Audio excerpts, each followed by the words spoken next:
Oh my god, I was muted. There we go. Cool. Hi Mia, how's it going?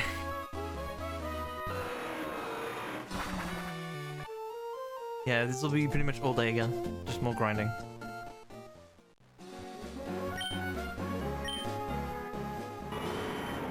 I forgot I was muted on OBS. Doing good breakfast? Hell yeah, I just had my lunch. Made myself some sandwiches. Nice and simple. It'll keep me going throughout the stream.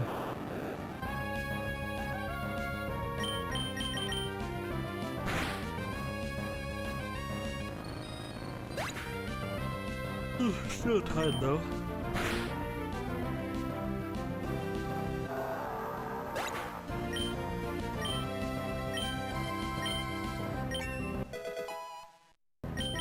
I almost did as well, don't worry.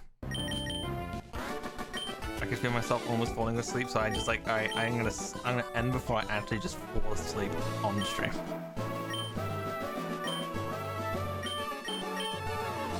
So we're just picking up pretty much right as we left off.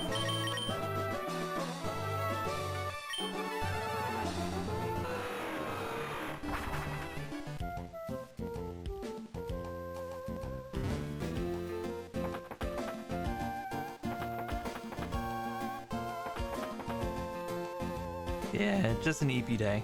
Yep.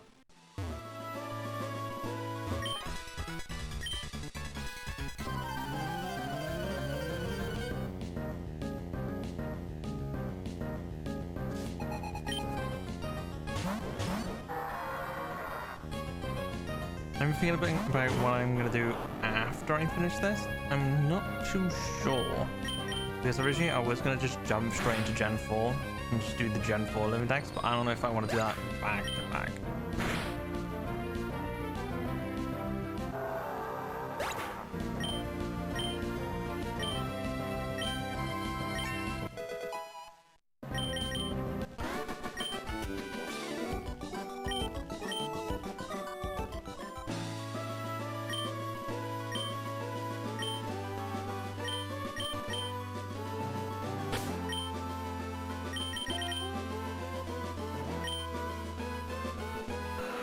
Like, it'd be nice to play some Mario Kart or something, but I just can't find the people to play it with. It's like all the people I know, it's just all different time zones. Just time zone messes all over the place.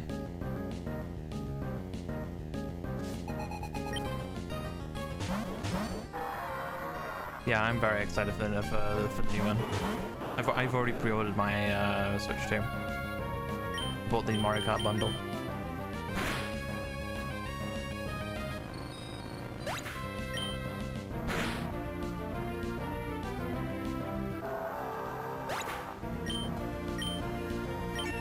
So I do play like quite a handful of different games, but like, a lot of people just want to avoid me.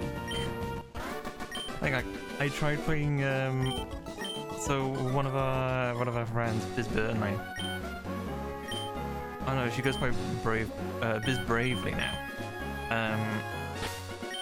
She was streaming Mario Kart the other day, and I popped my head in and like one of our friends left because I was joining. I'm like, really? Really?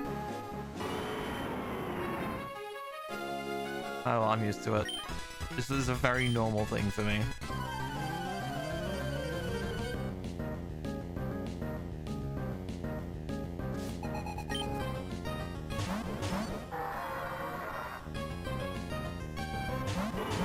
It's like, I play a lot of different games, but I tend to play a lot of multiplayer games, though.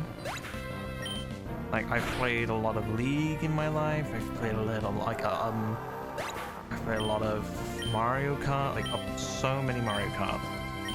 I play a lot of fighting games. I play a lot of different kinds of first-person shooters. Like, I've played Team Fortress 2, Overwatch, and whatnot. I do like a lot of, like, competitive. It's like, I'm not that competitive, but I do like playing competitive games. You know what I mean?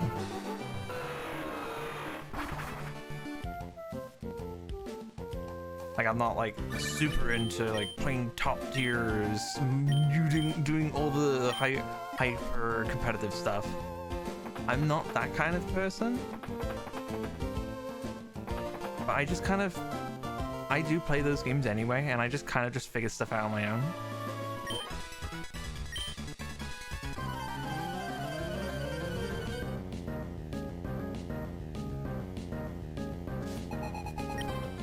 Yeah, the internet can be pretty smelly when it comes to those games. People yelling at you for not doing the correct things.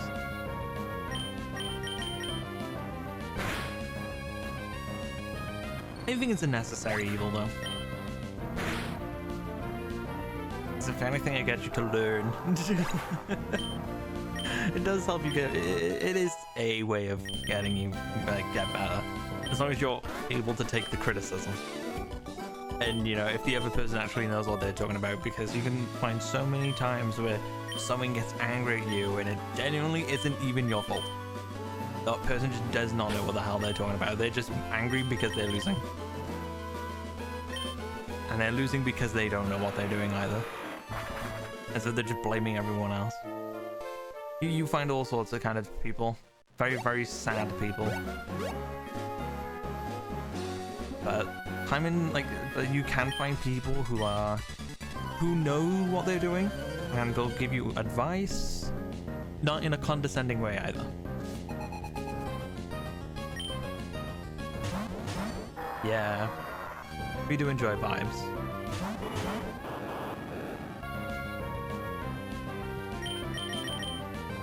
Vibes are nice.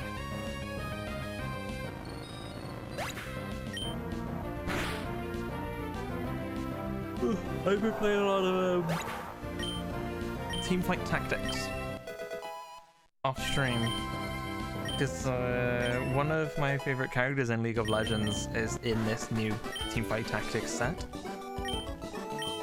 It's like they do rotations where they'll have different League of Legends characters in this in each given set for that entire season.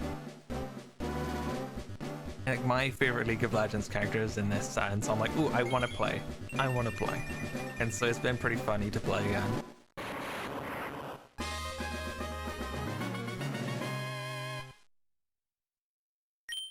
Like, I played League very casually. Like, I don't play ranked or anything.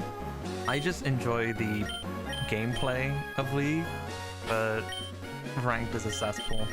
Absolute cesspool.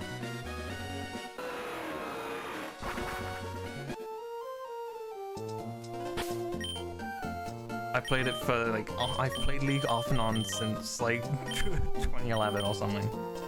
I've been playing for like well over 10 years.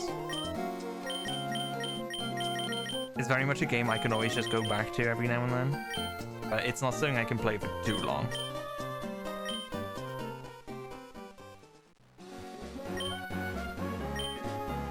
is that I'm very weird where I can play better after I take breaks, but the more I play it consistently, the more I get into bad habits.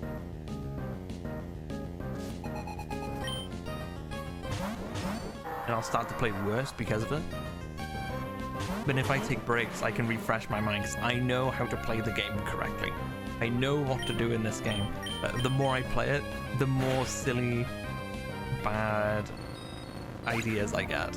And then I just start playing worse and worse and worse and worse the more I play it consistently.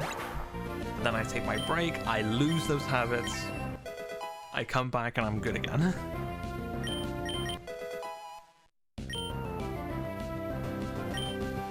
Your friend group fell apart because of the game?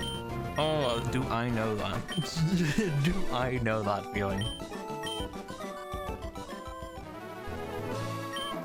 So I had this friend group that I had for about, I had about 15 years.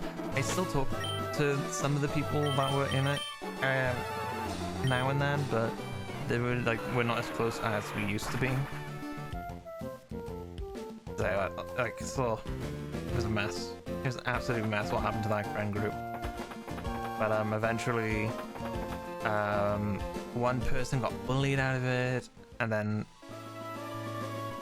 like I was just stuck in this crossroads because like the person that got bullied out was like my closest friend, and then everyone was criticizing me because of it, and then they also don't like me because I beat them at fighting games,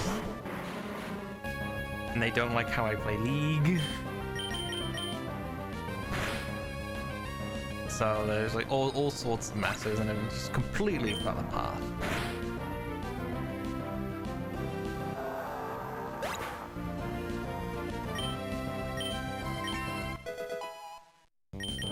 It does suck. It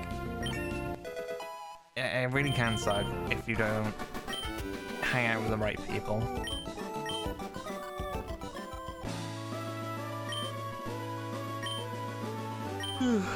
But it is what it is.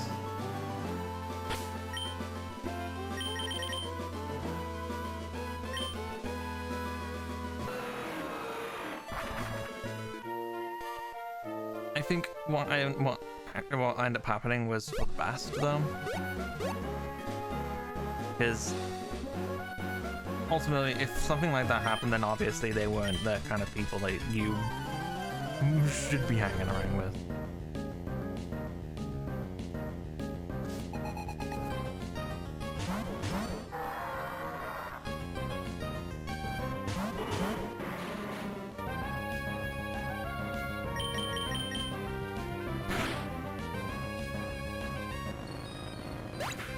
It's like, I'm also kind of dealing with something where,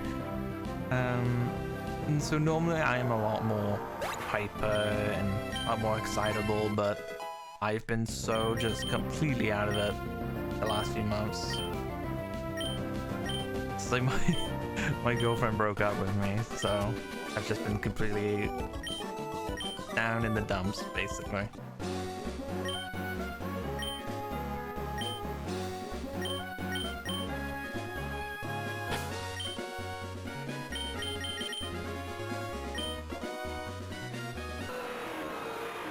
I'm trying my best to not let it get to me. I'm trying to focus on like doing different things, like talking to different people,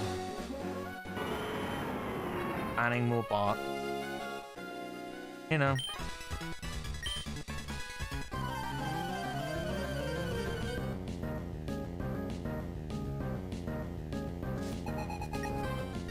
It's a little fun. I'm sorry to hear that as well.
It's all fine. It's all fine. No, you didn't miss much. We've just continue the grind. Yeah, I'm sorry that happened to you. It really does suck. Especially if it's because of like something like cheating. Awful. Zero respect for people who do that. It's like generally one of the worst things you can do to someone else.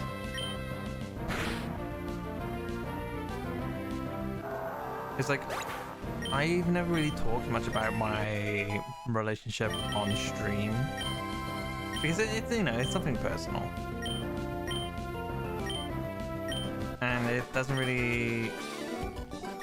It's not something I have any reason to bring up on stream a lot of the time. But obviously, it's something that I just can't stop thinking about at the moment. It is just permanently on my mind.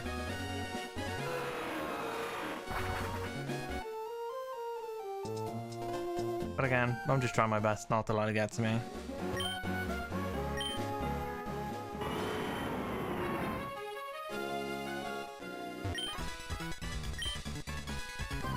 Yeah, it does help to automate stuff.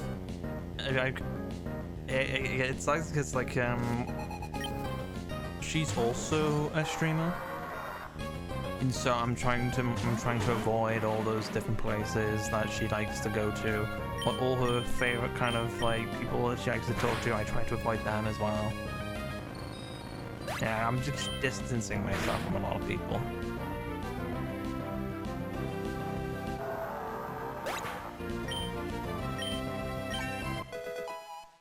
Like, even if they're my friends as well. Because the last thing I want to do is cause drama or anything. Drama sucks. Neither of us want to cause any drama. But I'm trying to keep myself out of like her favorite split spaces.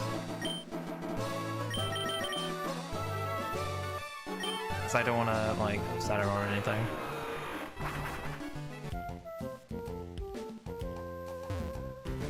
Because she's like right now she's out there and she's dealing with the situation a lot better than I am. Because ultimately she's the one who dumped me.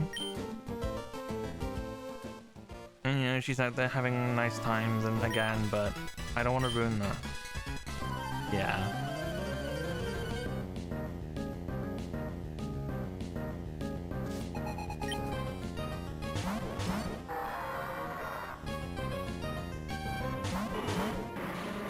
Just doing our own thing. Oh.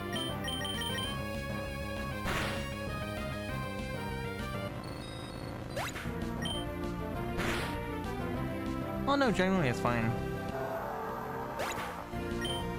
It's like, it happened a few months ago now. Like, I'm still like kind of just bleh about it, but you know, it's not something I'm gonna cry about anymore.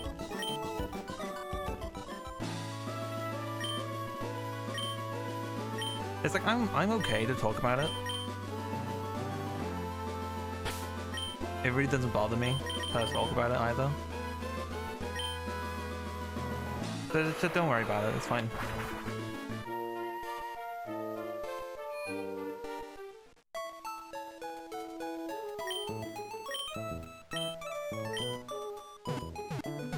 I'll probably just do some random stuff in between this and the next big thing. Like I'll probably do some shiny hunting or something, I don't know.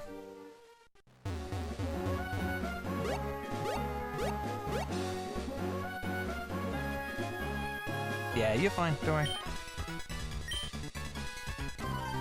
It's like I'm keeping myself very much distracted because I host I host my own Yu-Gi-Oh format. So you play as like characters from the show and stuff.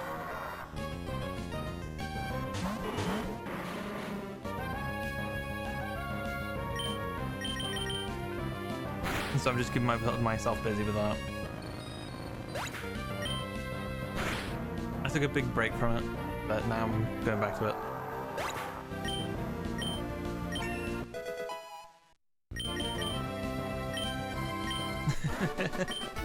Yeah, Yu-Gi-Oh. It's like we can make our own, in our own little format, we can make our own cards and stuff. I recently just like brainstormed the idea of what if I just made the Pokemon TCG in Yu-Gi-Oh.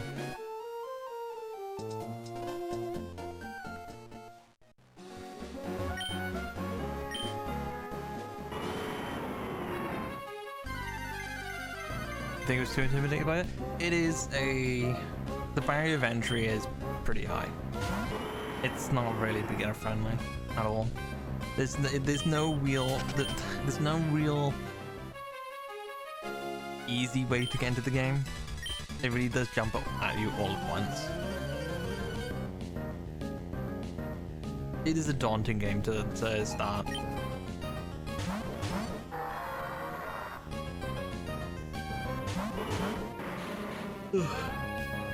Ultimately, I think the game's a lot more fun than other card games like Pokemon and stuff. But the barrier of entry is just so daunting.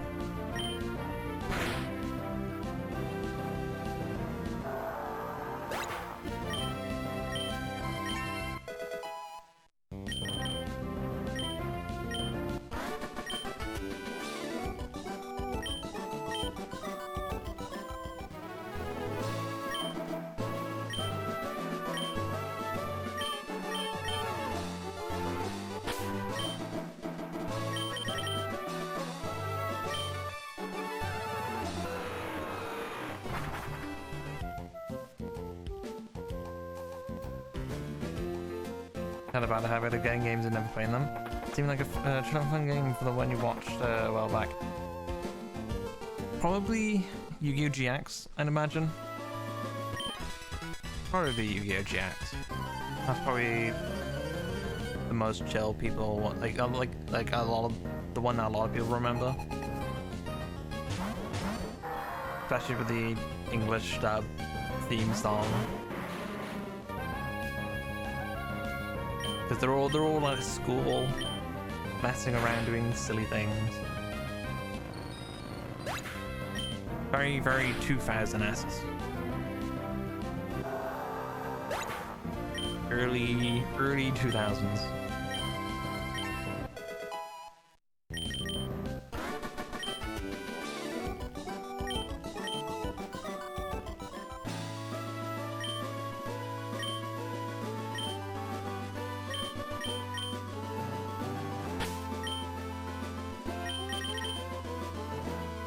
You want to buy massive games on Steam? Well, the only one you would ever need is Master Duel. If you did want to learn Yu-Gi-Oh, I'd recommend just going with Master Duel solo modes. Master Duel is a free game, so if you don't want to spend any money, just pick up Master Duel. Play some of the solo modes, see how it feels. That's all I can really recommend.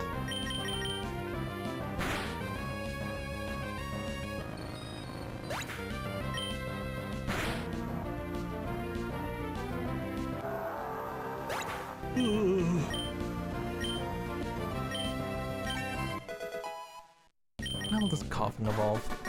But I have this gut feeling it's like something like 43.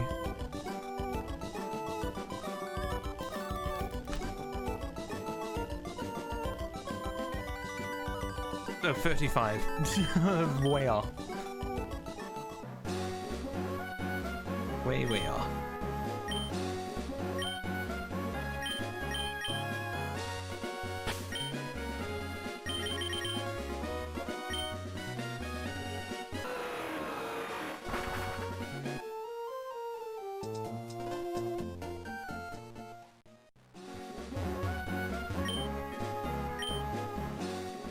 That does remind me.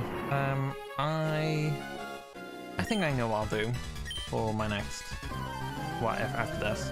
Because like every year I make it like a rule to myself that I have to play Time Splitters every year. So I'll probably play Time Splitters 2 or something.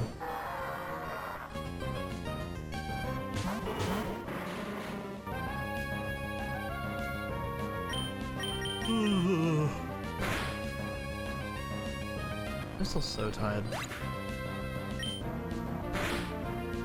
Yeah, it's a game called Time Splitters. It's a first-person shooter on the PlayStation 2 era.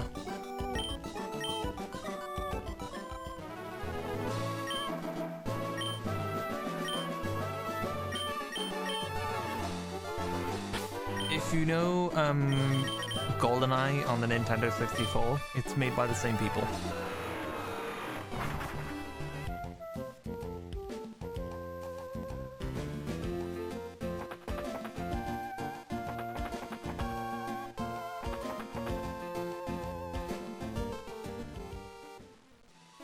The yawns are spreading. No. Not many people have. It's it grew like a little cult it's a bit of a cult classic in Europe. I heard it didn't really do too well in America. It was like mainly Europe, because it has a lot of British humor.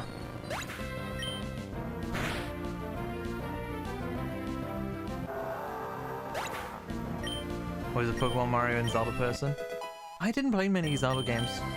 I played a handful of Mario games, but with Zelda, I had Link's Awakening on GBA. No, not GBA, Game Boy, on the Game Boy. Yeah, I think it was Link's Awakening DX on the Game Boy. And I borrowed a copy of Twilight Princess on the Wii.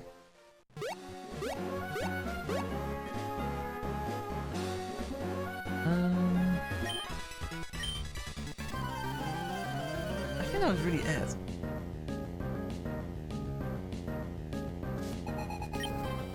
I think that's just kind of the trend, isn't it? It's like, you never finish a Zelda game. Zelda games just don't get finished.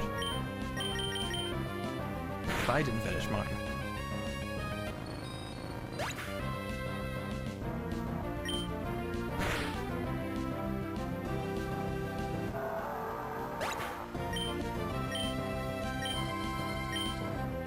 A lot of content was too scary. That's kind of how Time Splitters was for me when I was younger. There was like this level with a bunch of like zombies in it, and I would have to my brothers play it for me instead.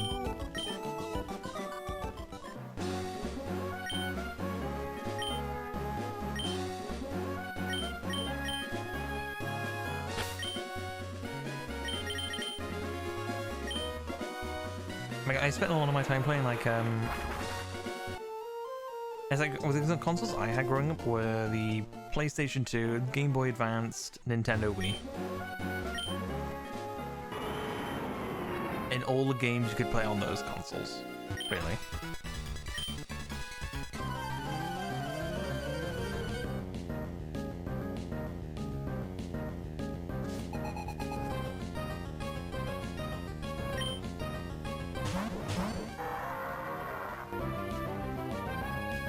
Still had a friend to play this section of Hyrule Castle for you in Breath of the Wild. I never played Breath of the Wild. I think it's because I've never had the urge to play Zelda. I just never picked it up. I do respect this series, whereas like I understand a lot of the mechanics and I understand a lot of the mechanics of the series. I do respect it, and I understand why it's a good game for a lot of people. It's just not my kind of thing.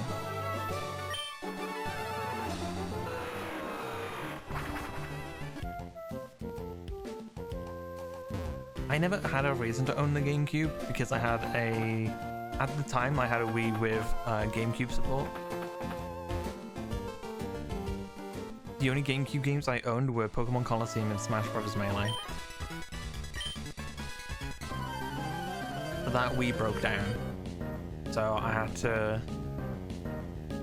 buy another Wii. But the Wii I bought at that we bought at the time was one of the last revisions of the Wii. It was like a cheaper option that didn't have GameCube support.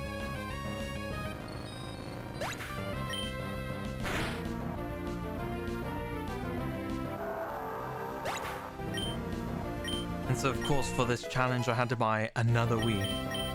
So this is the Wii I own right now is my third Wii. I had to buy just for this challenge. That was the thing, yeah. One of the last revisions they did for the Wii was a much cheaper budget option that didn't have any GameCube support. It didn't have the ports. It didn't have it didn't have the memory card slot. Anything. It was just Wii only.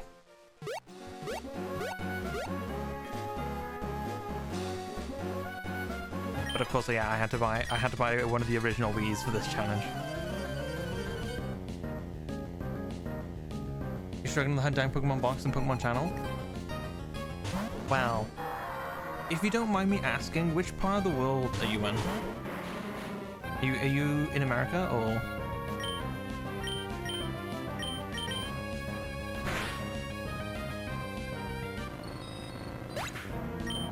Because the answer may change what your plan is.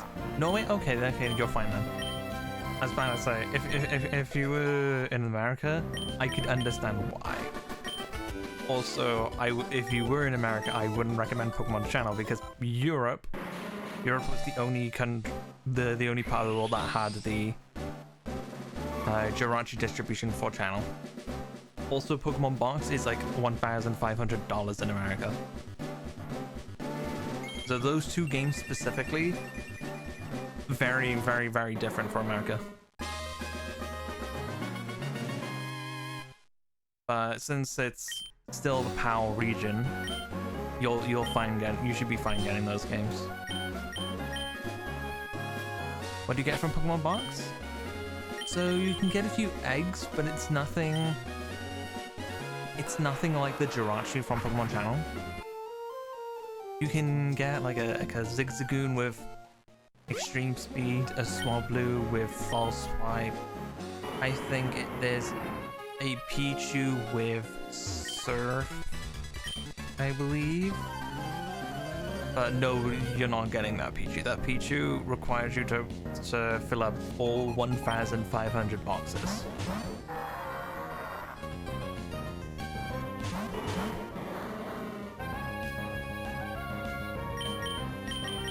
Oh well, slots.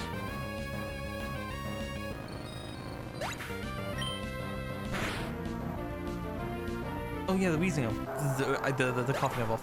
I completely forgot. Oops.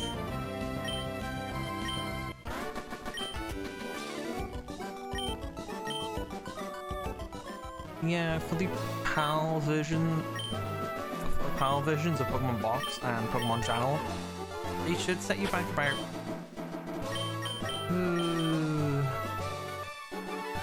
Pokemon Box isn't strictly needed. No, it's not. But for convenience sake, it is very worth it. Hey Frost, how's it going? Wait, why am I going this way?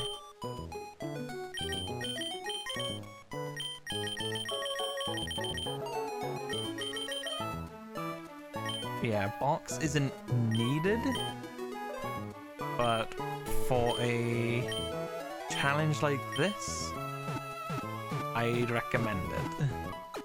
If it's within your price range. Did you miss your stream? Technically, but not really. We are just doing grinding.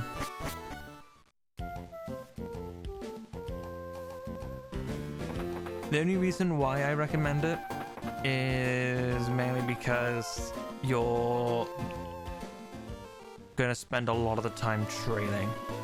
You're gonna have to trade all your Kanto Pokemon from Leaf Green Fire Red over to Emerald one by one, go back to the PC, redo the party.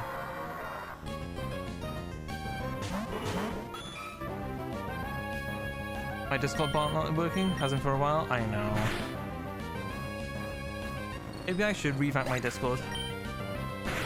Maybe I should spend a lot more time in there.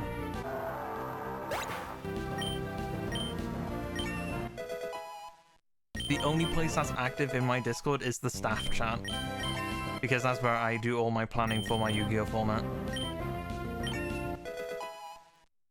who's absurdly active in that chat. But that's pretty much the only active chat in the entire Discord, the staff chat.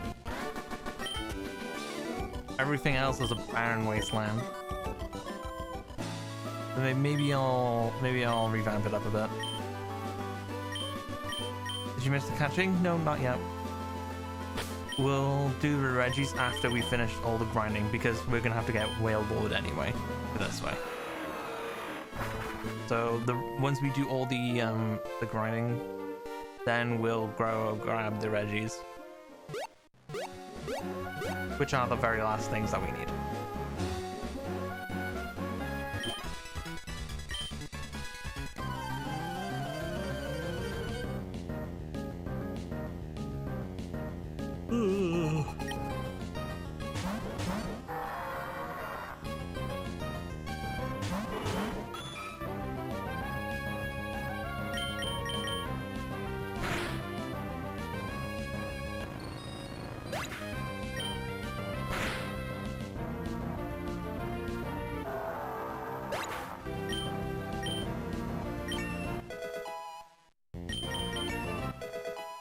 If you don't want to spend the money, don't get Pokemon Box. Or if you don't want to spend the money for Pokemon Channel either, there is a different way you can get Jirachi. All you need is the Analog Pocket. With the Analog Pocket, you can get yourself a Jirachi. You'll need well, you've got a Game Boy Advance, so you need the Analog Pocket, one Game Boy Advance, and a standard link cable. Also a micro SD card. But you'll need to do this anyway because it's the only way you can get Celebi. I'll tease it to you, right?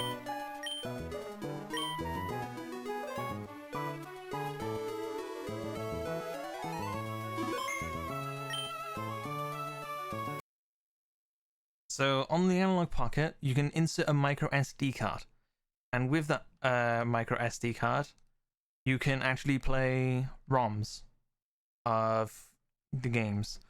With the ROMs, I have these distribution events. These are the recreated real distribution events that Game Freak did for this game, including the Channel Jirachi, the Journey Across America Celebi, the Mystery of the Mystery Mew movie, the eggs from Pokemon Box, the Berry Fix Glitches Zigzagoon, the shiny Zigzagoon, Aura Mew, the Space Seed, the Oxus, Rocks America Matang, Wishmaker Jirachi. So basically the NDS for DS games. Yeah, so this is basically this version of the NDS glitch. So when you boot it up, so if I just show you this, it loads up this distribution ROM. So this is the way they distributed Pokemon in Gen 3. They have these Pokemon Deliver ROMs, and they would put them in stores on Game Boy Advances, and you'd link it up to your game, and it would inject that Pokemon into your game. This is the way they did this. This is the way they did the mystery events in Gen 3. Like, this isn't really quote unquote cheating Pokemon in. This is quite literally the way they did mystery events in person. This is the official way they did this. But of course we're doing this through funny means, since they are recreated. Basically what they did was they found the original mystery gift distribution cartridge for I believe it was Aura Mew, like the real one they actually used in store, and they dumped it online, And so they had the ROM of this distribution event, and they tweaked it to distribute other Pokemon instead. And so using that, you can...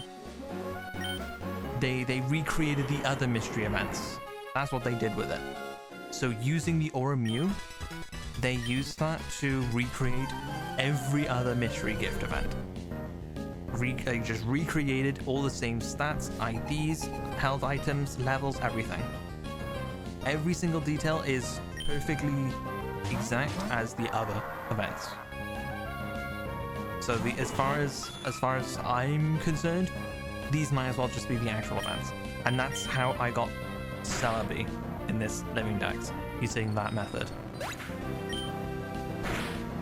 But so of course, if you're going to do a challenge like this, you have two options of getting Celebi, right? Option 1, you'd use this method.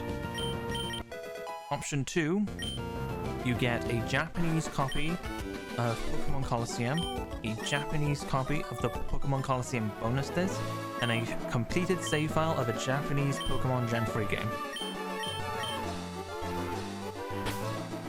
Because the Japanese Pokemon Colosseum bonus disc had Jirachi on, had Celebi on it, and you could transfer a Japanese Celebi from Pokemon Colosseum bonus disc to a Japanese copy of Pokemon Emerald, for example, and then you trade it over to your main game. Those are the only two ways to get Celebi. So I went with this method, and not buying a bunch of Japanese games. So if you do want to get Celebi for this mystery gift, you'll have to do this one anyway. And by doing so, you can get Jirachi as well.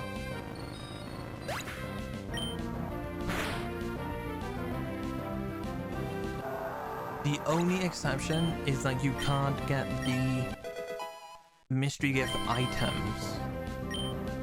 So the deep sea map, the Eon ticket and whatnot, that's a different method again.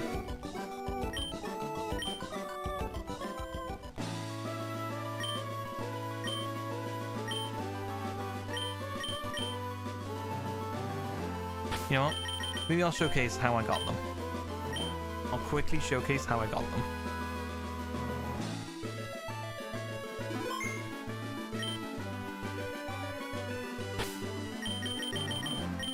The thing you get the e-reader, you can do it that way, but if you want to use the e-reader for the Eon ticket, good luck.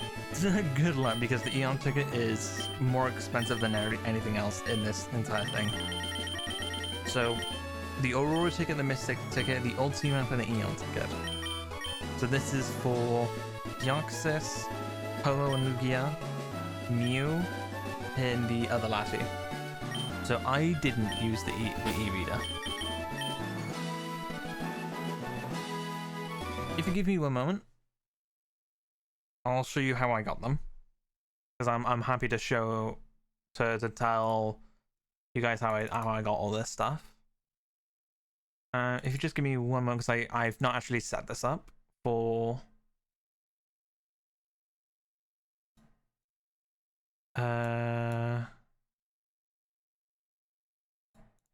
Okay, here we go. I've not actually set this up for stream.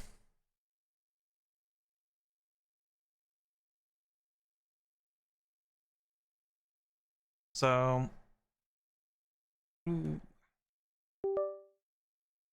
But thankfully, I am able to show it off.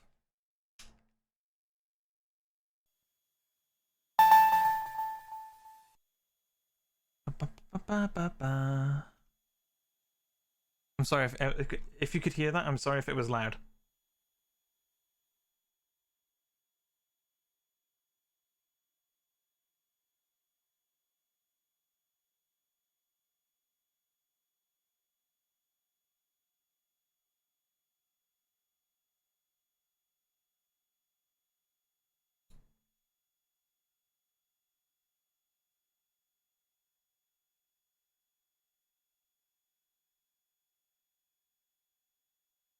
So I'll just show it off like this for now. So, this off for one moment.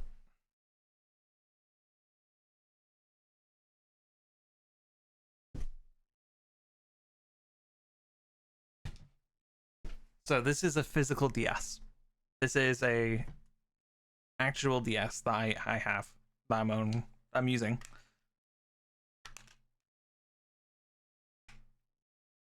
So turn on my DS. Inbuilt capture card. So in the bottom I have my Pokemon Emerald that I was just playing on. I just took it out of my pocket, put it into my DS. So GBA game. And this is my this is an R4 card. So an R4 card is a it's like a DS. It's a blank DS game. It's almost like it's almost like an SD card in a way. And you'd plug it into the DS cartridge. I'll show you a quick picture of it.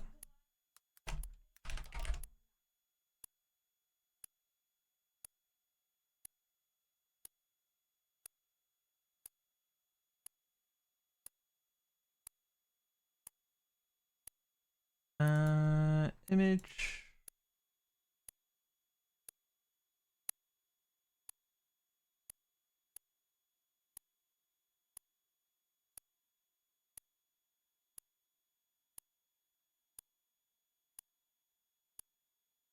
Here we go. So here's a quick picture of it. So it's a little DS cartridge that you can insert a micro SD card into. And so the micro SD card I have inserted into it, you can see now. I have this thing called the NDS event tool. And what this is, it's a tool that can inject mystery gift events into your game. So if I load it up, you can see it's a Generation 3 event distribution. Press B to continue. So it can read that I have Pokemon Emerald, and it can inject the Aura ticket, the Mystic ticket, and the Old Sea map into your game. This is how I got those items. Notice you don't see the Eon ticket. The Eon ticket can only be injected into Pokemon Ruby or Sapphire.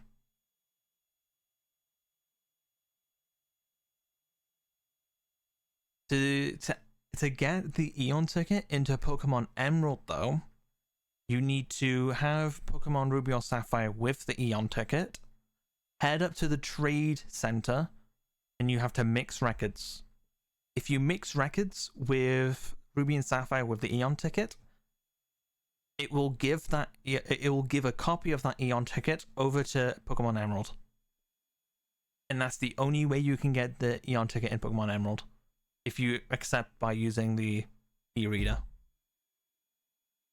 So yeah, if you want to get so Mew, Ho and Deoxys, Ho and Lugia, not really important because you get those Pokemon in Colosseum and XD, and then the Aurora ticket for Deoxys. So this is mainly for Deoxys and Mew, realistically.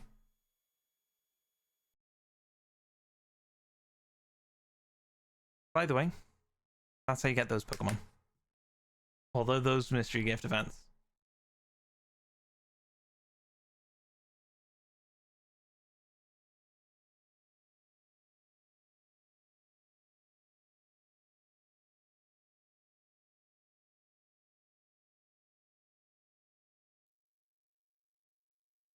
It's all fine.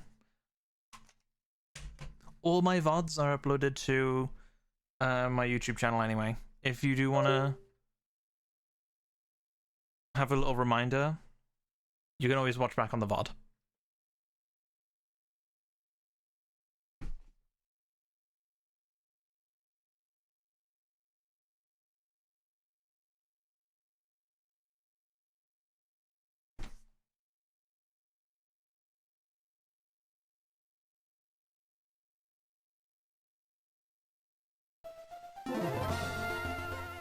There we go.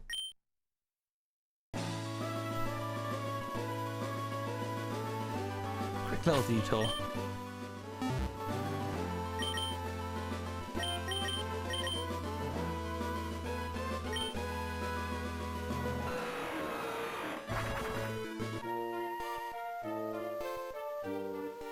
Of course, none of these things are like things you can get legitimately anymore.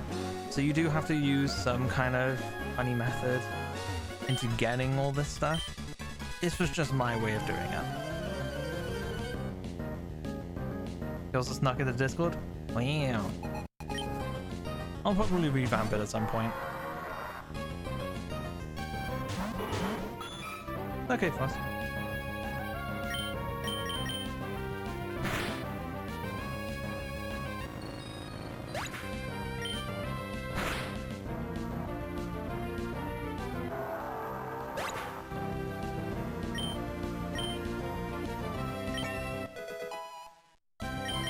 Here's Stowaway down.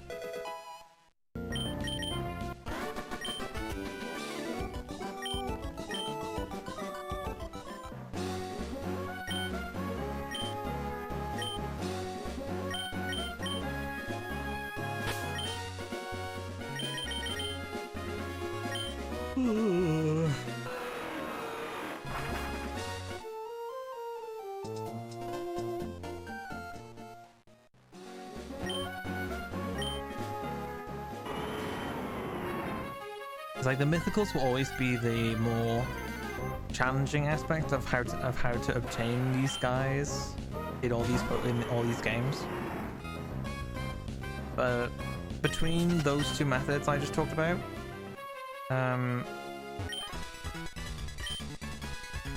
you pretty much have all the mythicals to your access.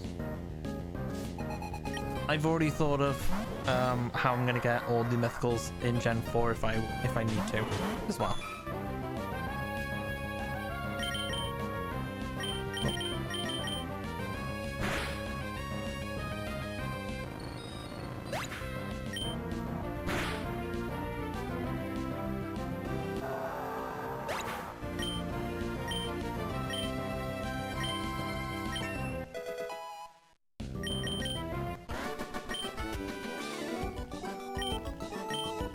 In Gen 4, you get Mew from my Pokemon Ranch.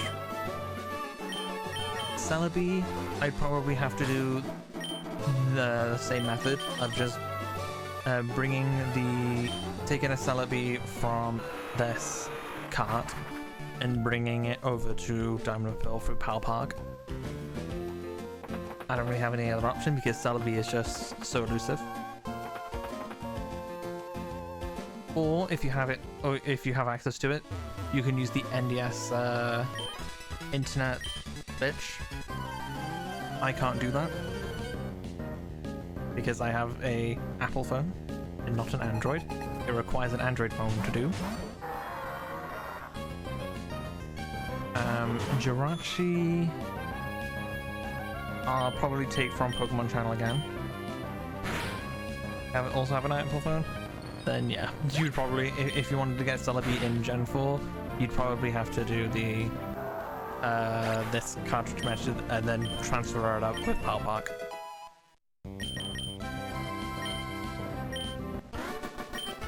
Then Deoxys I can get from Pokemon Ranger Guardian Science. Okay, so you can get the Wishmaker Jirachi from what you were showing earlier? Yes. You can either get the Wishmaker Jirachi or the Channel Jirachi from that card. You can get both.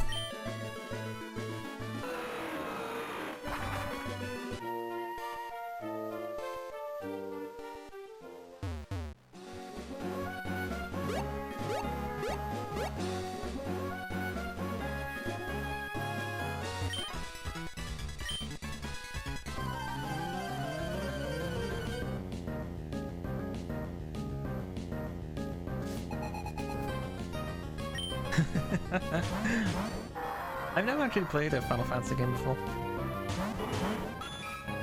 Never had any interest in Final Fantasy.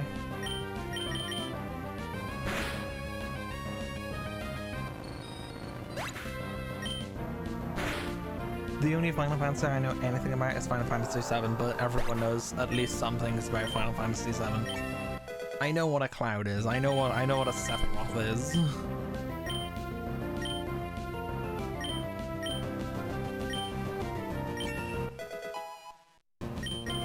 I understand Final Fantasy XIV is a completely different thing because it's like an online MMO.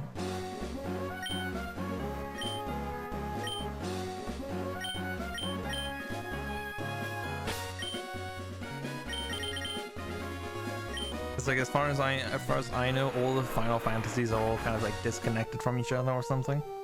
I don't really know, but that's what I've heard.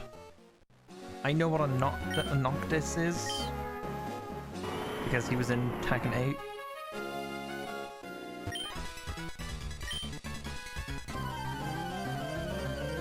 That's about as much as I know.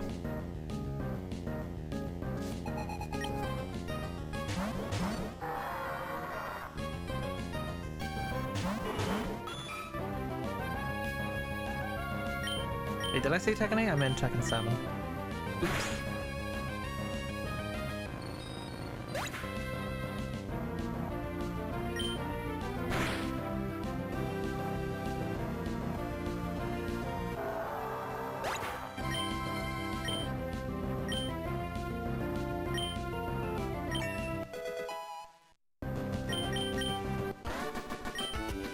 Okay, thank you for the lurk, Dan.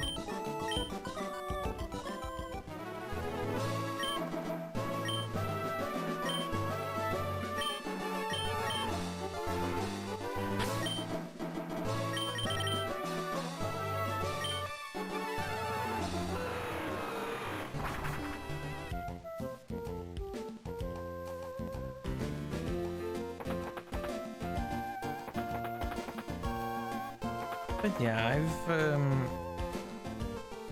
I've peeked my head into a lot of different like game franchises. I think I know a lot of different franchises and roughly what they're about. I know a lot of the characters, well, not a lot, but I know a handful of the characters in a lot of the different series.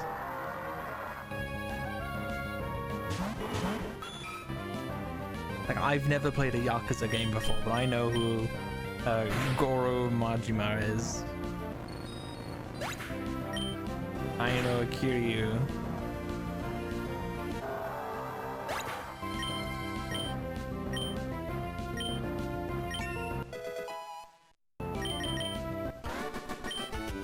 I know roughly what those games are about.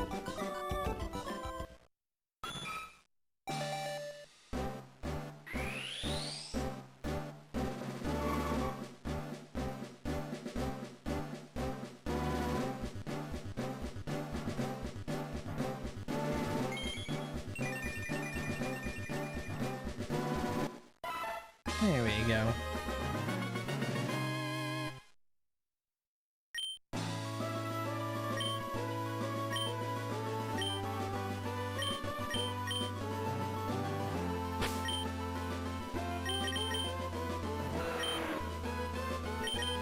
You have to beat the Monster Gym, you barely have a level 36.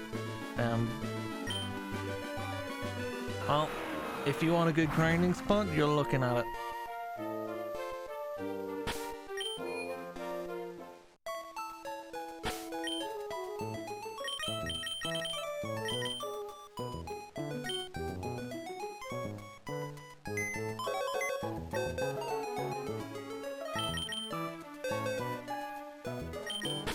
How do I re-challenge them so fast? You just have to go, just the fly. They rotate between 3 places. They don't go anywhere else. There's a very strict rotation.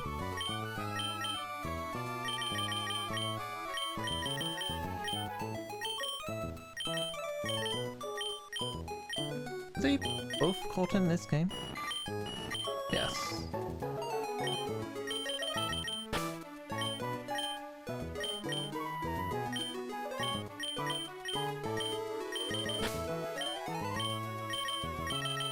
I'll show you now. They both level 5? You're level 8. I'll take you.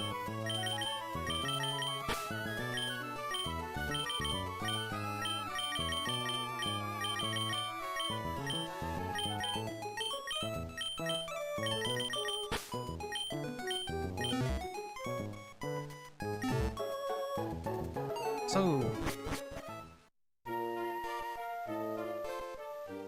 you want to head over to Lava Ridge Town, down to Route 112, and then they'll be right here, right above where you rock smash over here. So this will be their first location. Their second location is at Morwell. It's like just to the right of Morwell City. You want to surf across the area here, and then they'll be on the beach, right across the surf. And then their final location is just to the right of Fortree City, just right at the back right of Route 120.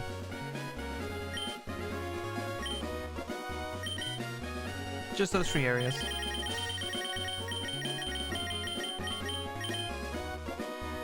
If you want to level up the Pokemon specifically, you want to give the Pokemon you want to level up to... you want to give the Pokemon you're leveling up an X picture. It's all fine.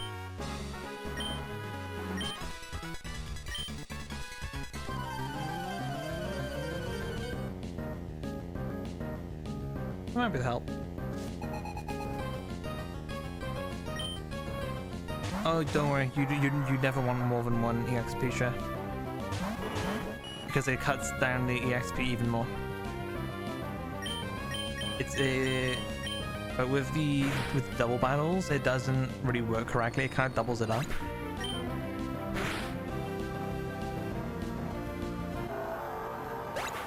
Goldie, so watch now. Kyogre gets 336 EXP, but Goldine's getting 1,000 because of the EXP share. It works a bit strangely in Gen 3. It's like it's stealing XP from Kyogre basically.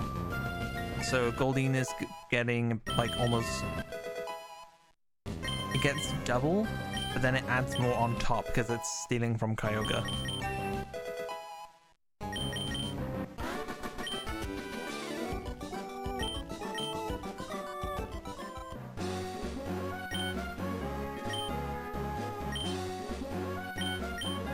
So you'll only ever want to use one EXP share at a time.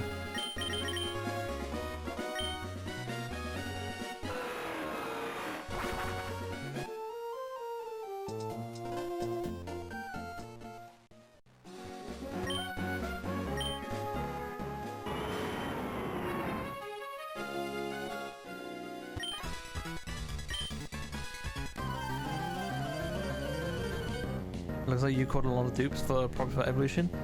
Yeah, it's what you want to do.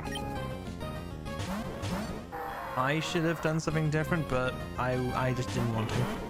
Because I was doing eggs at the end of the day. And so I was just like, I'll just add more to the egg count.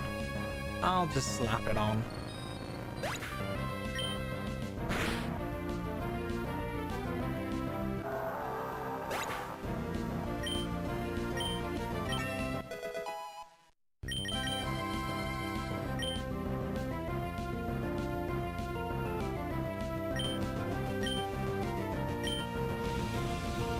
What? Biz! What the heck?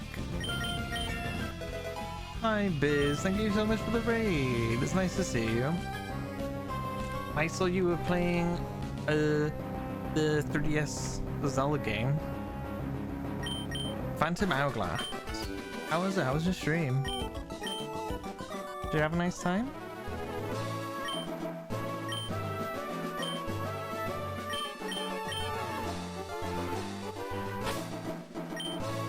Stream was good? Hell yeah.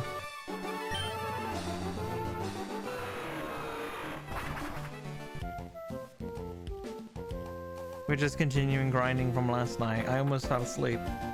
So I had to end stream last night because I almost completely fell asleep.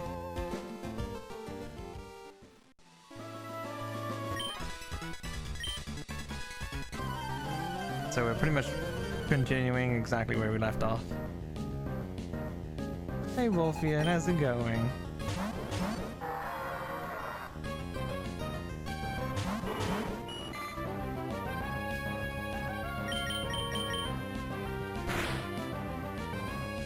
If you do need to do some post-stream relaxation biz, you go right ahead.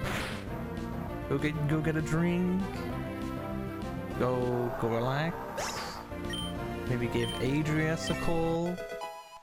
You know?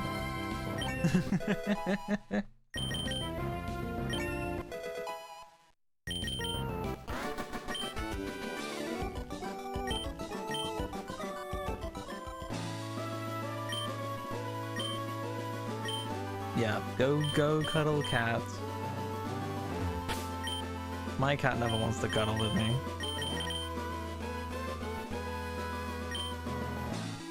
He just has a friend over, but you're still calling him bother him. Hell yeah.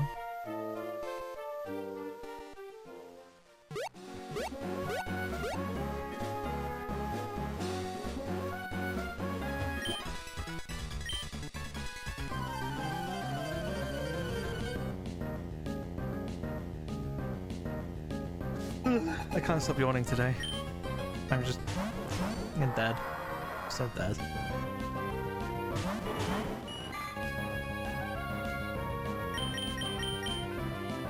This will just be all day for me.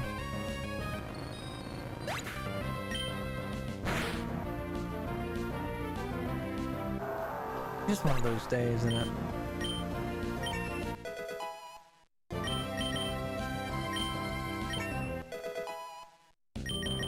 I can't wait to finish this game, so I have an excuse to use my new 3DS capture cards.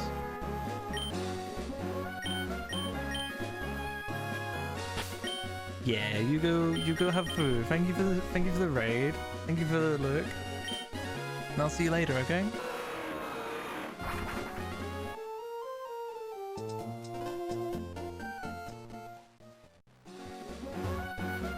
How long until I finish this game? Not a clue. Not a clue. I have about 60 odd Pokemon to evolve. 60-ish. And the time that will take will fluctuate depending on the Pokemon themselves. And then after that, I will only have 3 Pokemon left to catch. And then I'm done. And then I'm 100% done with it. So at the very least, we're in the last stretch of this whole thing.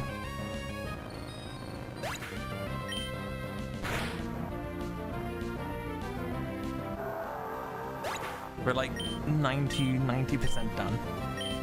95-ish.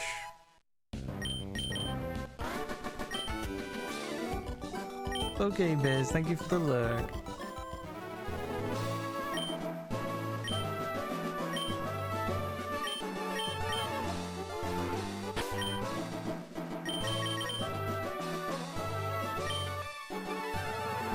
Tree.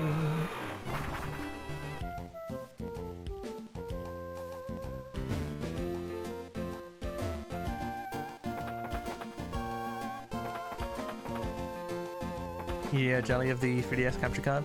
So I bought a Nintendo 3DS with the capture card and a regular DS with the capture card. For reasons.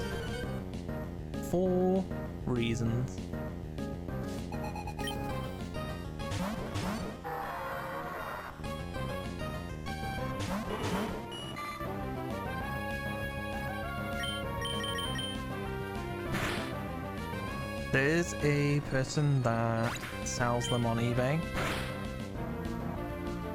He's based in Australia, but he does these custom.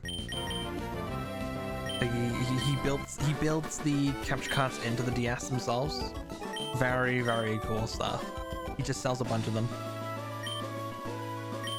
Have a gander on eBay. They're a bit pricey, but they are so worth it. They are so cool.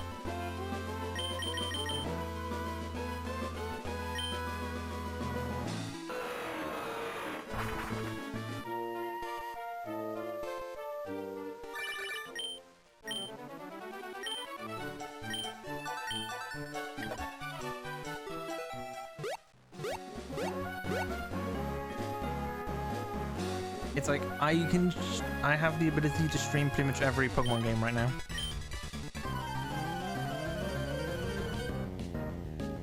Every single one.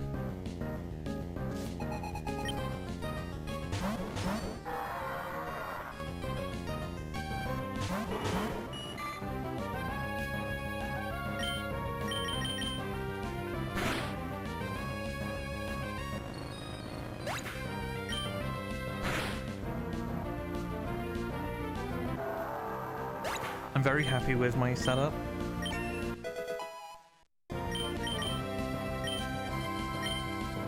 It's like right now I can stream Game Boy, Game Boy Advanced, Game Boy Color obviously, GameCube, Wii, DS, 3DS, Switch. That's all you need really for Nintendo stuff. That pretty much covers like the entire library.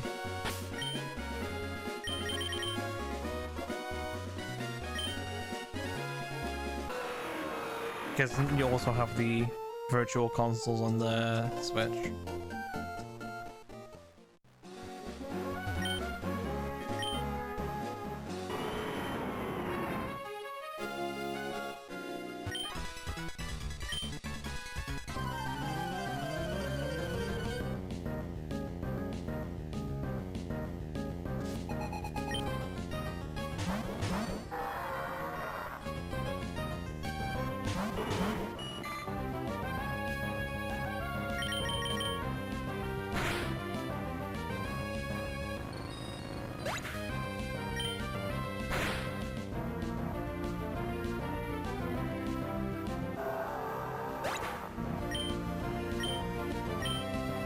There's a lot of different stuff I kind of want to do, but like there's something I really would like to have done is do the Gen 4 Living Dex and then put it all into my Pokemon Ranch, and then have that as a part of like a BRB screen or starting soon or ending screen. Just watch the Pokemon just do random stuff in Pokemon Ranch. That sounds like a vibe, a proper vibe.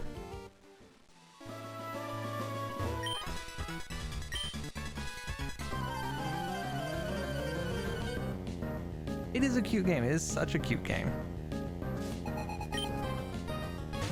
Too bad it kind of sucks. My Pokemon Ranch kind of sucks as a box option.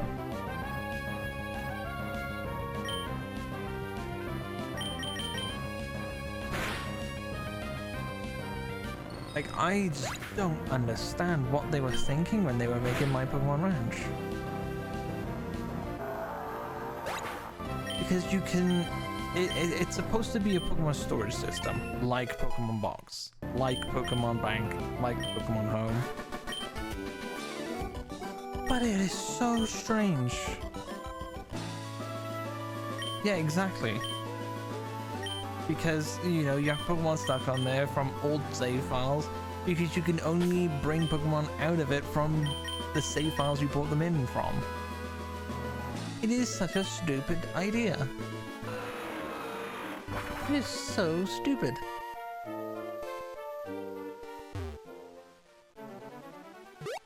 And it upsets me that they've, like, the community hasn't made some kind of, like, workaround for it. That'd be crazy. Like maybe a port of the Pokemon Platinum update for it. That would be cool. Hey BT, how's it going?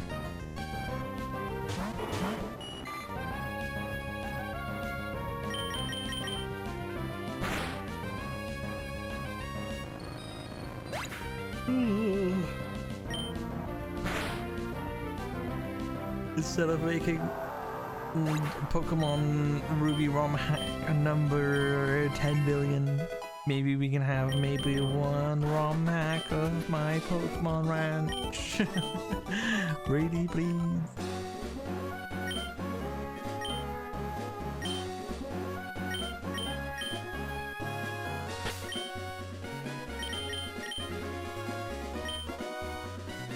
One can dream. One can dream.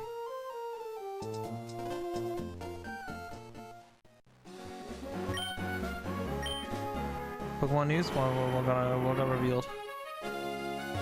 Let me guess. Rush stuff? Rush cards and nothing else? It was rush cards. Oh, maybe new cards? Oh, this stuff was in the leaks. Wait, Prima Light? Is this Cyberblader support? Cyberblader support? Say it ain't so.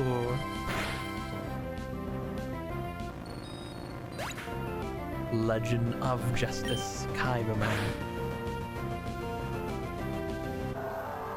The new Gaia.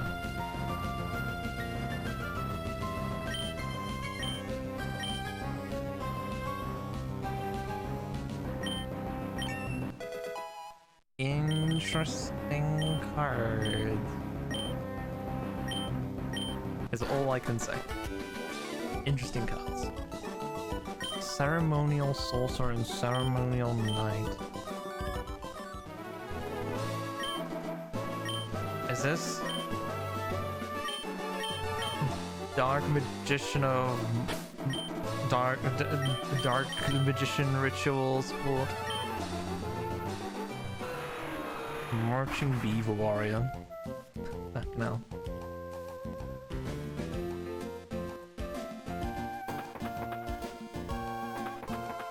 Magician of Black Chaos, yeah. I'm guessing those are just gonna go to Yami Yugi Swirly.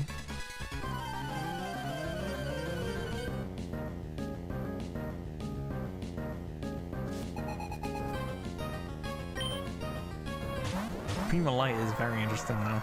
That's a very interesting card. Can't wait to see if they'll actually make Cyberblader support. It's bound to happen. It's bound to happen one day.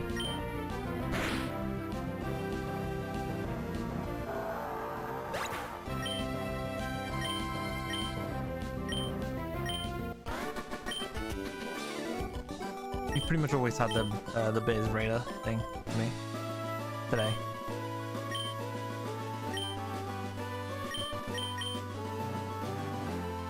I'm in the mood to play Mario Kart. I'm so in the mood to play Mario Kart right now.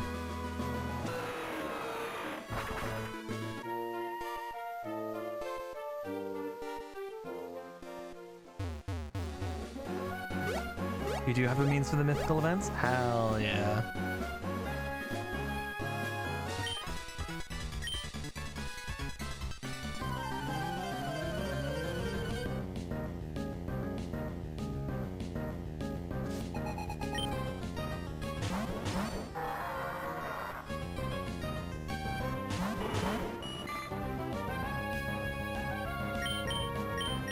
Ooh, I forgot to restore the PP. Oops.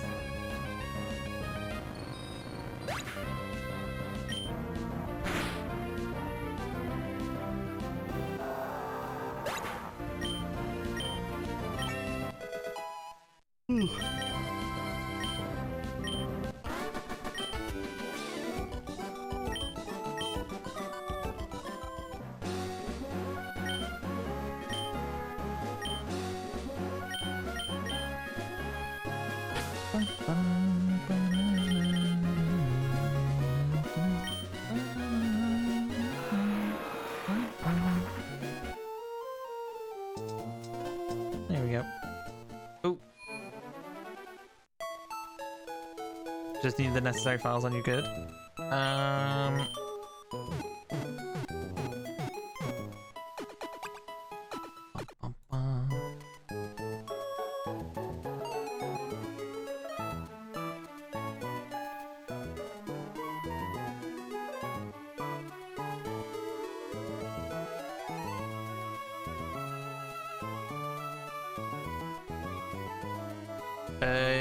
Use those.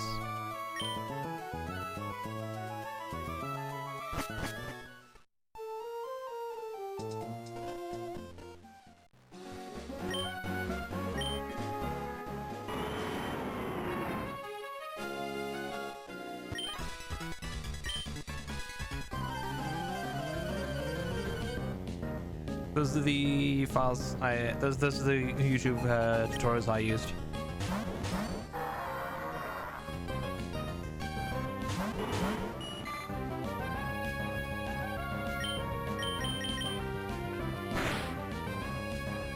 Of course, I use my own kind of like my own version of it, because for the Celebi one with the analog pocket. Because obviously the way they did it on their YouTube channel, on their YouTube video, was using a an actual physical distribution ROM, but I didn't. I used an SD card in the analog pocket instead.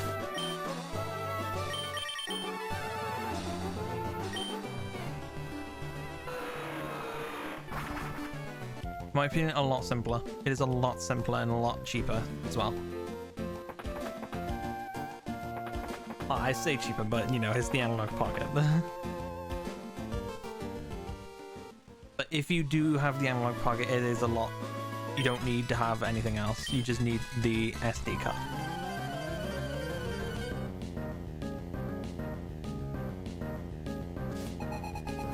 Just a micro SD card, that's all you need.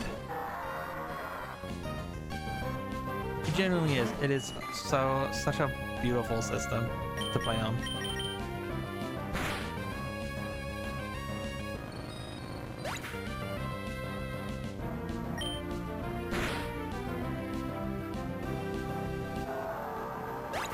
Your video game, you enjoy graphics? Well, it is genuinely the cleanest thing you can play on. Pixel perfect.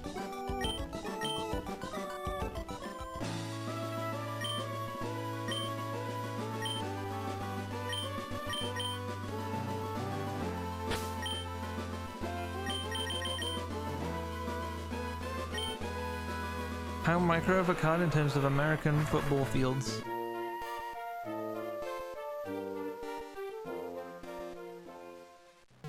About 4. But very small. 4 very, very, very small football fields.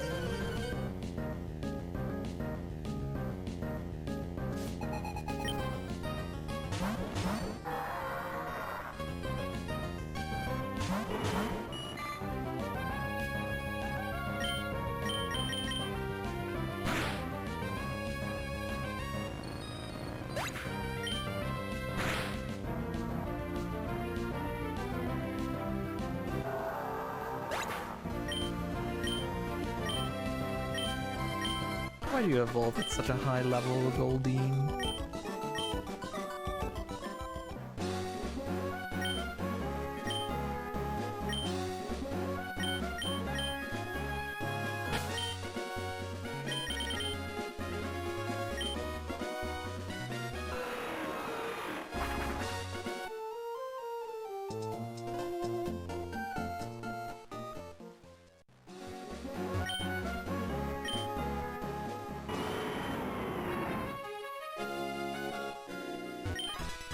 All in all, this challenge didn't take as long as I thought it was gonna take. I did take a lot of breaks, but it was pretty fast challenge, all things considered. I got through Fire. I got through Fire Red in just what, like one sitting. Mostly Sapphire in one sitting as well.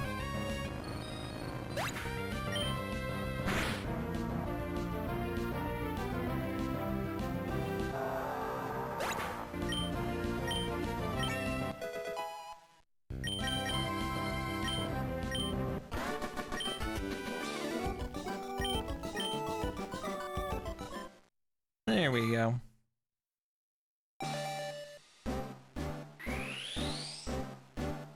Got dust drops? Hell yeah.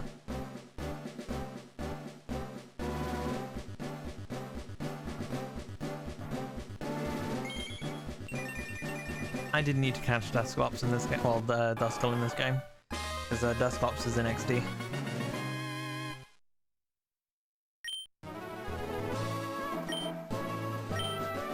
If a Pokemon was in XD or Colosseum, I just skipped them in this game.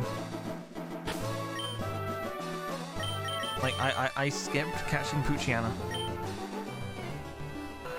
Because it's an XD. Because you need to catch all of them anyway. You need to catch every single Shadow Pokemon in XD and Colosseum. It is required.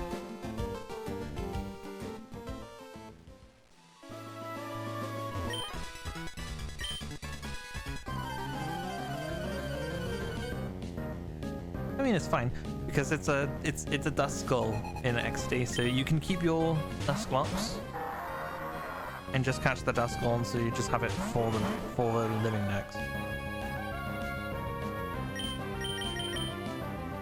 Oh yeah, I forgot to swap it out.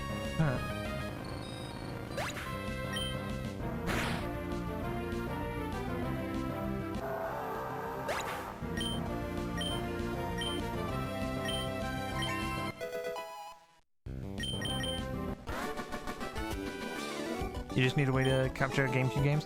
What you do, if you have a Nintendo Wii that can play GameCube games,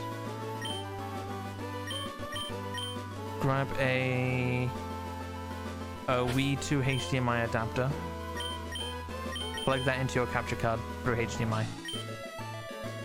That's all you need.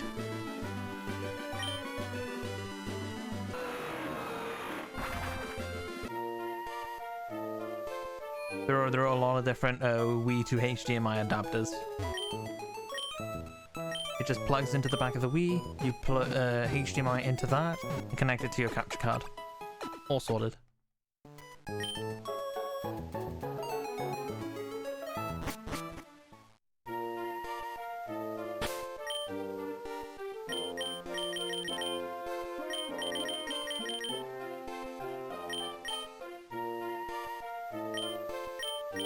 This is fine. It's like super lame to like gatekeep this stuff. Like people who like gatekeep this like kind of information, they suck. They really do suck. So I'm genuinely more than happy to like give you all like the information on like the kind of the hardware, software stuff, all the things you'll need. Like people who will just tell you, "Oh, just Google it." Like they suck. There's a lot of different like conflicting information out there, a lot of different recommendations. I'll just tell you what worked for me.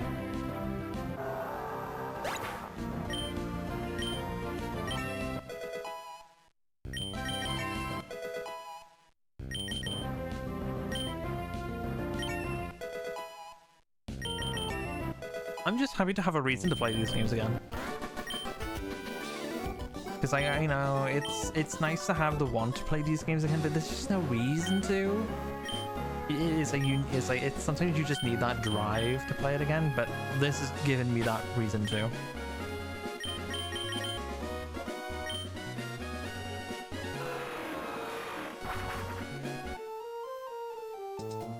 You could start the SV DLCs because you finished the games on another Switch.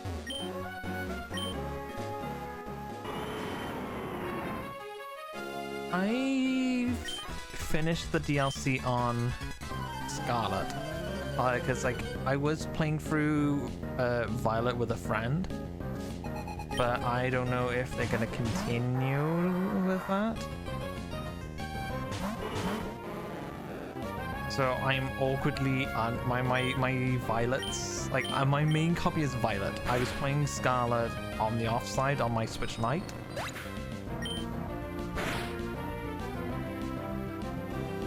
So I'm just kind of awkwardly waiting to see if they will continue to play or not. If not, I'll just finish on my own.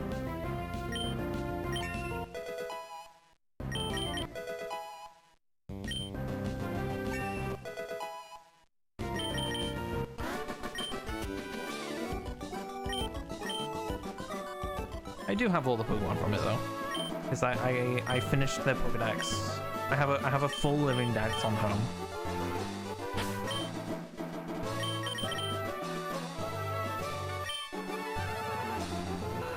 My Pokemon home is like stacked.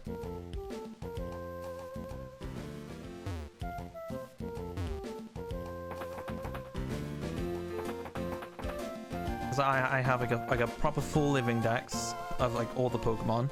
Then I have a Living Dex of Pokemon Let's Go Pikachu Eevee. I have a Living Dex of Pokemon Legends Arceus. I have a full Living Dex of Pokemon Brilliant Diamond, Shine and Pearl. I have a proper Living Dex of Scarlet Violet in the DLCs.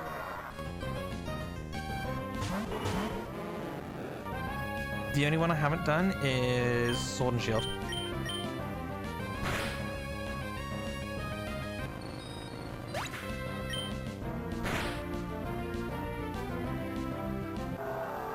But Sword and Shield's Pokedex is a nightmare. It is such a boring Living Dex to do. I'm very burnt out on doing the Switch Living Dexes. And so I was like, I'll do a GBA Living Dex instead. That will cure my boredom. But hey, I've been getting through it.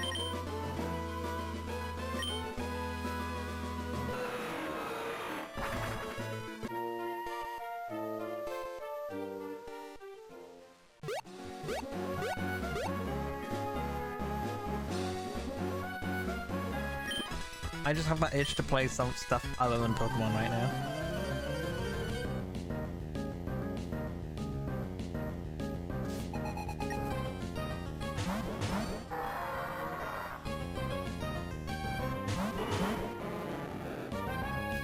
Most creative pre-channel names, Bark and Bite.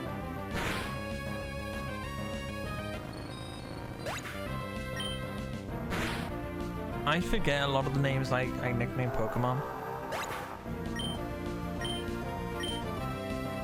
Because I just don't do it, and I've never been good at it.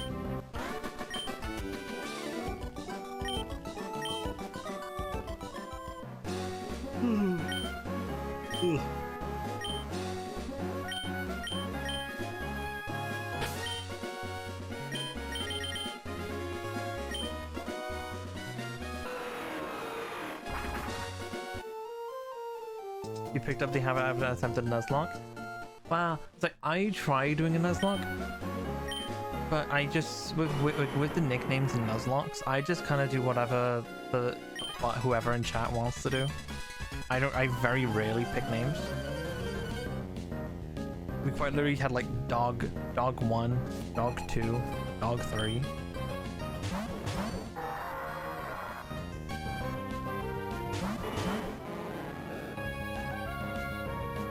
It's just what chat wanted.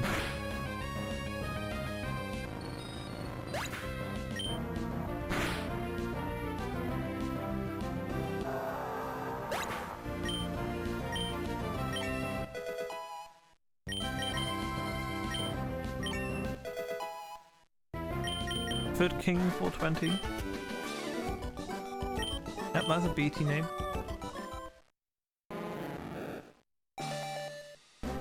I kind of want to play Miitopia. I do want to play Miitopia.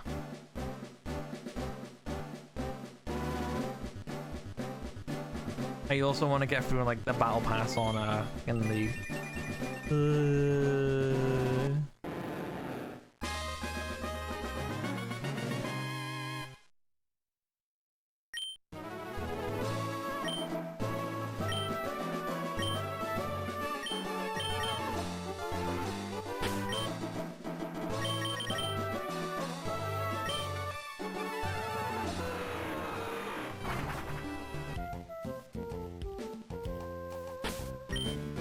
Remember when we were gonna get when we decided we were gonna get a cat? I remember my mother just wondering what to call it. Eventually we decided on the name Louis, but She did ask me like the cringe question, just, is there a Pokemon you want to name it after me? No, God, no. No, I'm not naming it after a fucking Pokemon. No.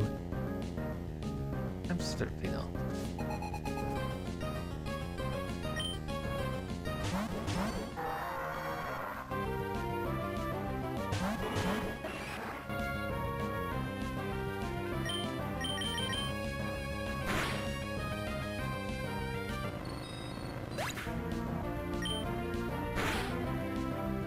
I should have named it Guzzlord actually. Yeah, that sounds... I should have just named it Guzzlord.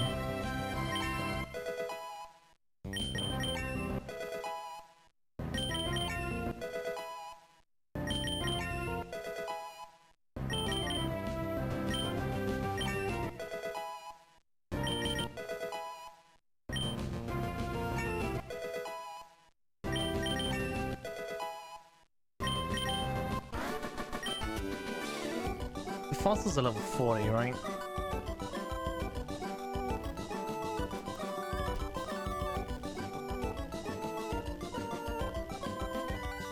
Yeah, level 40. In that case, I might do the league for these.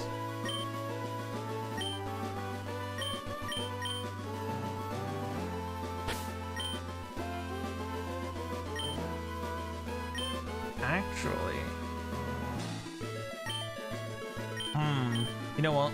I have a better idea. I have a much better idea.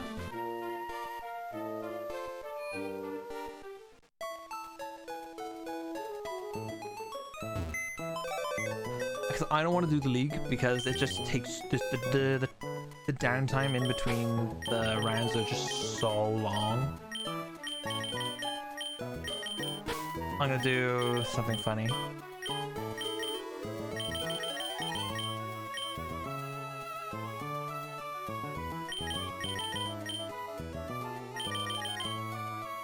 Let's still check something.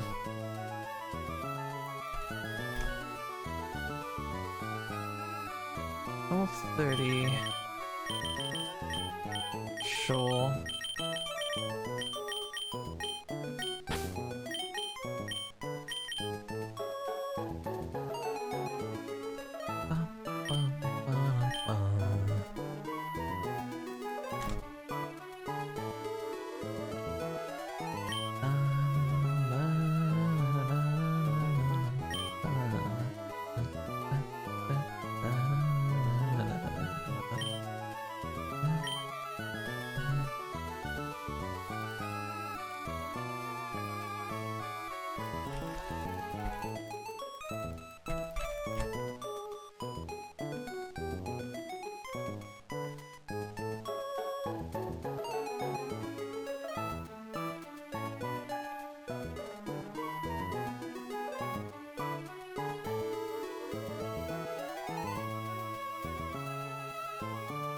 Okay.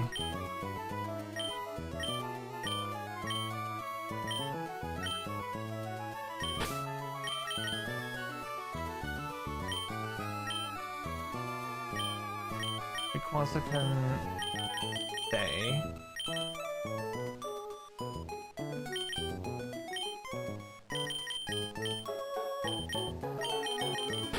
I'll bring Lily. I'll bring Anara.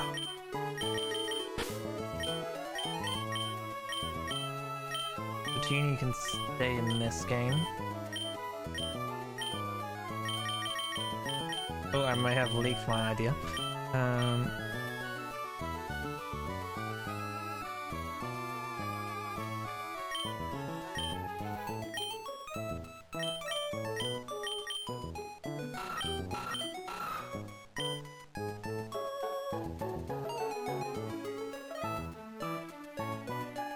You're not a capable battler? Not many people are, don't worry.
I did save.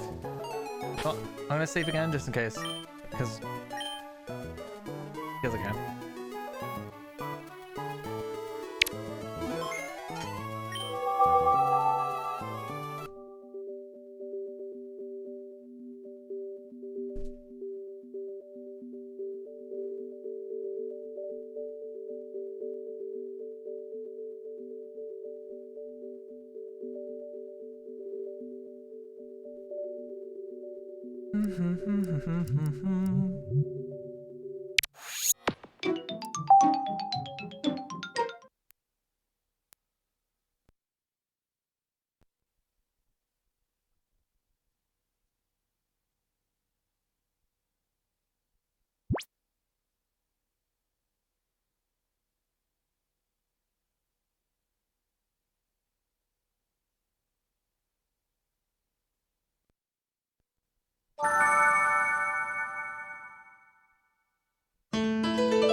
As loud as it.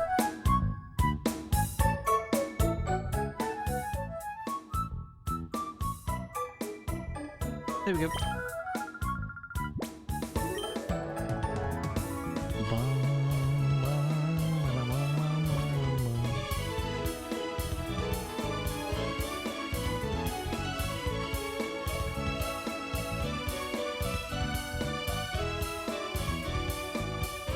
We're gonna grind in this game instead.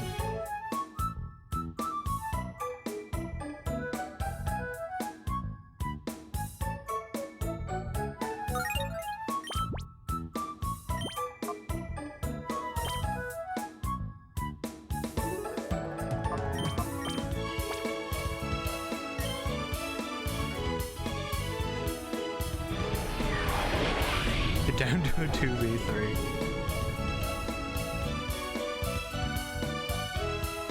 Well, what's your starter? Do you have a water type or anything?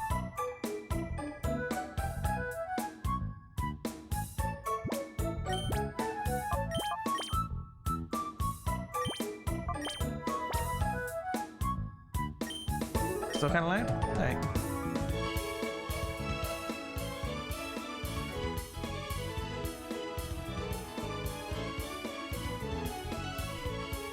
Blaziken.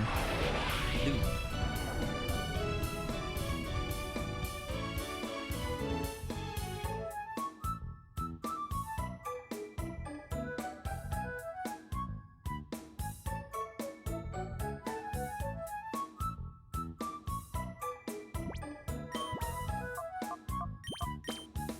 How did I get Frotanizer?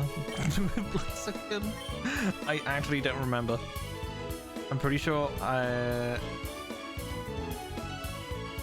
just bulked up and just like double kicked them.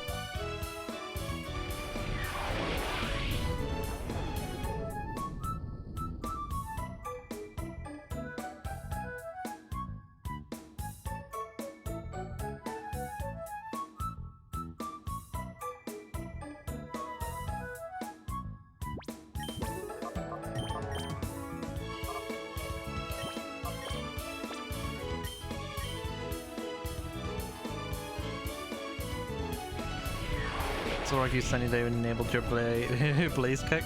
Hell yeah. We love sun boosted blaze kick.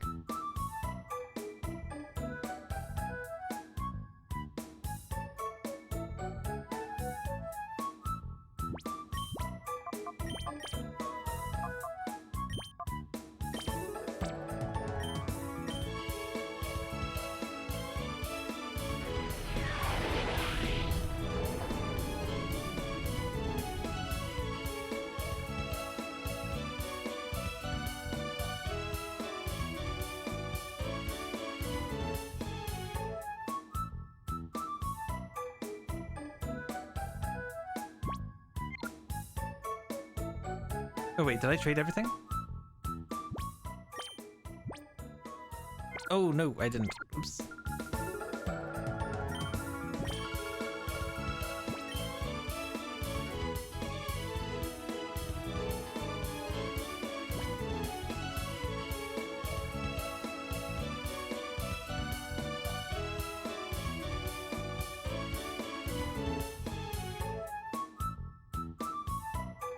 I forgot a single Pokemon.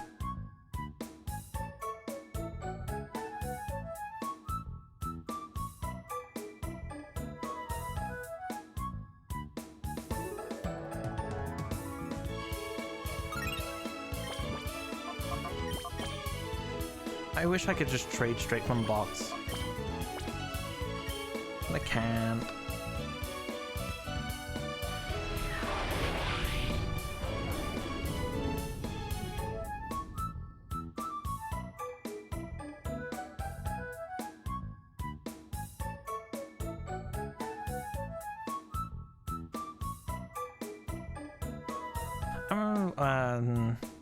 I was kind of curious for a moment because XD and Coliseum share some data, but in some weird ways. I was wondering if it was gonna like maybe be a bit funny with like the map location of Aron, but I just remembered I brought the one I hatched and not the one I got from the Pokestops. Whatever. I can hide this now.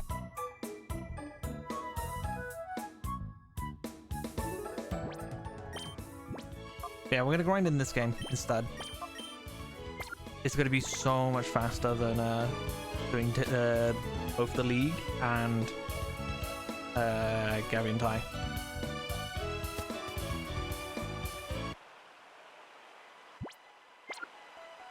Ooh, I forgot to bring the Mystic Water. It shouldn't matter too much though.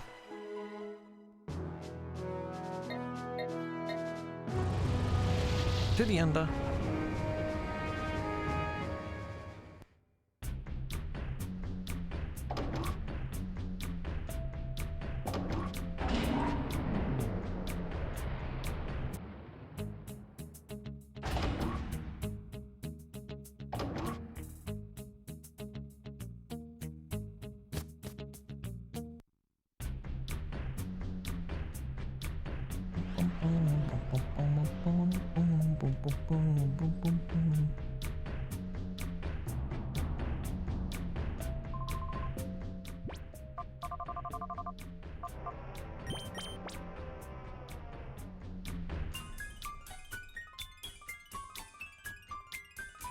Move.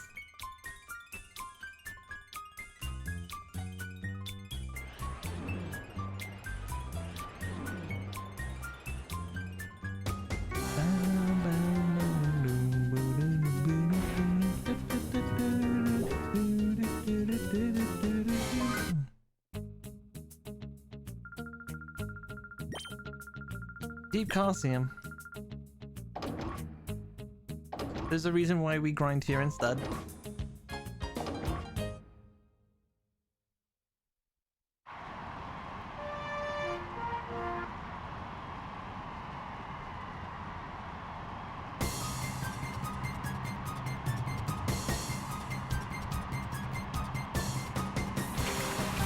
Level 60. This is why.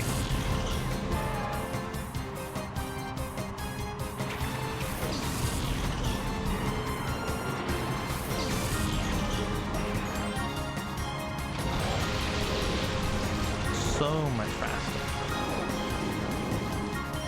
And plus, since the Pokemon are brought from a different game, they also get the boosted XP as well.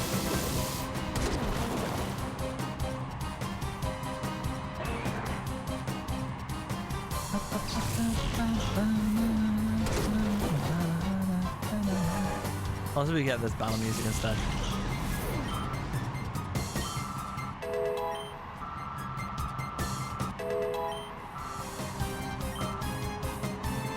Look at that, 2,100. That's for the match choke.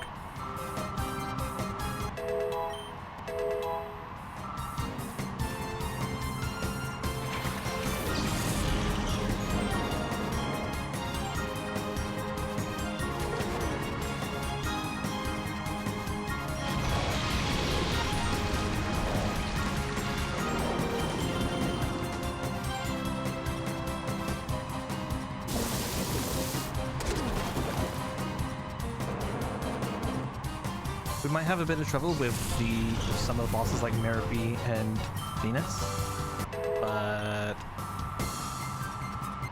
it's fine.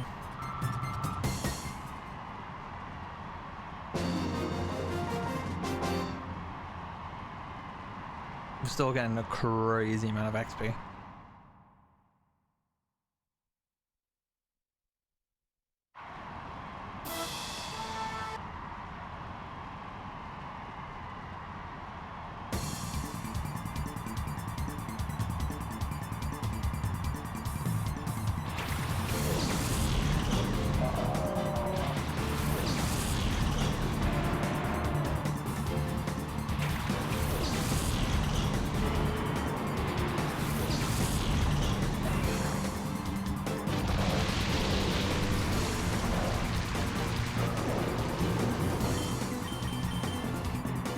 Can't wait for people to jump in, being like, this isn't Pokemon Emerald. Why is the thing Pokemon Emerald and not Pokemon Coliseum? This is all within the context of Pokemon Emerald, so I'm still gonna treat it as Pokemon Emerald.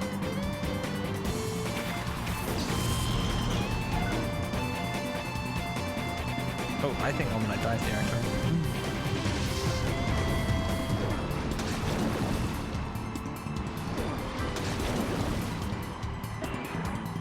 Oh well, someone else gets XP.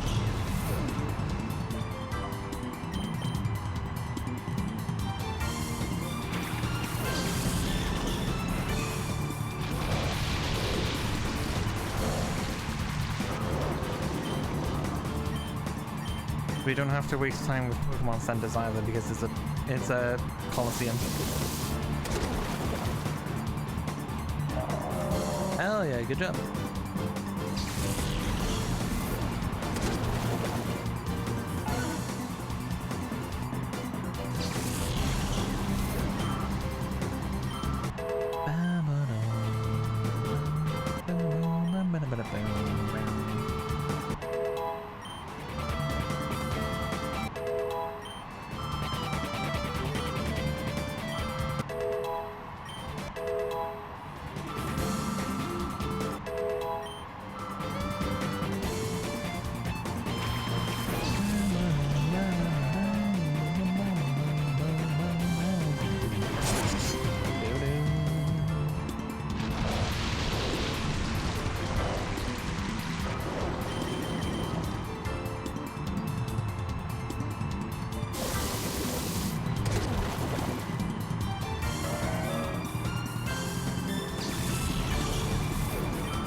Zogo.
Speaking of Pokemon Coliseum music.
There's gonna be some good XP.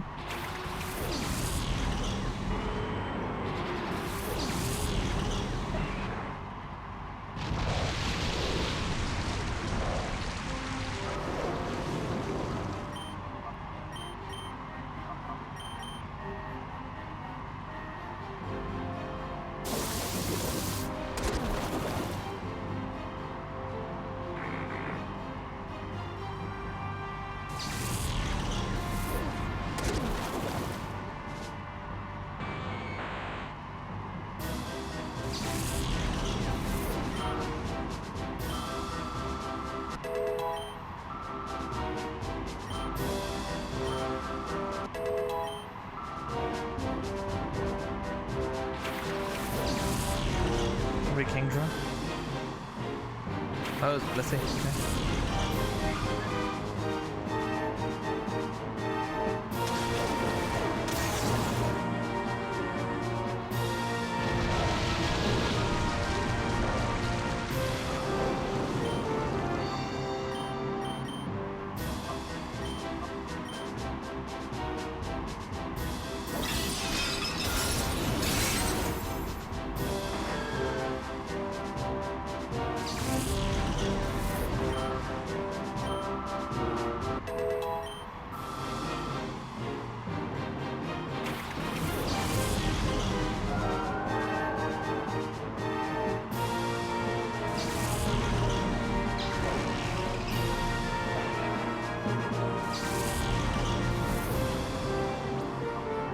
All these Pokemon are just gonna get immediately one shot, but what can I do?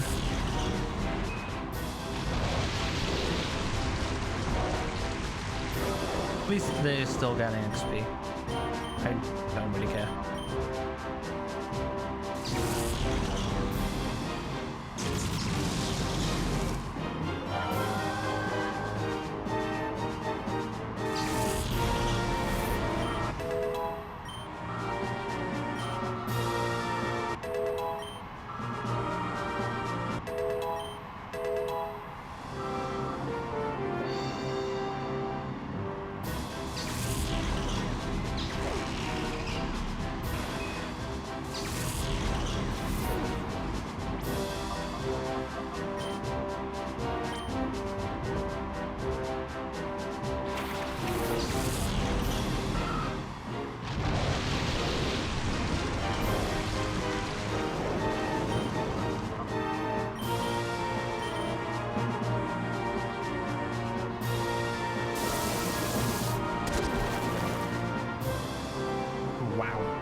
I'm surprised it did that much damage.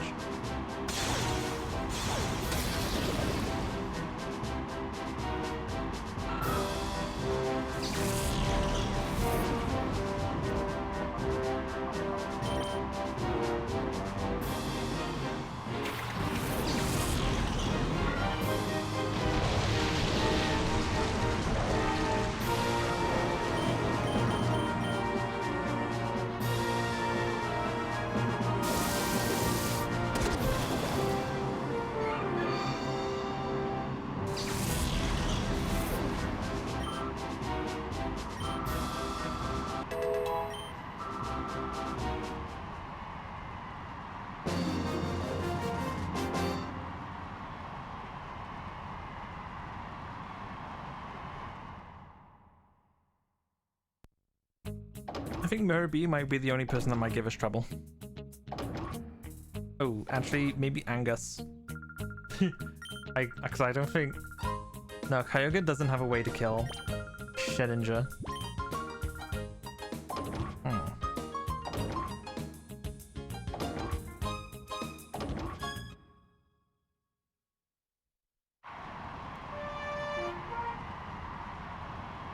Oh well.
transfer new box.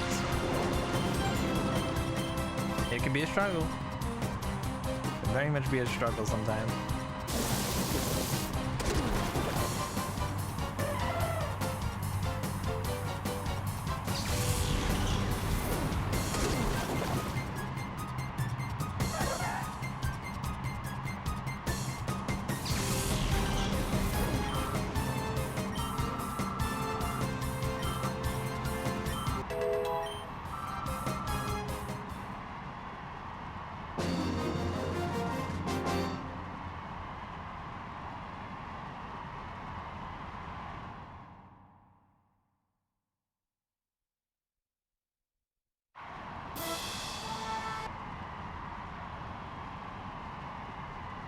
If a Soul Silver file that has some progress, but you're still lacking Heart Gold now.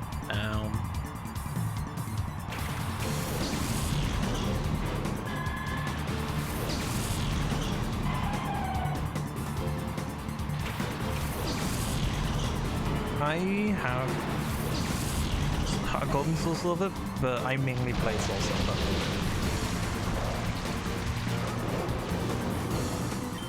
I played Soul Silver more than I did Heart Gold.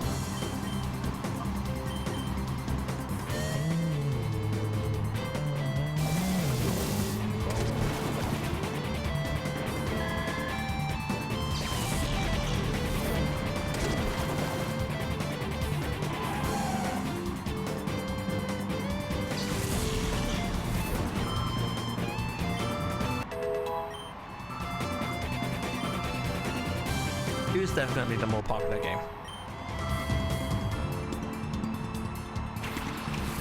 Our Gold was absolutely more popular.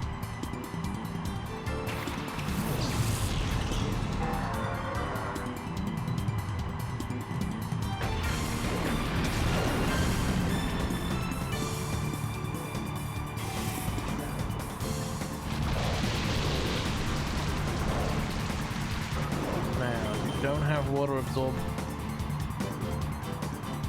Cool.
I also need to grab a Silcoon. Because I have some Wurmpools, but I could just be unlucky. You can just find Silcoon in Paddleberg Woods. You can just straight up find Silcoon and Cascoon, but they're a bit rarer.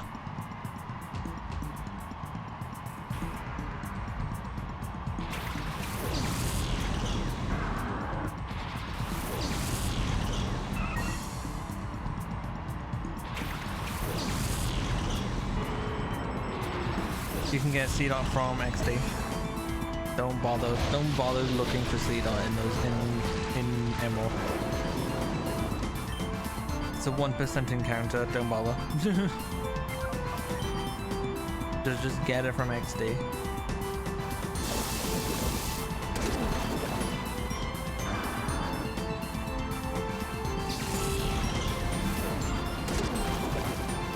No, I'll find you, you continue.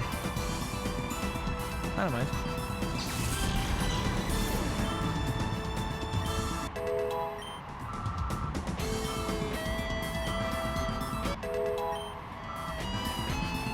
Same with Surska. Surska is also another 1% encounter that you can get pretty easily in XD.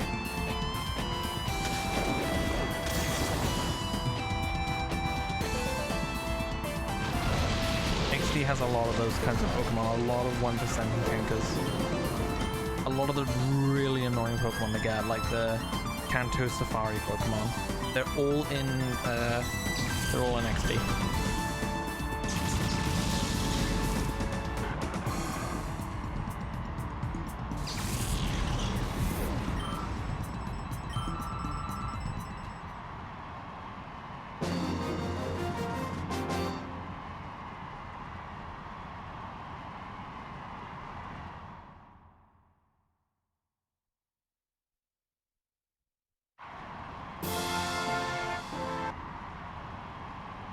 You get a Pokemon full swipe, also get it in XD.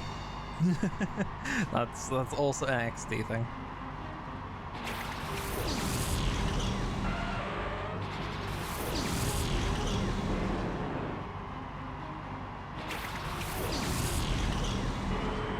My full swiper is Breloom, which it's easiest to get in XD. All the Pokemon, all the Shadow Pokemon you purify in Pokemon XD all have an egg move and a move they don't normally learn. Very interesting stuff.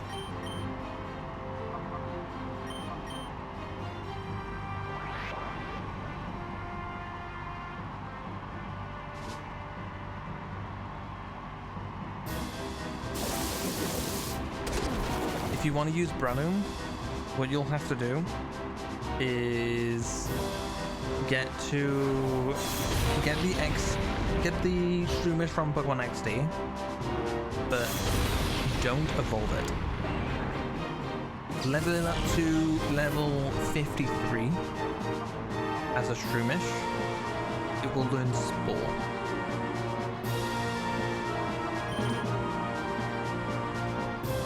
Breloom does not learn Spore. It's a move it can only learn as a Shroomish. So you'll have and then when you evolve it, then it'll have Full Swipe and Spore. Level 53.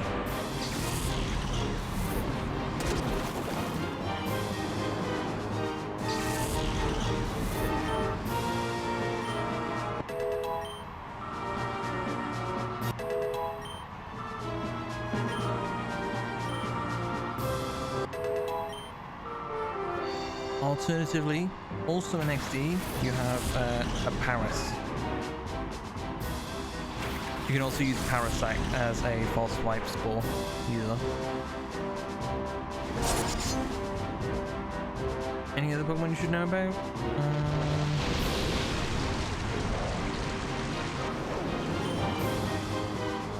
I don't think so. Nothing too major. Just have a look at the Pokemon, like the Shadow Pokemon list and the Pokespots for XD. Because there's a lot of really hard Pokemon to get in those, which have been made so much easier. Just so you're not wasting a lot of your time in Hoenn and Kanto. Because if you another one was, if you catch every single Shadow Pokemon in XD, like if you've caught them all, you've purified them all, you can go grab a Dragonite, which saves you from finding Dratini in the Safari Zone. Massive time save.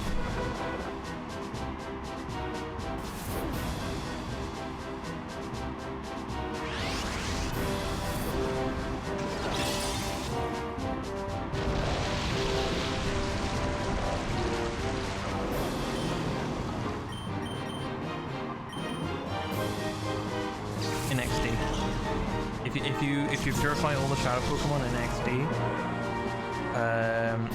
you will get a call that Mirror B is in one of the towns. Yeah, I believe it's Gateon Port. That Mirror B shows up in Gateon Port, and if you battle him, he'll have a Shadow Dragonite that you can steal.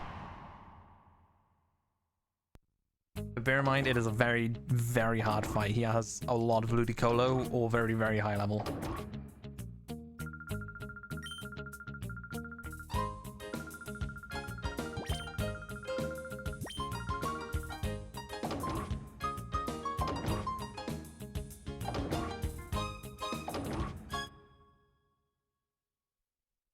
But still, it's so much better than trying to find and catch a Dratini in the Kanto Safari.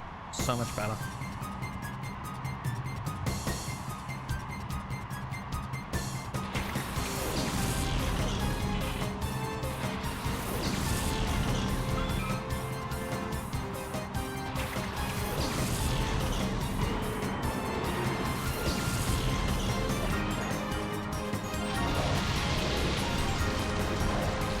Does Toxic quiet? Hell yeah.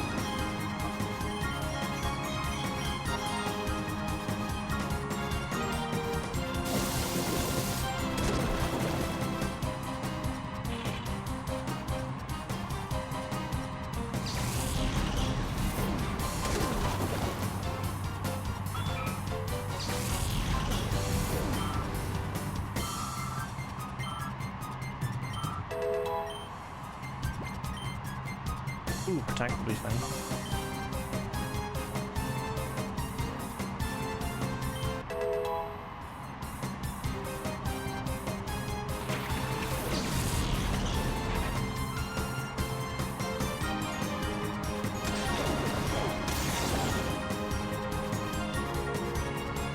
Gen 3 Hoenn is the only games you can kind of remember all the characters are. I'm kind of the same.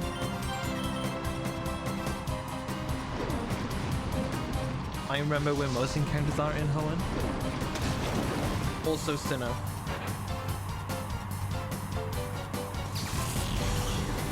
I know roughly where to catch most Pokemon in most of the games, but my memory is best with Hoenn.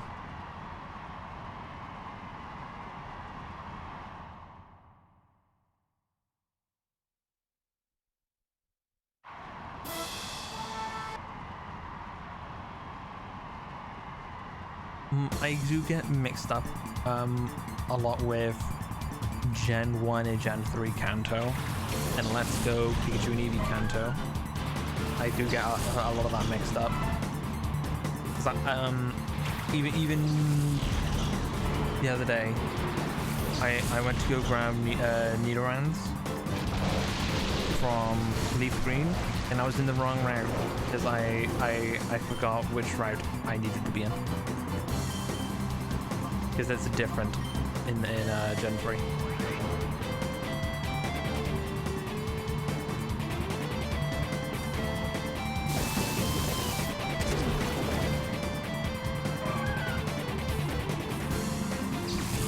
I think the region I'm least familiar with off the top of my head is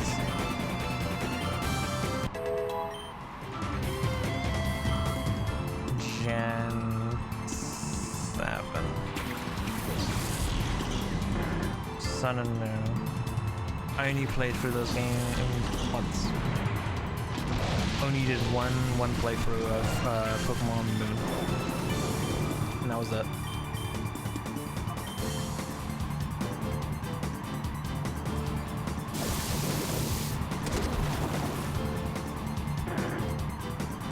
Sword and Shield a little bit more. Again, but that's more of a case of the wild area just being such a pain in the ass. I hate the wild area.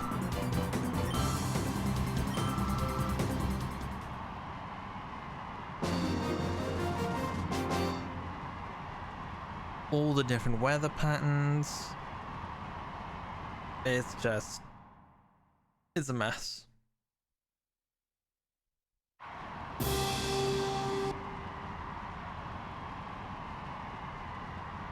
Like, I like Sword and Shield as games, and I feel very conditioned to like them because I live in the UK, where it's based in. I feel very happy that there's a Pokemon region of the UK. I love the gyms. I think the gyms are easily the best part of Sword and Shield.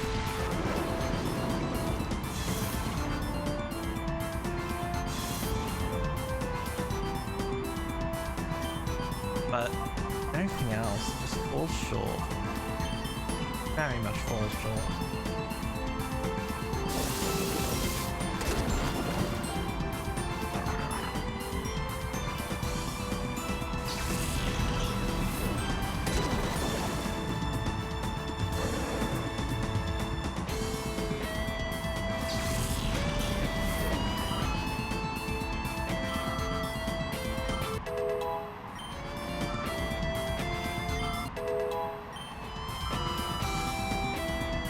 I think you'd be better off just running through Palberg Woods.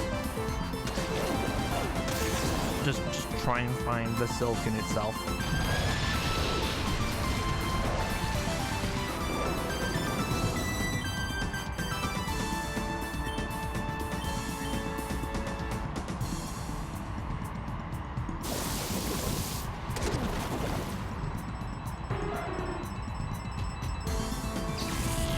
Oh, you're on Palberg Woods? Alright.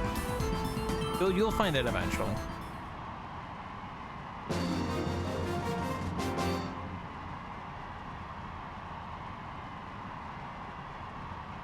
If I had to take a rough guess, I'd imagine Silcoon is probably about a 15 or 10% counter. There we go. That's Almanite done.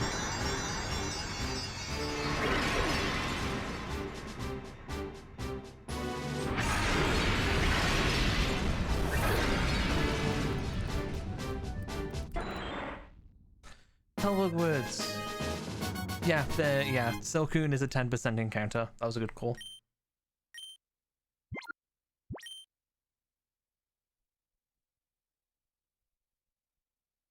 Anyone? Nice.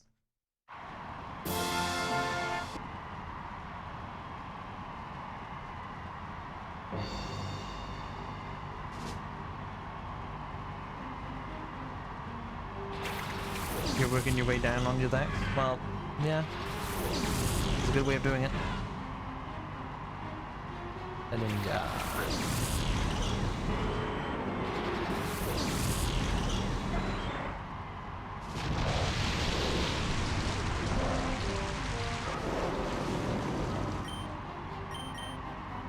Ooh, we have bite.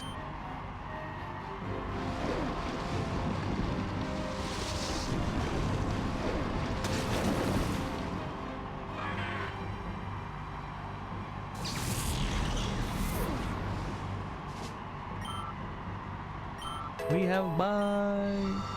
We can kill it.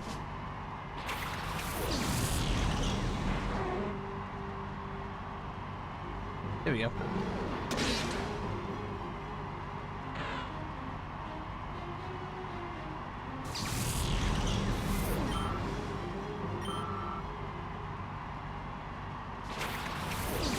Giraffe Rig is a funny one, actually.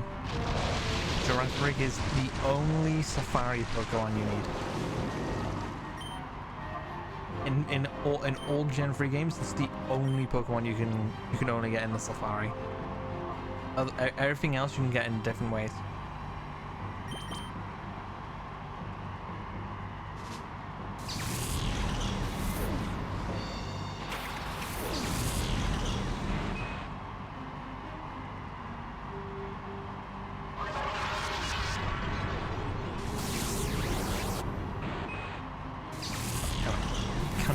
Just send Carpto to his death there.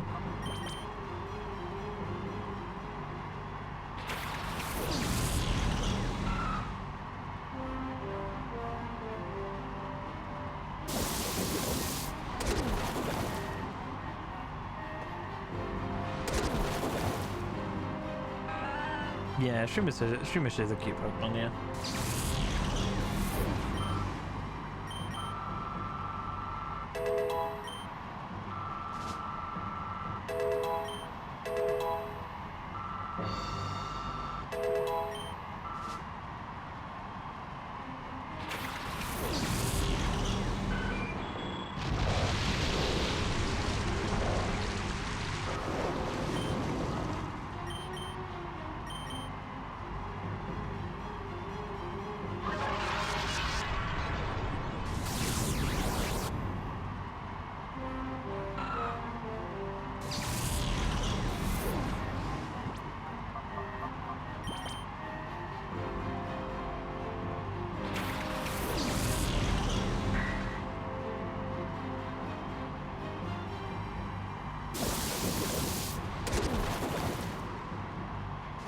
Doing so little damage to Kingdra.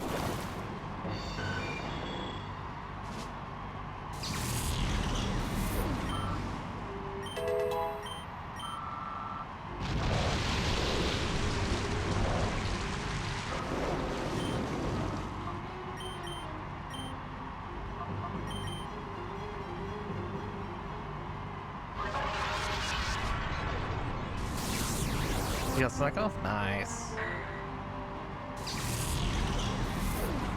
I got mine pretty early on as well. I got very lucky with that.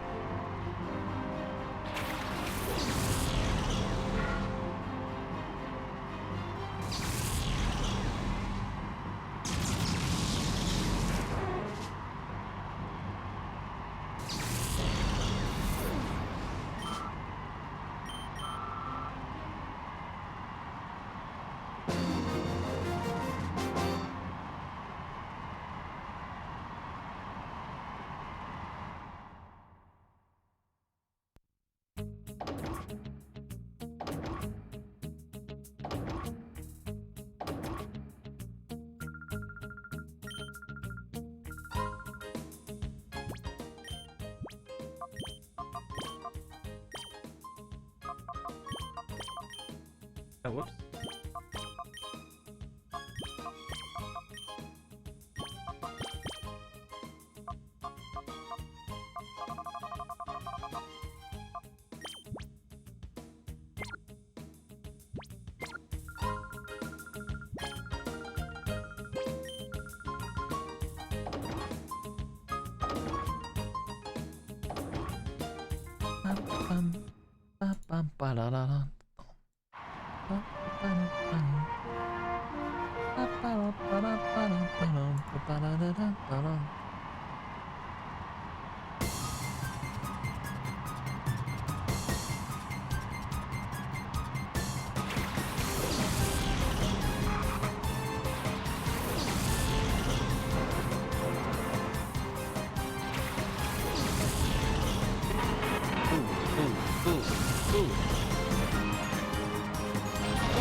No way!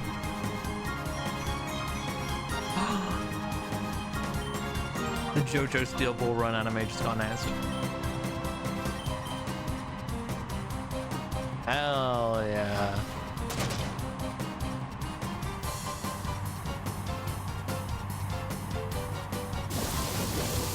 Oh, oops.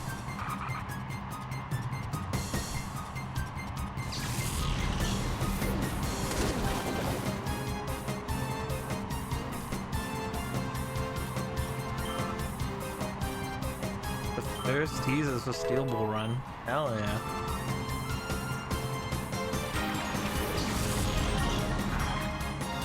No, I only just saw it on Twitter. The Steel Ball Run anime just got announced like 2 hours ago. Cool stuff.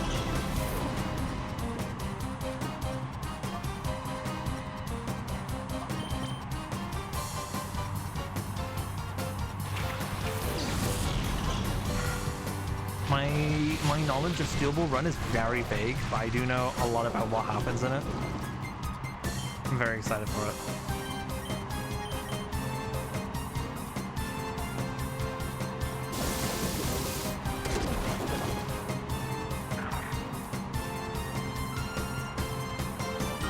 JoJo's always a good time. Always a good watch.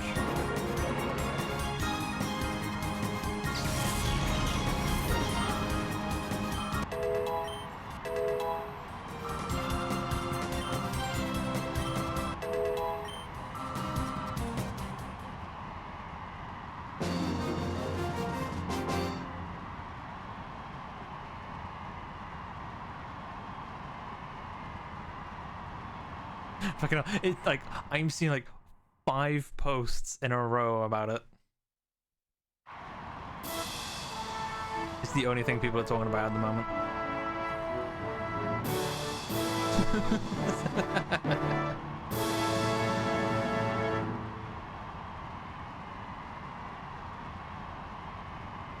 Hilarious.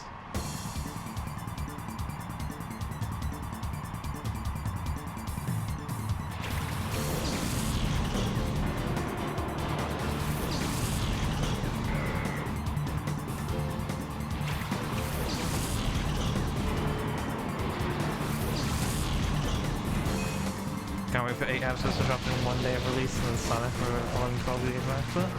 Just how we like it.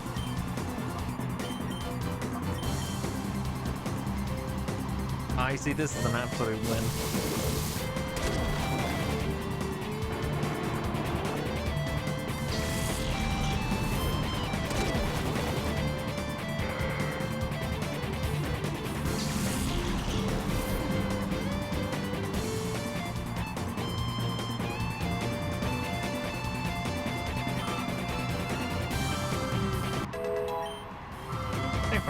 Yeah, well, welcome back. Yeah, I decided this will be a lot easier.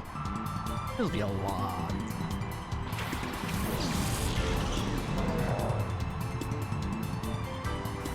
Frost, did you see the Steel Ball Run anime got announced? Like 2 hours ago?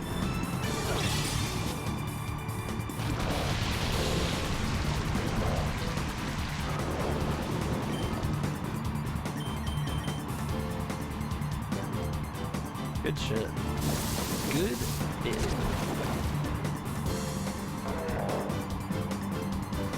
Love to see it.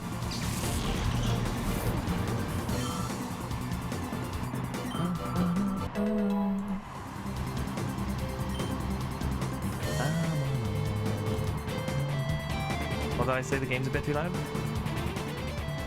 The JoJo Steel Ball Run anime got announced. Part 7.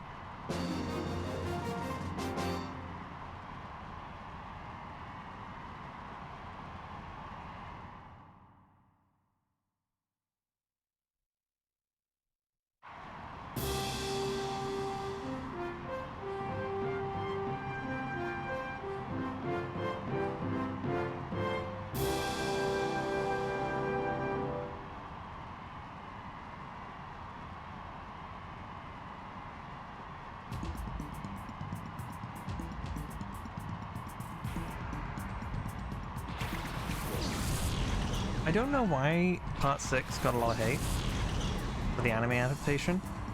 It was fine. It was perfectly fine. I don't know what was wrong with it. Everyone I see just hates on it. Not diving into JoJo, I find that very surprising. You have no idea how surprised I am right now, Frost. I thought you'd be like big on JoJo.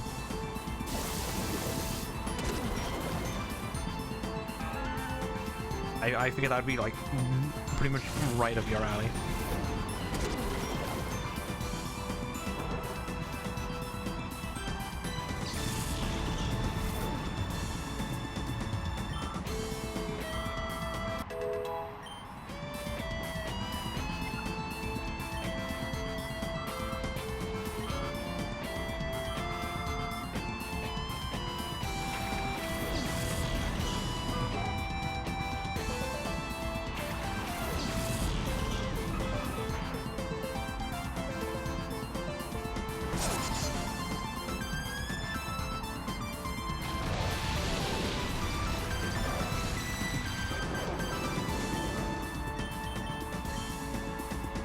I'm happy to see a lot of the misinformation about the Switch 2 is getting addressed. A lot of people are stopping spreading misinformation about it. There's so much fear mongering about the Switch 2. It is insane how stupid some people are.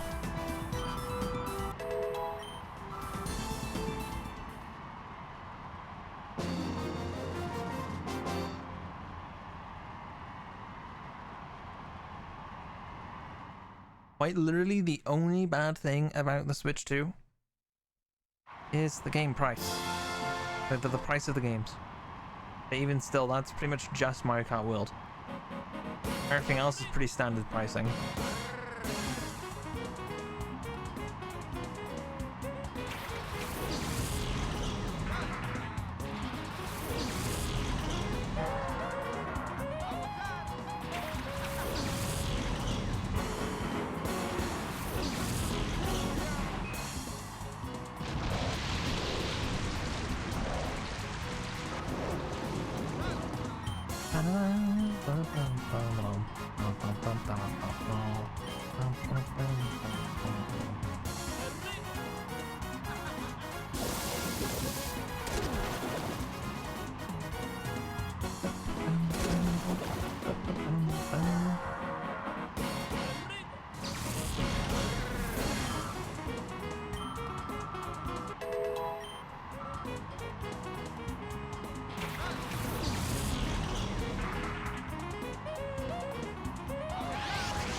Goodbye, Kabuto.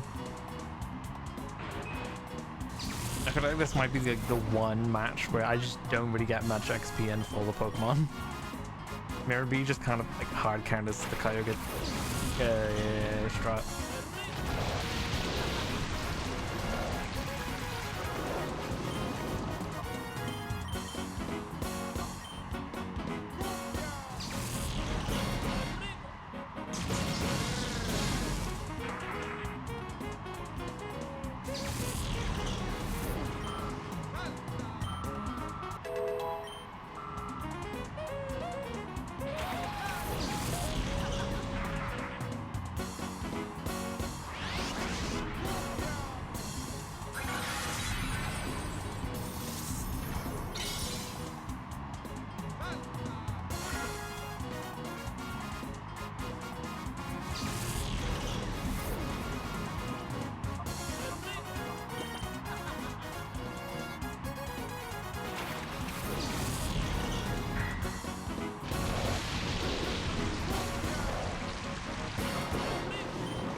Everyone gets like one level each before just getting demolished.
Yep, down to him, star. Everyone else just died. That's about right.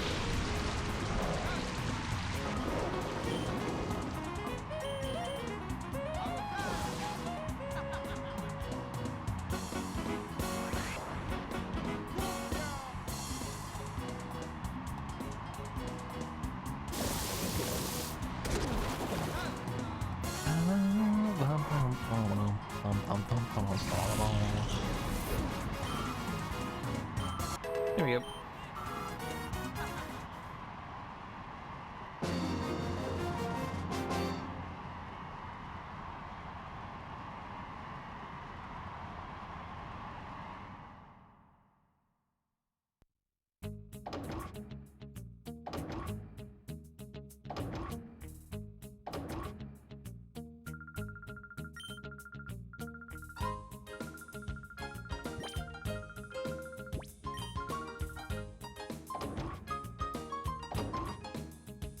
I wish you could transfer money between games, because I get so much money from this mode. This Colosseum is insane for money.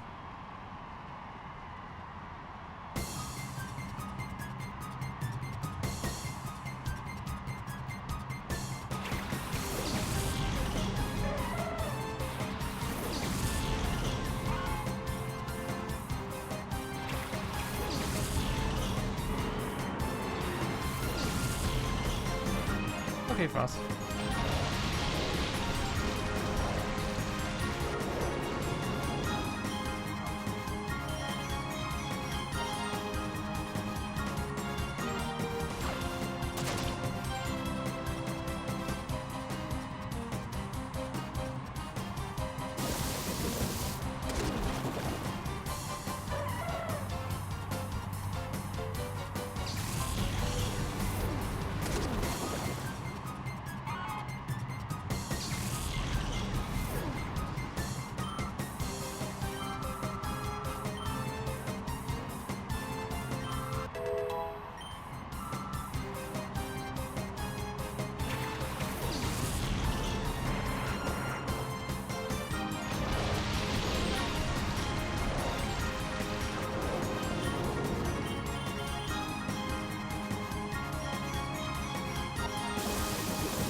He's still on him? I don't know. Have you checked? I don't see a ruler anywhere.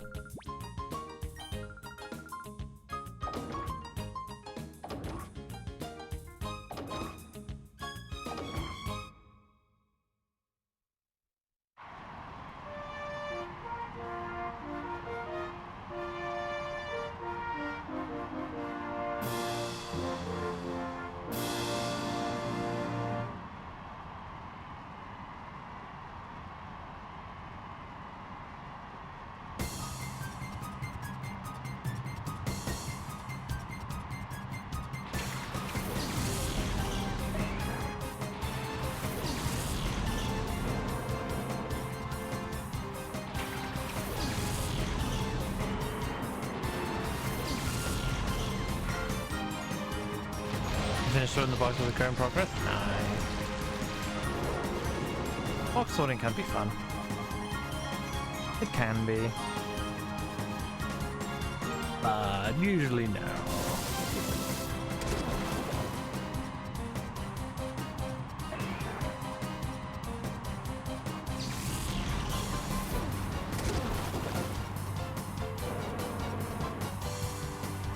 Hey, at least we're working with modern box controls and not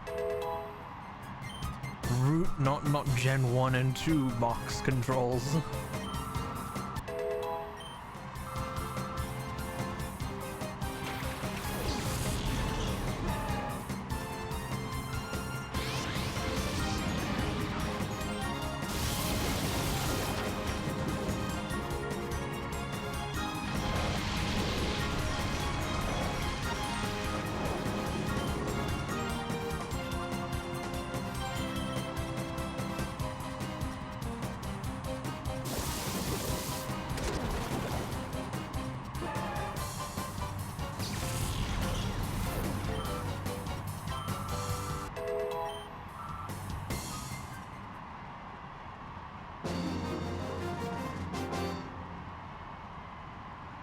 So one you don't have access to in some of all forms you remember countering locations for?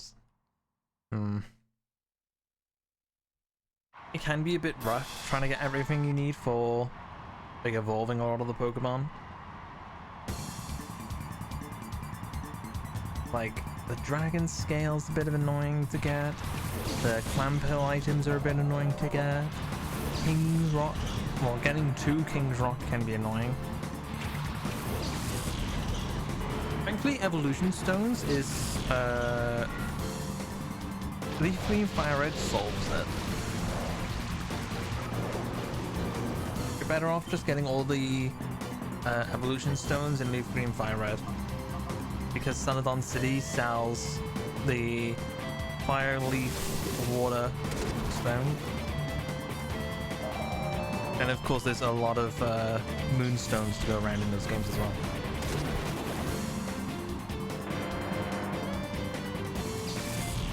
So I'm pretty sure Ruby, Sapphire, and Emerald, between them have like one moonstone each.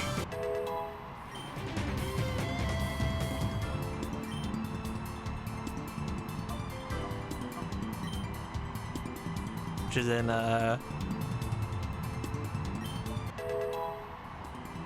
what's it called? What was that cave called? Something Falls. Meteor Falls, that was it.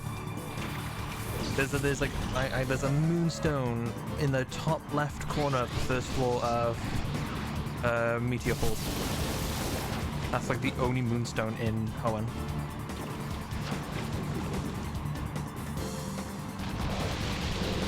There's probably some battle tower stuff you can do, but I don't know. No, you don't need waterfall. It's so you enter Meteor Falls, head to your left, go down the one set of steps, like the one tile of steps, keep heading to your left, and then you just go up the long stairs, and it's just right at the top of that little area. You can't miss it. It's quite the only thing up there.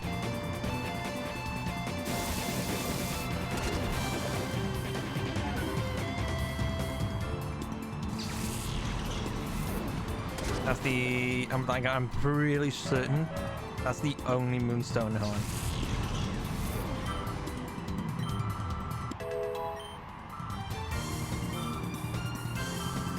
I use it on Wigglytuff.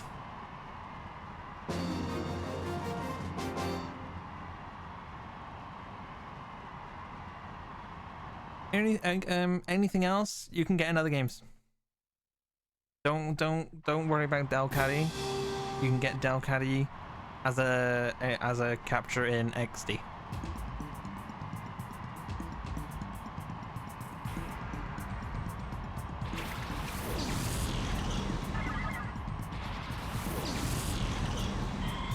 Speaking of Delcatty.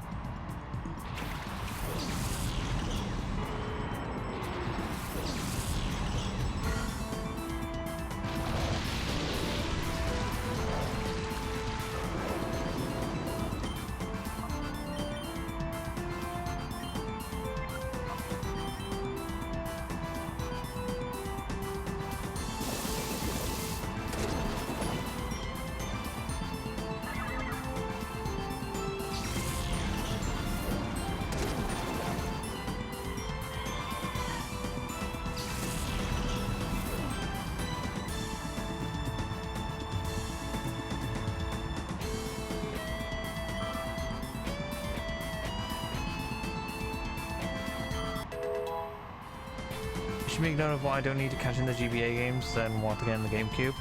It's pretty easy. Just head over to Cerebi or Bulbapedia.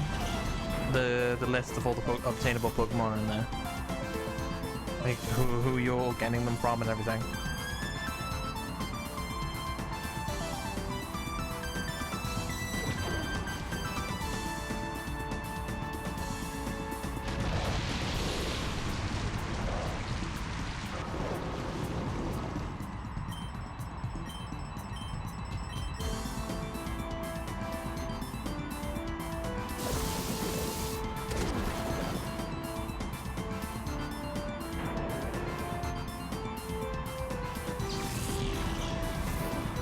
Honestly, it's the only kind of research you really need, other than just individual ETCs like, ooh, where do I get Slowpoke? But that's like, because you will get like about 60% of the decks from Colosseum and XD, and it really is just catch everything and then just fill the gaps in with the Gen 3 GBA games.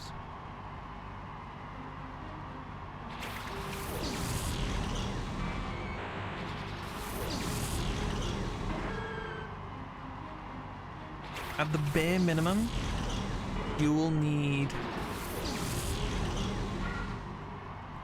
Yeah, you already have Puccietta, yeah. It's fine, you just catch the XD one because you'll want it anyway.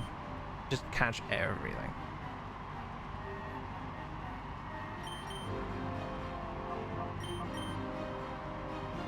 Yeah, at the bare minimum, you'll need to complete Pokemon Emerald. You'll need to complete Pokemon Ruby or Sapphire, but I recommend Sapphire because there's a lot of good exclusives in that you can easily get, like Seviper, Volbeat. I think there was something else, but those are the only two off the top of my head. So I recommend fully completing Emerald, fully completing Sapphire, fully completing Colosseum and XD, fully completing Pokemon Channel, a full playthrough of Leaf Green, and then Fire Red up to the 6th gym. That's all you need.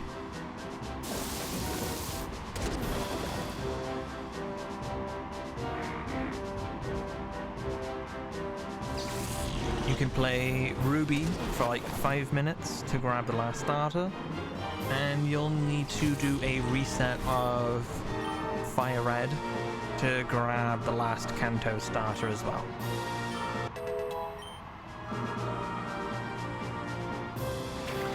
There are a few difficult Pokemon to grab, like Relicanth, Timeco,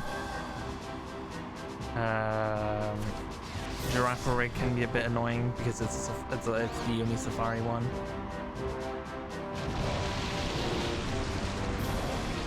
Channel, XD, Colosseum, Sapphire, Leaf Green, Emerald, Fire Red. Yes. At the bare minimum, yes.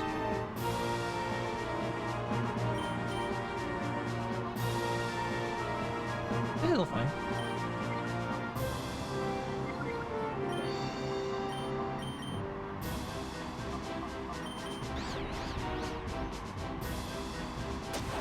Ooh, that's not good.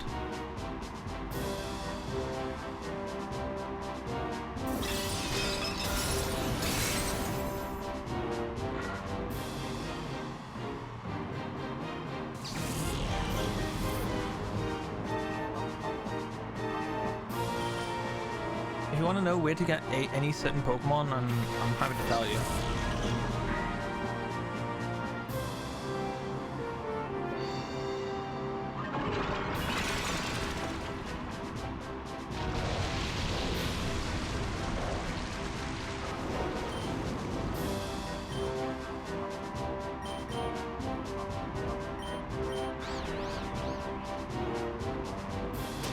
I mean, yeah, it's obviously fine to just double up on Pokemon. There really is no trouble.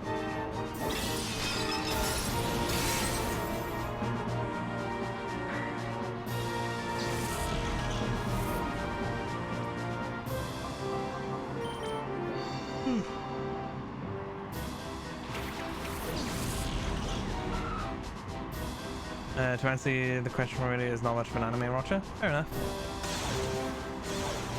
Fair enough.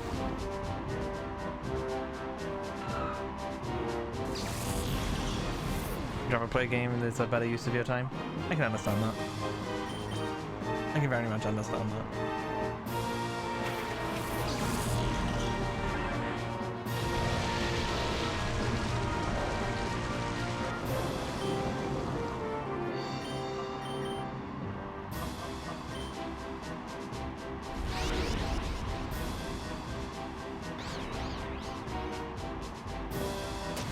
Kyogre, please. Please, Kyogre. Hit a move.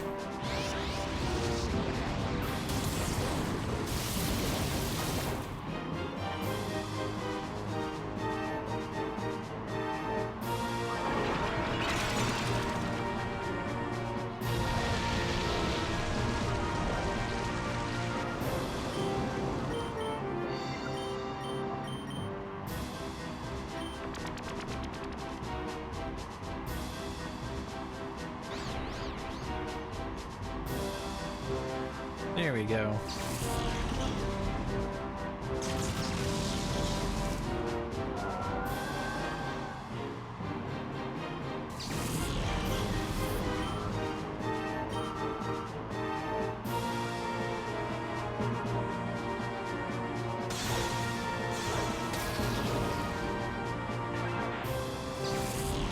I've been watching so much Scott the Woz the last few days. I've just been binge watching Scott the Woz videos.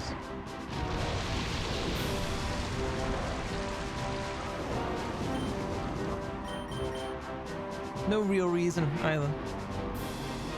I just wanted to watch some Scott videos. Hey y'all, Scott here. Great, he's great.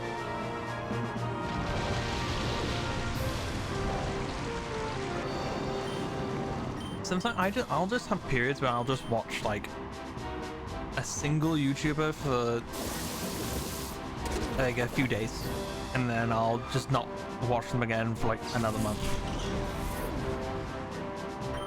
Right now it's Scott the Woz.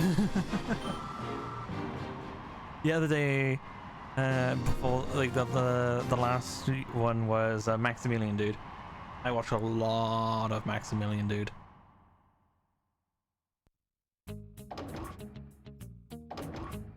I watch a lot of John Stone. He's funny. A very funny man.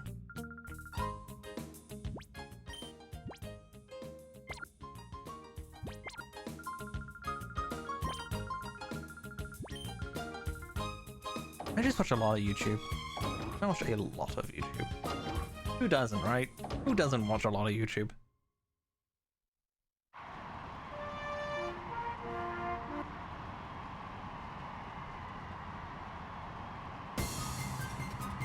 Honestly, I copied this from Johnstone. I saw Johnstone do this, the Gen 3 Living Dex. I was like, I want to do that. Just simple as I want to do this, and so I'm doing it. I'm not gonna be shy about it. I stole this idea. I stole this. But yeah, it's not even stealing. It's just playing the game. This is how Nintendo wants you to do it.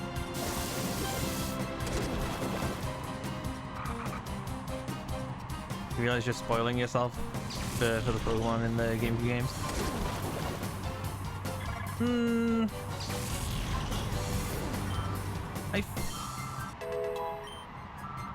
I don't know. It's like, kind of have to with this kind of challenge. If you want to make a plan, you have to spoil yourself.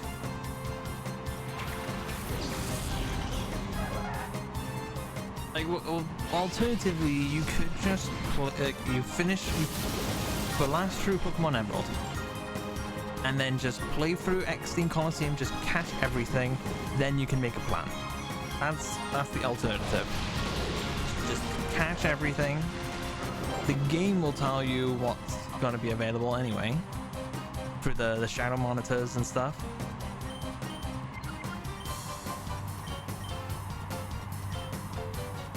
It is up to you in the end. I made a plan before I started. Actually no, I started and I was like, I should make a plan, and so I think I did like the first stream and I was like, okay, yeah, I'll make a plan. And so then yeah, I made my plan, and I did spoil myself, but I felt like I didn't care. I didn't care about spoiling myself for this challenge, but you know. I already knew all the Pokemon in Colosseum. I didn't know many of the Pokemon in XD.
I just have the urge to play Mario Kart.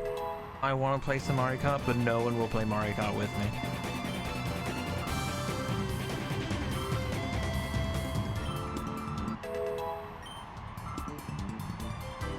Nobody likes playing Mario Kart with me. I'm gonna cry.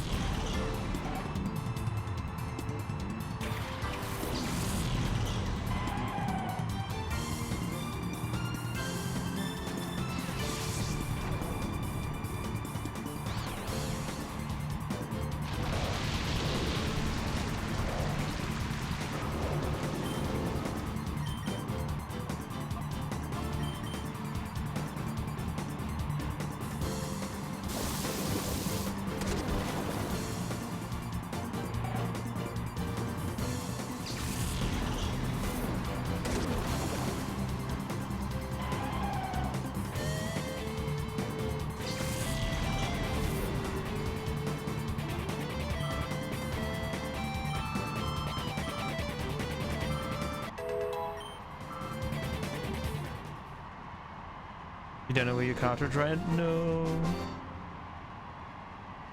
I always keep my I always keep all my cartridges on hand, like right next, like pretty much on the desk right next to me. I'm staring at it right now. I have my case full of Switch games and case full of DS and 3DS games, in my stand for my GB and GBA games. Like all of them are inside of me.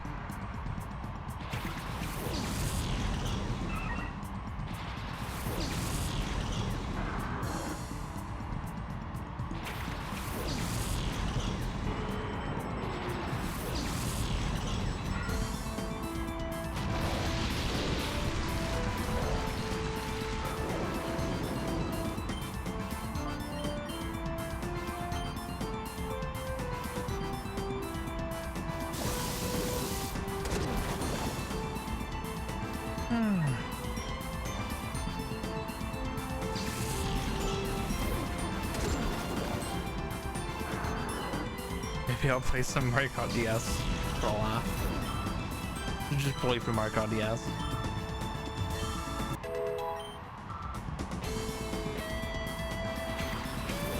I can do that now. I can stream Mario Kart DS.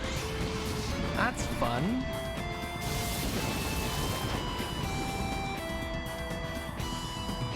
Wi-Fi right after the 6th gem because you need the second fossil. And the place to revive the fossil is on Cinnabar Island. That is the only reason.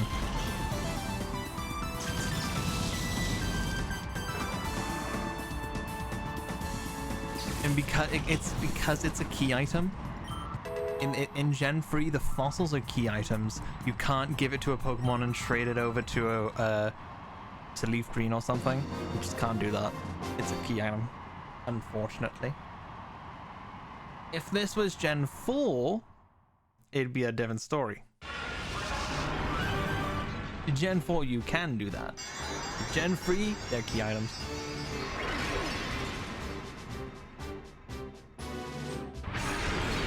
Lucky you have a fire red file with D4 beam, but which fossil do you have?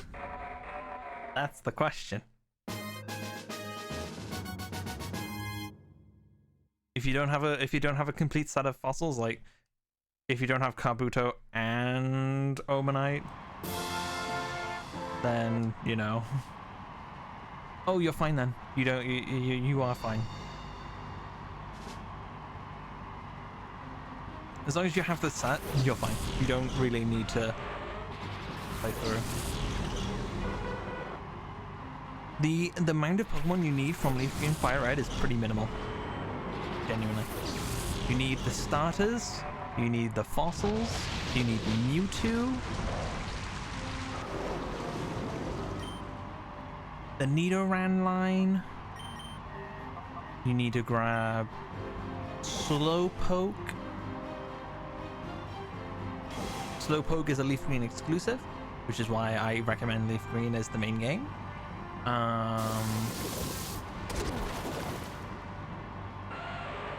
Let me have a look at my notes. So from Leaf Green, I needed the Bulbasaur line, I grabbed Pikachu from Leaf Green in the power plant. The Nidoran line. Clefairy's another one. Clefairy's another big one. That's a rare spawn in Mount Moon. I was gonna grab the Geodude line in Leaf Green. The Slowpoke line. Ghastly's another big one. Onyx is another big one. Krabby's another big one. Cubone, you can grab in XD Gale of Darkness. Jinx is another one. The only way you can get Jinx in Gen 3 is a single trade.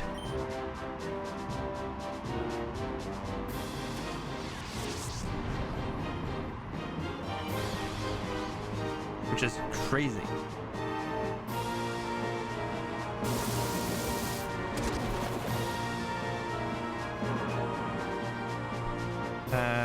Porygon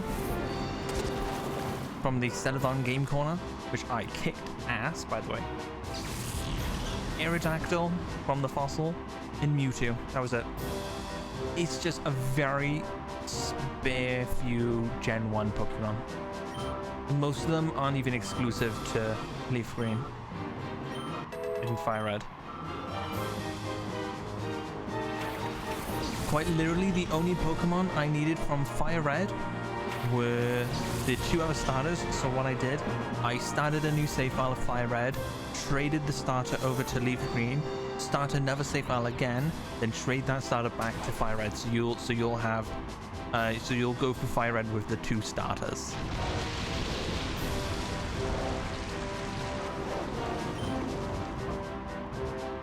That's what I did, at least. Then Nidoran male, then Kabuto. That was it. That was all I needed from Fire Red. Those 3 Pokemon. Oh, 4. Yeah, 4. Honestly, doing the Celadon Game Corner was honestly more fun than playing through Kanto overall. Doing Porygon was more fun than actually going through the games. I kicked ass on that.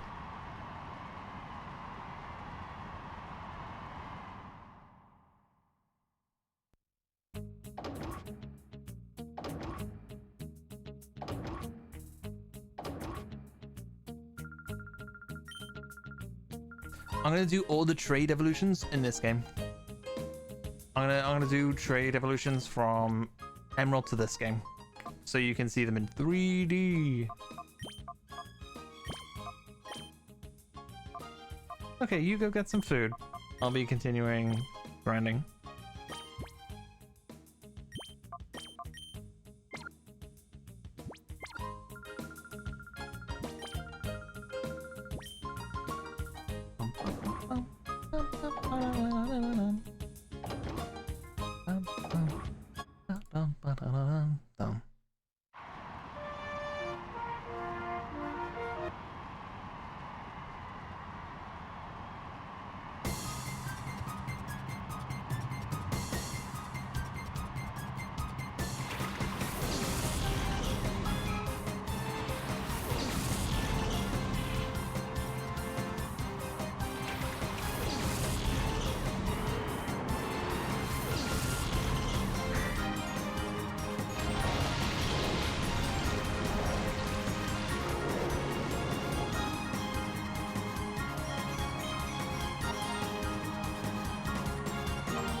doesn't affect mischievous. Oh no.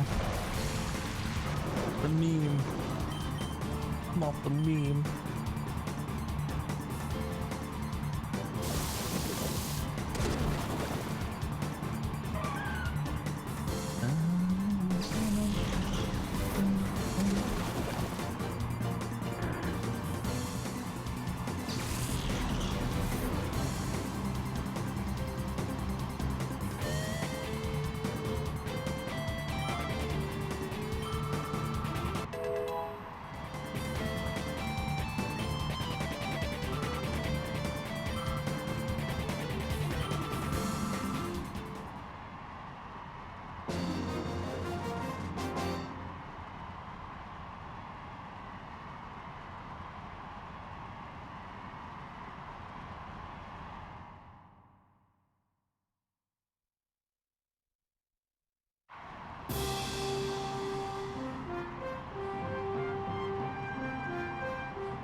You're so clicky.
Agnol.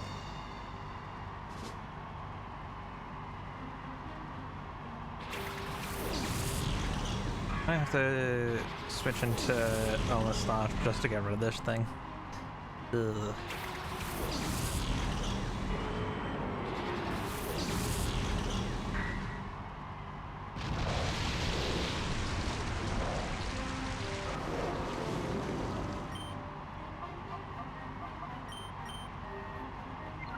Yep.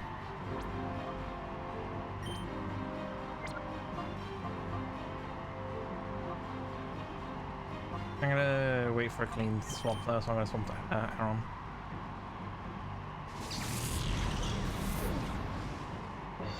Let Aaron die.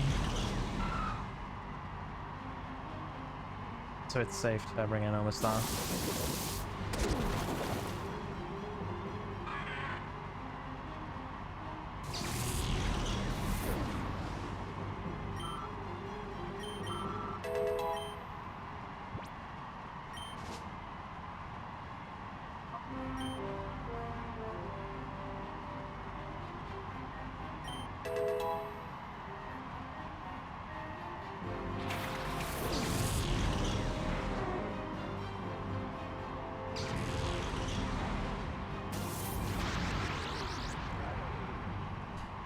Kind of annoying. I'm just gonna outspeed anything I bring out. I'll stall again.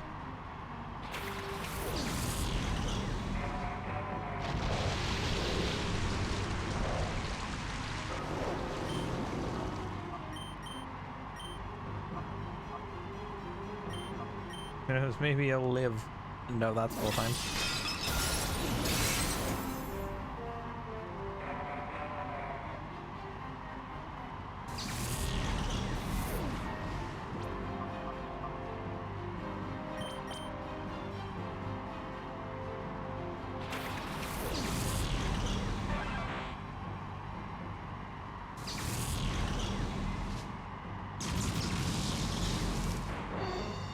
There we go.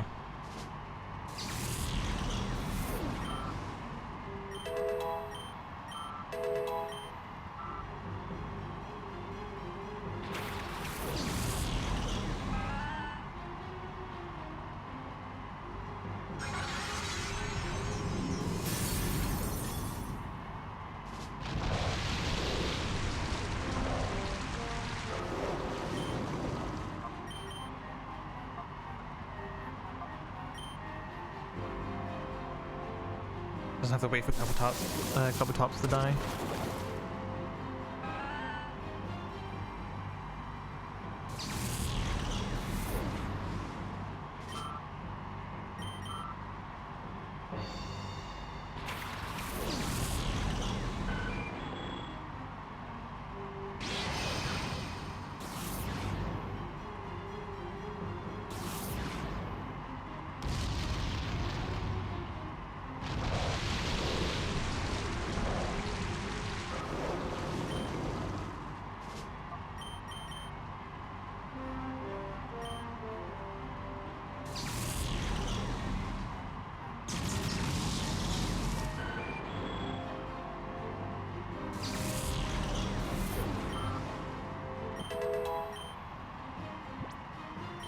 Yeah, I'll take protect.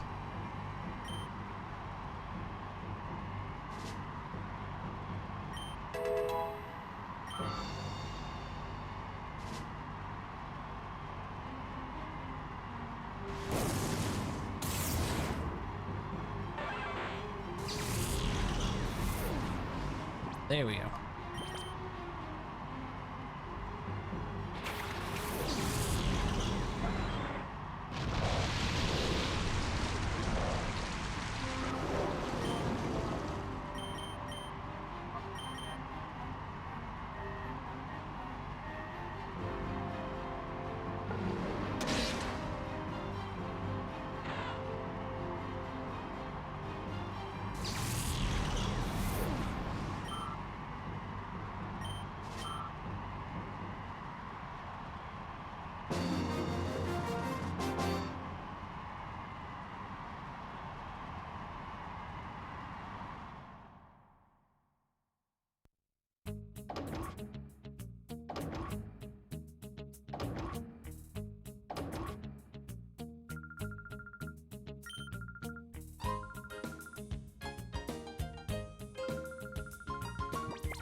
I'll be back just for a moment. I just need to go further.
Hey, I'm back.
welcome back, Ross. Wrong rock Pokemon? Yeah.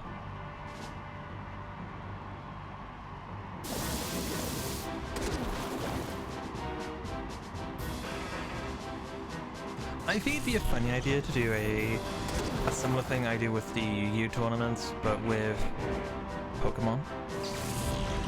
Playing as the different kind of like Pokemon NPCs, like the named people. There's probably like hundreds of things like that in there. Hey Haley, how's it going? Welcome, welcome.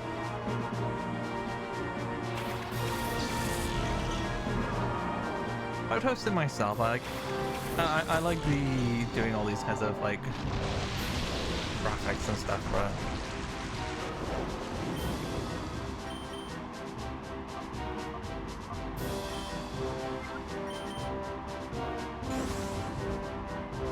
Just host it alongside the Yu-Gi-Oh stuff.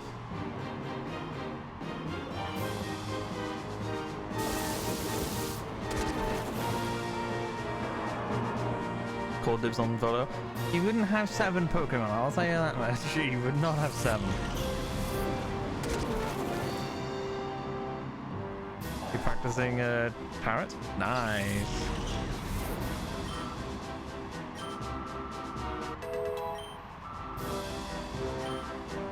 Which Tarot-related joke can I make?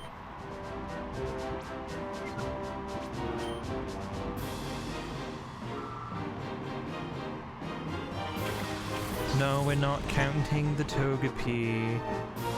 We're not counting his little Togepi froth.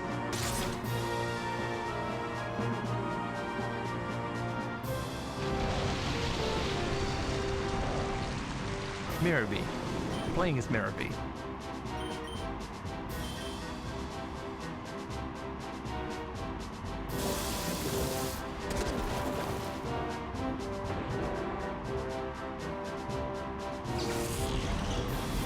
I take from a lot of the different sources, like the big one is the Black and White 2 World Championships with all the returning gym leaders and stuff with like high level teams. But I would make like other options available as well.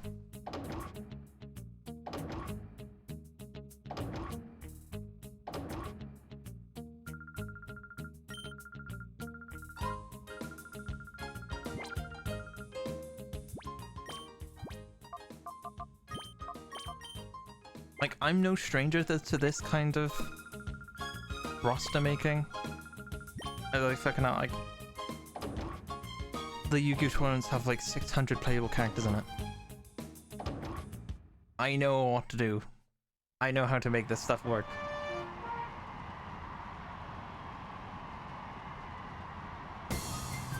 I'm the guy for the job.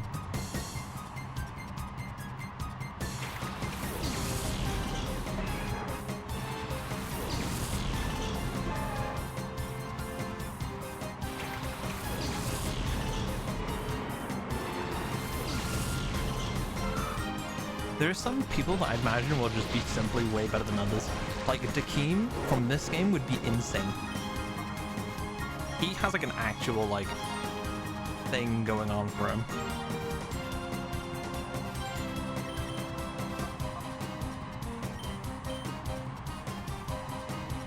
Even shiny hunting in Pokemon Shield. I wish shiny hunting in like Sword and Shield was like interesting. The chaining is weird. I don't understand how the chaining works with Sword and Shield. I just like Dynamax Adventures. I'll just keep for Dynamax Adventures for Sword and Shield.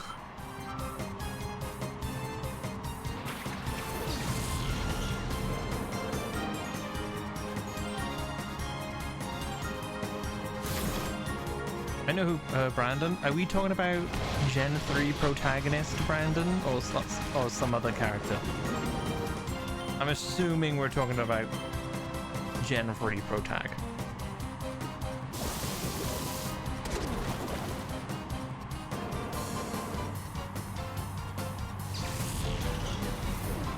From what I heard, it isn't chaining. It's just KO 500 or so Pokemon, and the Radiant Pokemon have a better chance of being signed. Something like that, yeah.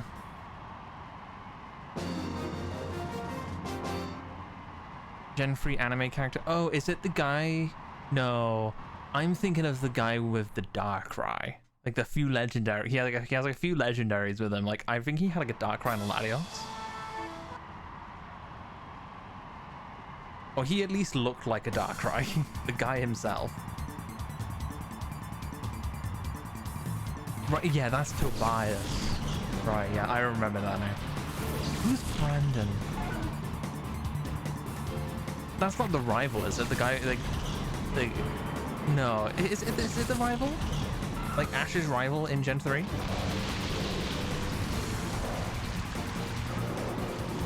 Is his name Brandon? I forget. No. Okay. Is it? It's not the guy who wears the cacturn costume, is it?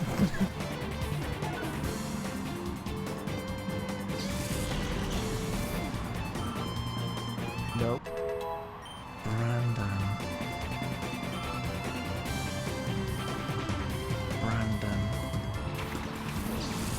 Does he have like greenish hair with like a red jacket? I'm trying to remember like all sorts of different like Gen 3 anime characters.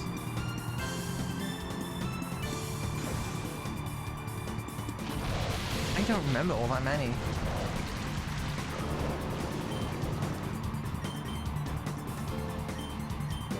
Is it?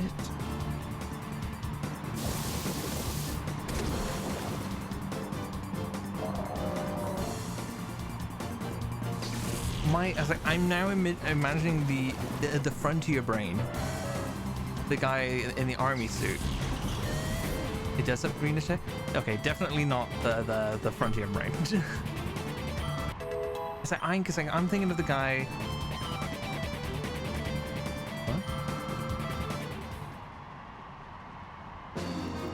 What? Okay, I'm looking that up now.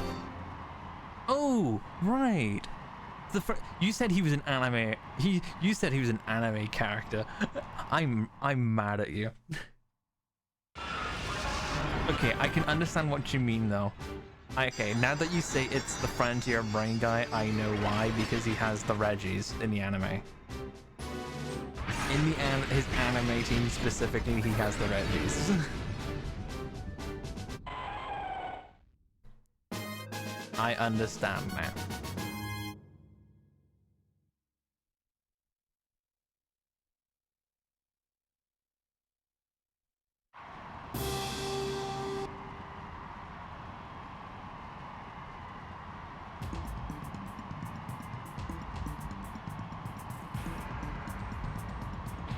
I can't wait for like the million different Ash Ketchums.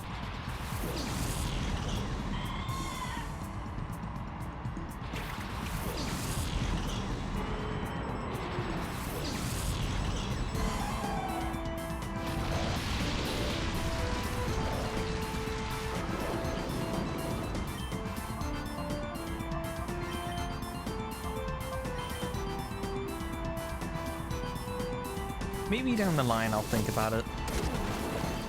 Maybe I'll think about it. Obviously it would all be on Showdown.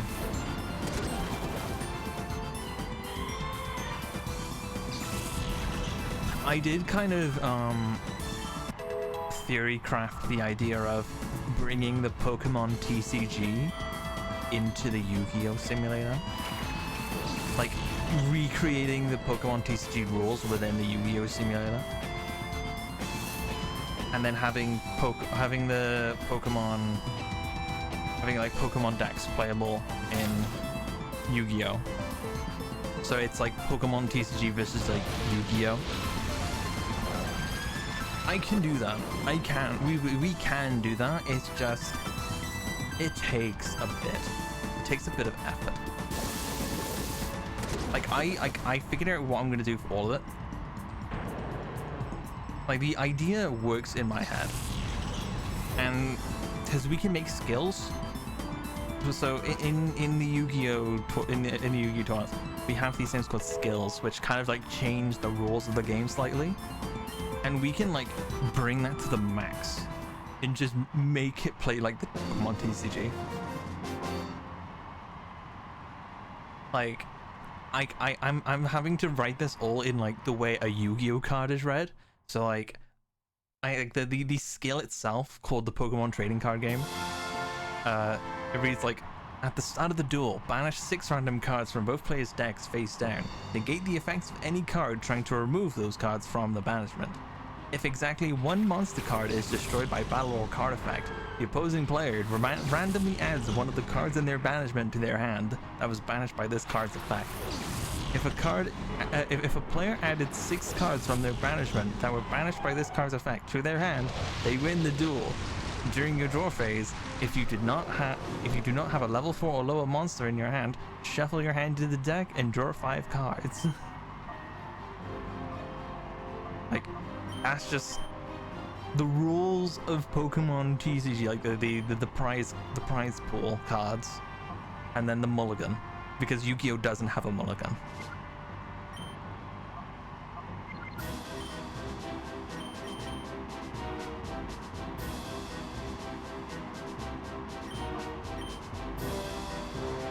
Opponent put a card on field, you put a purple card. Yeah, I've kind of already thought about that. The thing is, a lot of the disruption is kind of like hit in this format. We hit a lot of disruption. There's not many people who can just do that, because we want people to play the game. You know, unlike you, we actually want people to play. So.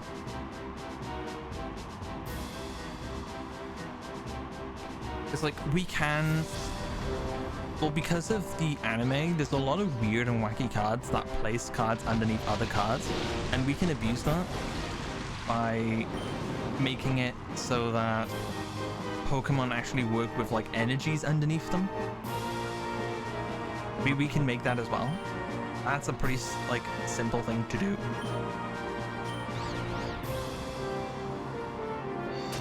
The monkey guy from GX should have it as a joke. He's not playable, unfortunately. Yeah, I saw a lot of the GX cards getting official printings. It's a bit of a headache. It is a bit of a headache.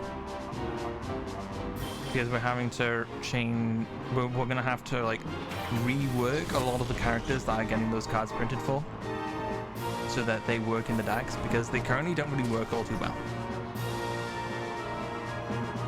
To make him playable, give Mystic Mind Burn. No, I think we're good. I think we're good on that front. I think we're fine. Because we have all the characters with these cards playable. Like, we have the plus minus Magnet Warrior Bastion playable. We have Amniel playable with the Chaos Distill Alchemy Beasts Macrocosmos shit. That's playable. Archfiend Matador, the Chess Archfiends, they're playable. We have all this stuff playable, but we're gonna have to rework a lot of them so that these cards work nicely in the decks, because these are printed for like a modern, I'll say modern deck, but they're very normalized now. They're not working with weird anime only nonsense like Conduction Warrior Linear Magnum plus minus doesn't mention plus minus. So it's not going to be really compatible with the other Bastion plus minus cards. So we just kind of have to work around that now.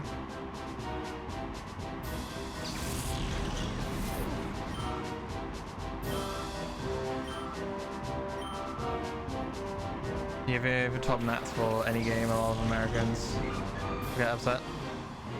Well, because you like playing the nonsense.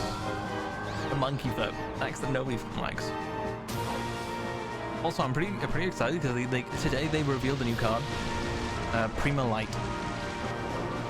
It works with the original like Cyber Blader stuff. Like, that's interesting. We've not seen that deck get any support ever.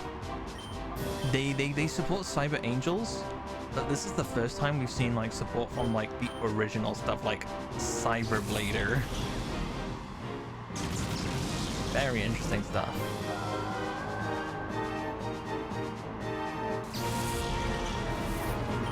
Because that'll give me a reason to make like GX Alexis and Arc 5 Alexis. That'll be fun. Have GX Alexis focused on like Cyberblader fusion, and then have an Arc 5 Alexis focusing on the rituals, like modern Cyber Angel.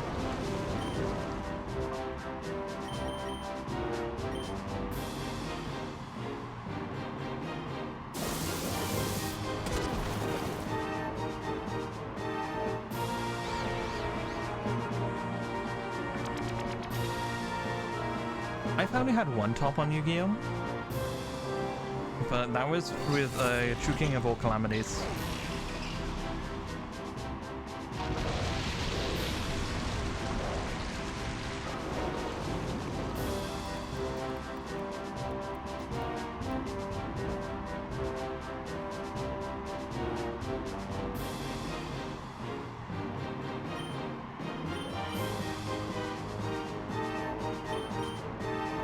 I don't keep up to date with IRL Yu-Gi-Oh! Events, do you? No, not really.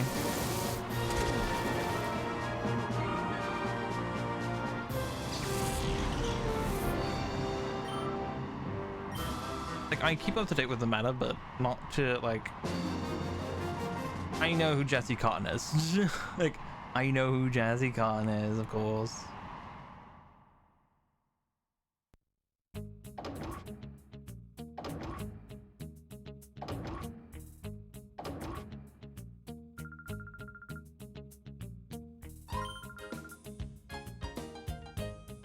No, I've never seen this guy before. I just searched him up. Not a clue. Very outside of my area.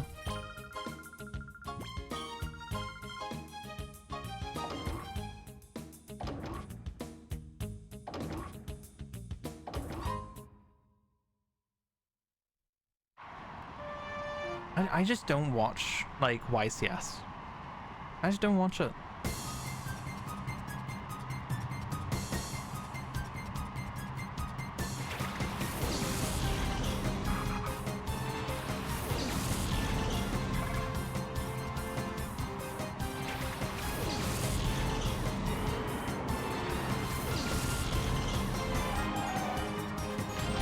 Odin went to Worlds and scrubbed out Cuckle on an official Konami live stream. Oh, lovely.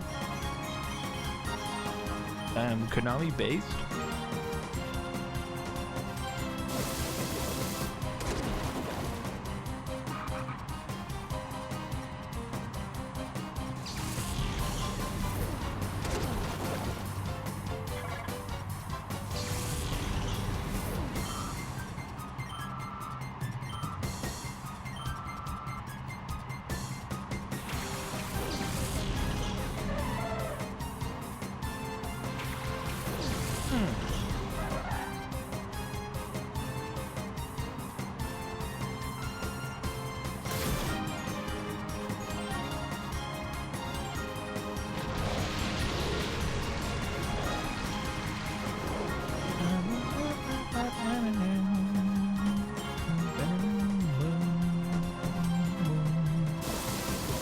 I love this music.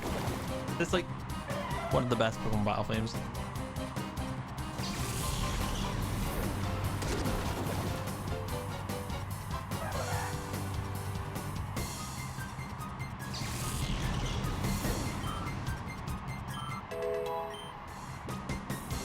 Yes, I'll take Protect.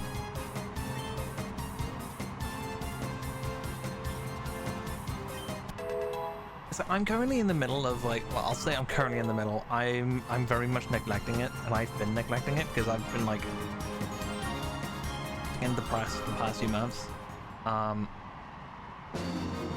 Like, I've been making up a website for the Yu-Gi-Oh! Tournaments, and I'm just like, I need to finish it. I just can't be asked right now. I just can't get the energy to, like, finish it.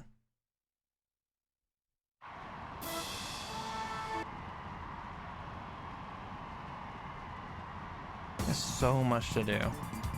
So much.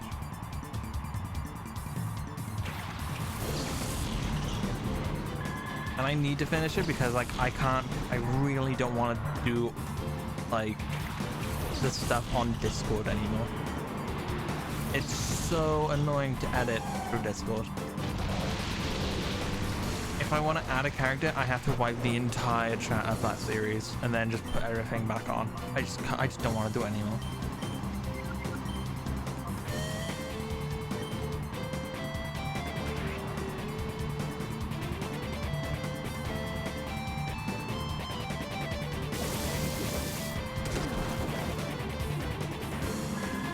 It's like so much better for long term, but making it is just such a hassle. It's like I even brought together a little team to help me do it, and they're just doing nothing. They're doing jack shit.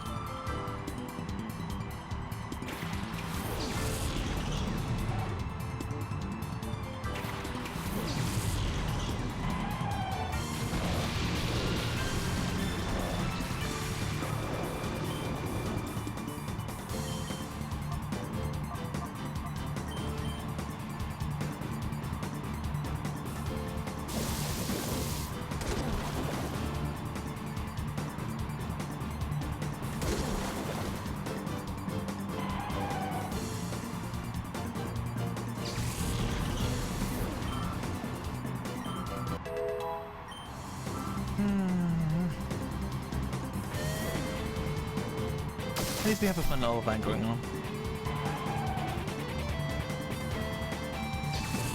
We have this thing, we have this little tournament going on called War format, where it's like two teams of 12, just kind of like running at it.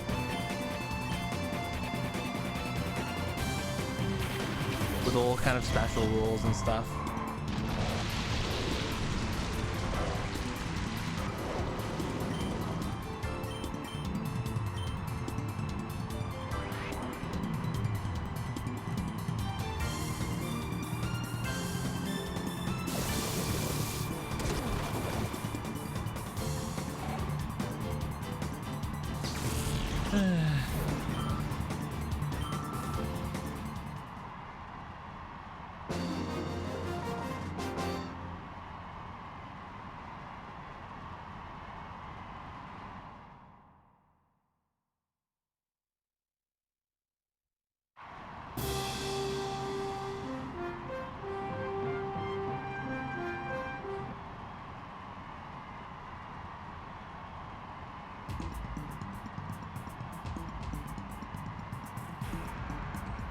Oh shit, I've not done my Pokemon TCG Pocket.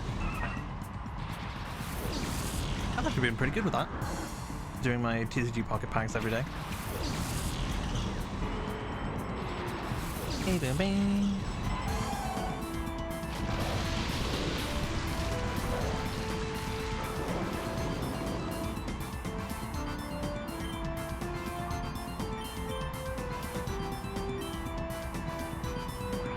Pokemon TCG Pocket. Shining Reverie. I've just been opening up about Shining Reverie.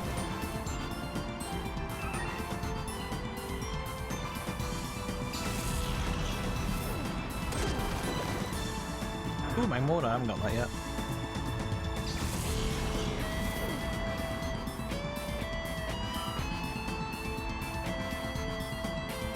I've got 59 out of the 72 cards in this set.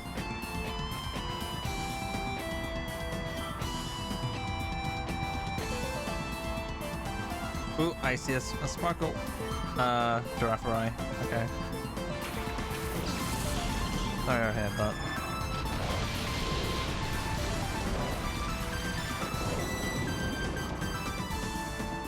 Can I do a 10 pull yet? Doesn't look like it.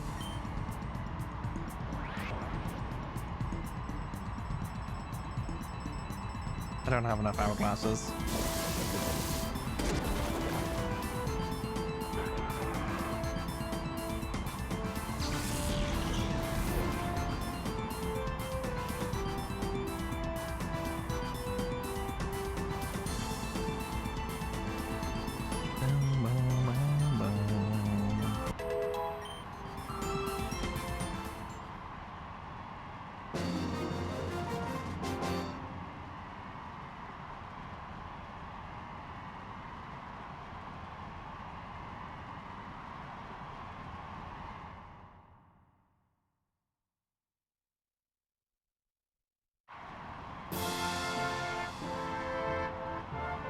Maybe I'll try and find a way to stream off my phone.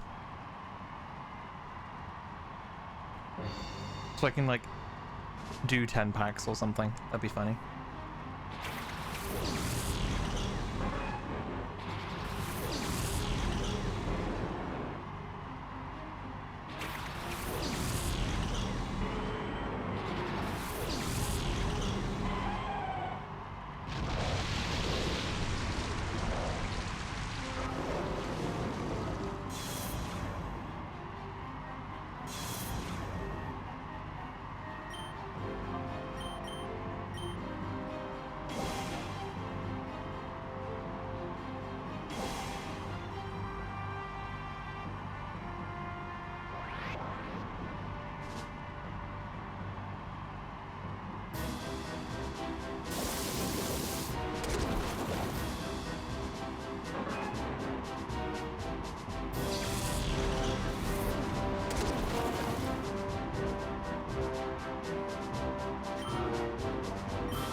Ooh, okay, I guess select speeds.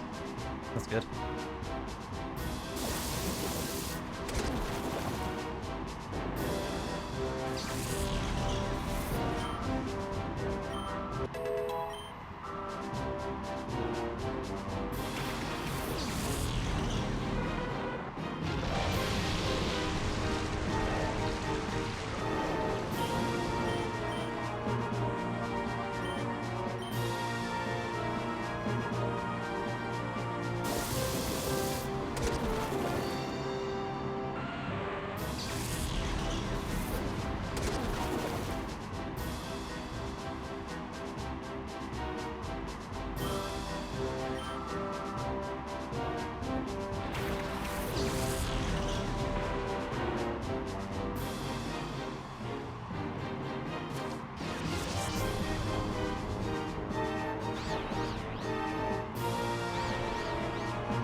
I think that's Lyron done as well.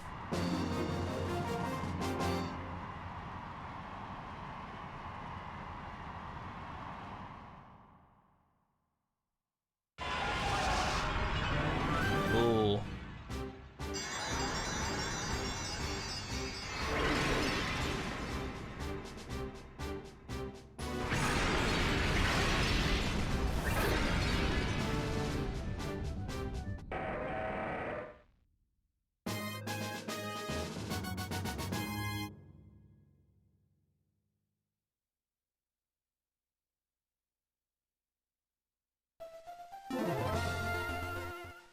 Let's see.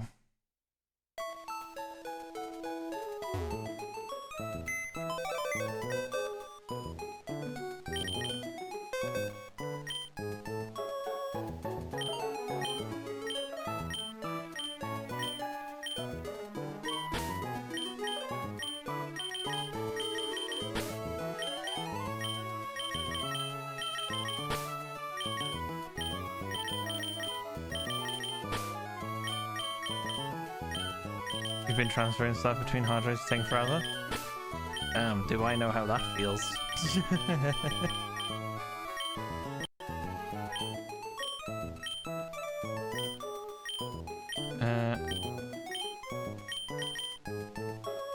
What level does Wolverine evolve? Let me see. we go.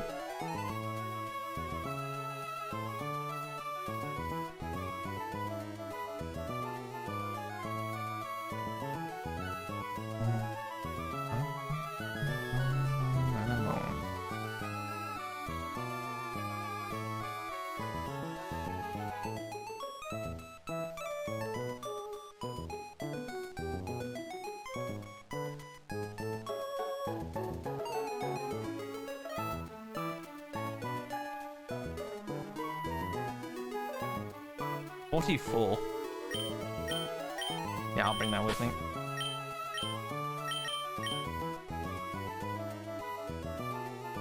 Level 32 as well. Might as well grab steel. Snow Ranch will come with.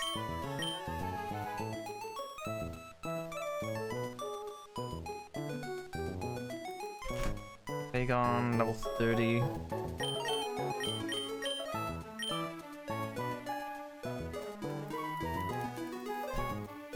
Level 20. I'll bring Aegon with me.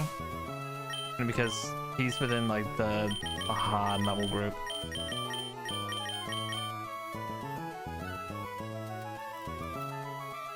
Battle Toy level 36, you're coming with. Oh no, wait, I have this one.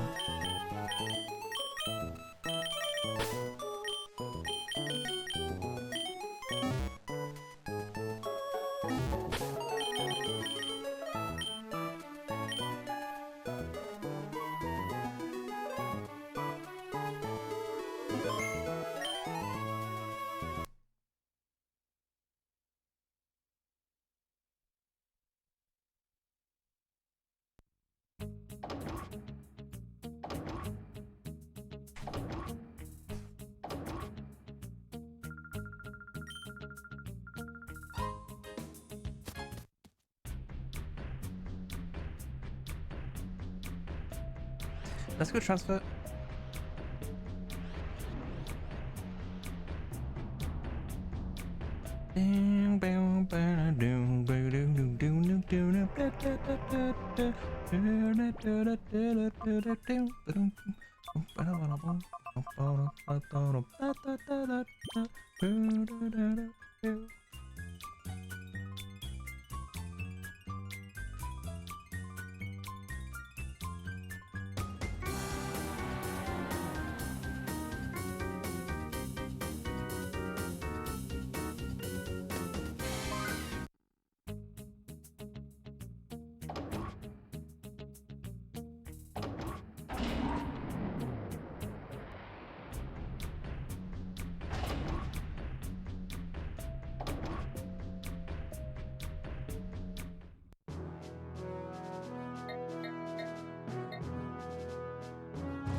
I forgot. Agron still has the XP share. Can't trade that away.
Oh, wrong controller. Whoops. I was like, why isn't it working?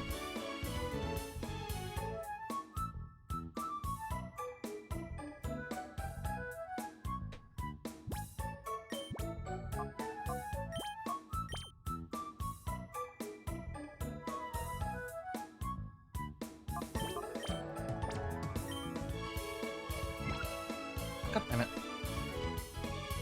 Ooh, I don't like this.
Might as well just do this for all, maybe not for all Pokemon.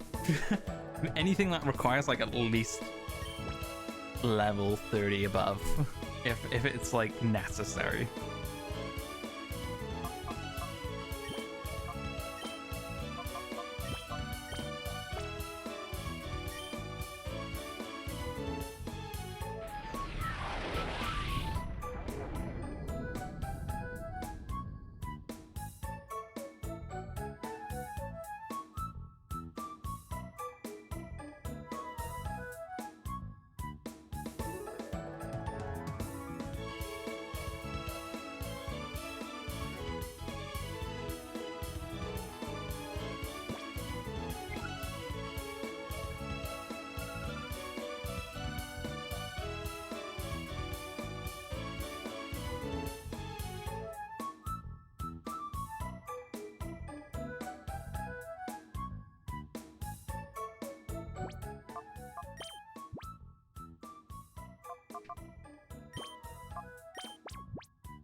I wonder.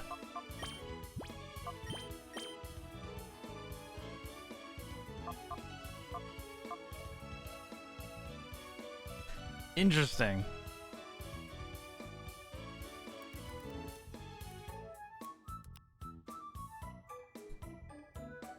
Interesting. Frosty here?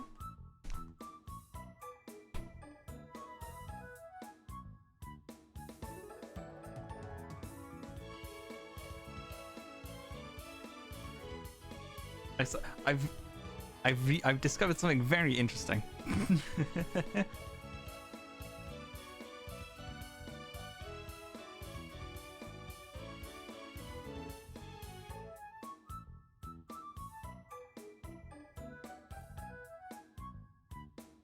Do you see Baltoy's Met location?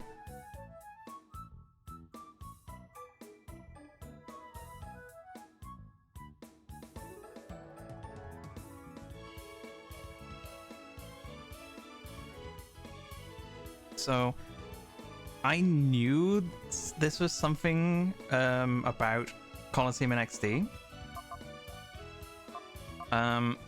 Colosseum and XD share a lot of map data. This Baltoy was caught in Pokemon XD Gale of Darkness in the Cypher Lab. But the map data for the Cypher Lab and XD just, I guess, matches up with the ID of the pre-gym in Colosseum. And so because it's using the ID of the Pokemon Lab, so the Cypher Lab in XD, that I guess that just corresponds to what the pre-gym's met location ID is here. Bring the Lugia over. That could be funny. Because these are the other Pokemon met in here. The Celio also met in pre-gym. Let me see Celio.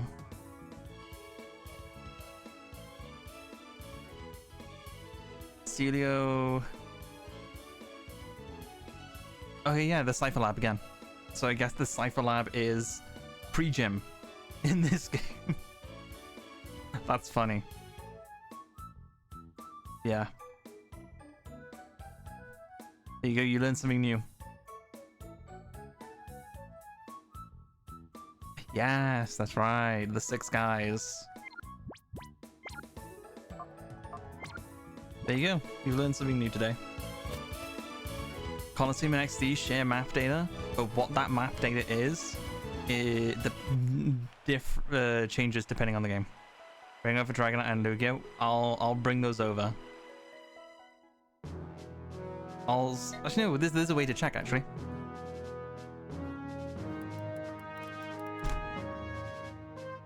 I can check without doing it, I think. Met location. I can have a look at the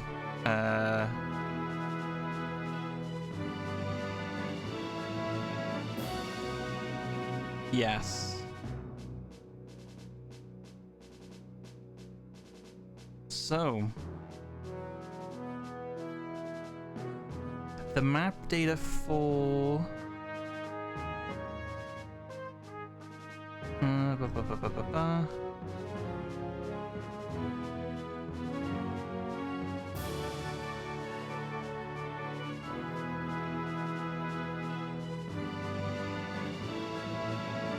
right, so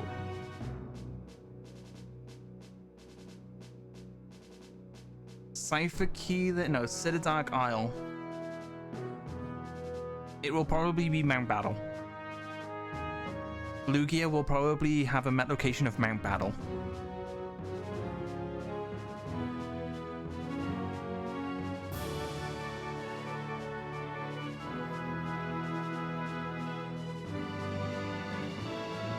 Or Distant Land. One of the two. It'll either be met in a Distant Land or Mount Battle.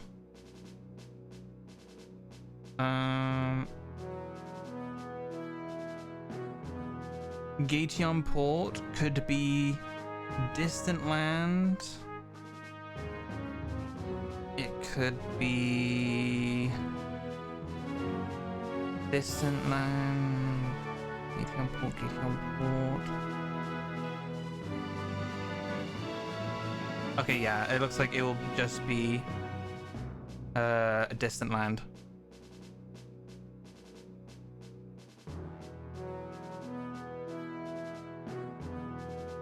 The Rock, Oasis, and Cave Pokespots will also be Mount Battle.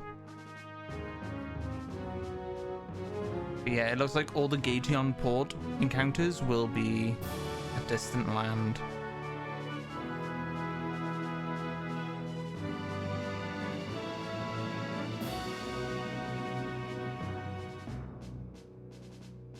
There are some like interesting ones where the Realgam Tower, it has the same map data as the Under Subway. Realgam Tower the same as Agate Village.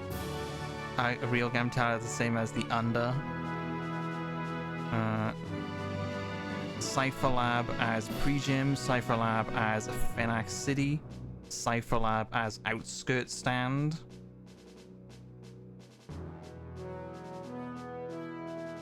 Everything else just kind of seems to be met in a Distant Land. There are just a few, like, specifically these guys are treated as pre-gym. Very interesting. But a lot of the funny ones are like the opposite. Like, Pokemon found in Agate Village will be the SS Libra. Relic Cave met location is SS Libra. Pyrite Town being treated as Mount Battle for a lot of them. Benak City being Cypher Lab.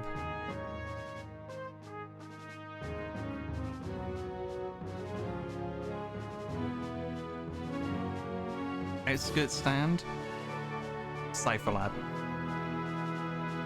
Or Met in a Distant Land.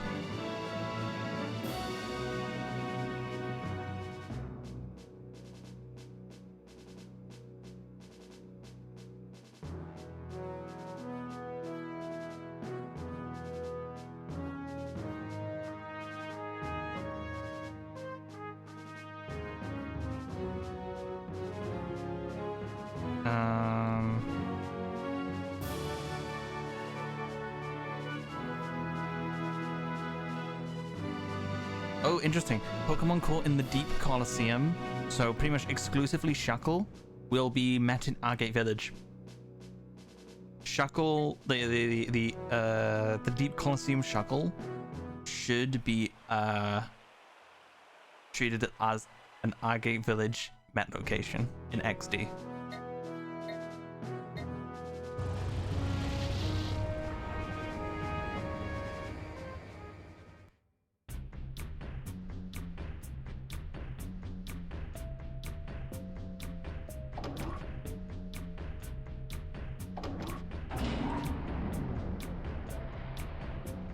There are some that might link up to the Pokemon HQ lab. Pokemon caught in the laboratory in Coliseum, moved over to XD, might have the met location of the Pokemon HQ lab, like the home. You've been loving these shoes? Hell yeah, I love to see it. I like to make things that try a bit more interesting, like trying to show off a few things a lot of people might not know about these games. Maybe show off some of a few glitches and stuff. The Teddy Ursa, that has a met location of Pokemon HQ Lab. If that was brought over to Coliseum, that might have a met location of the Under Subway, Laboratory, or Pyrite Coliseum, or Met in a Distant Land.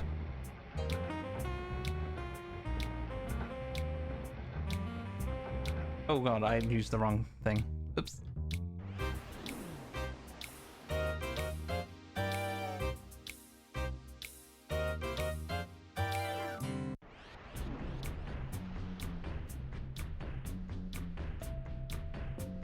It is a bit of a shit post, isn't it?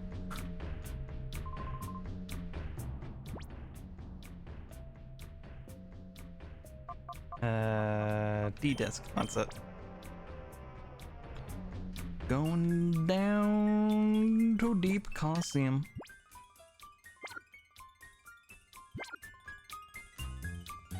How much money do I have in this game?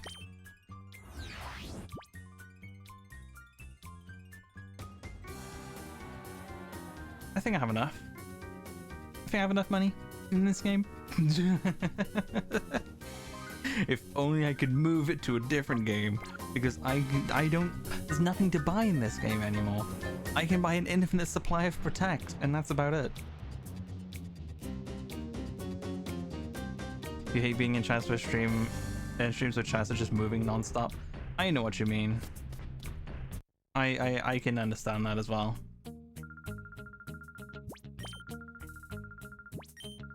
I just like having a few people to talk to.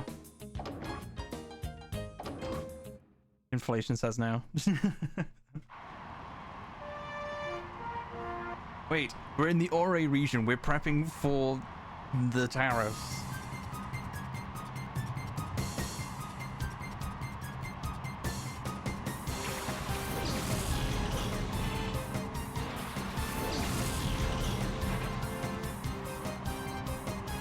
Maybe with this much money I can buy a single copy of Mario Kart World when it comes to the Ore region.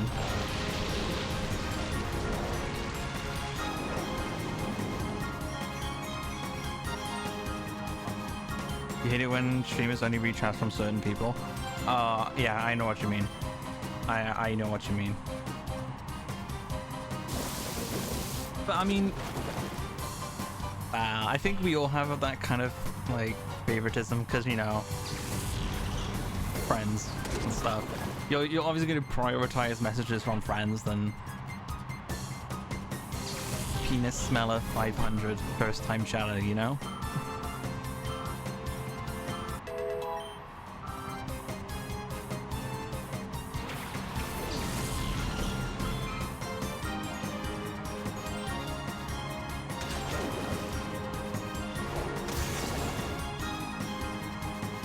But of course, you know, if it's like a casual chat, then yeah.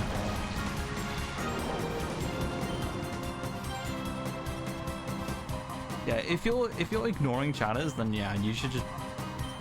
Well, if it's not, if it's outside of your, if it's like, if you can't help it, like if you're playing something like, I don't know, League of Legends, then yeah, fine, I can understand because, you know. I'm not expecting you to read a paragraph in the middle of fucking a Z combo. Playing Marvel vs. Capcom 2. I'm not expecting you to read my life story while trying to perform Iron Man's Infinite. But if you're playing Pokemon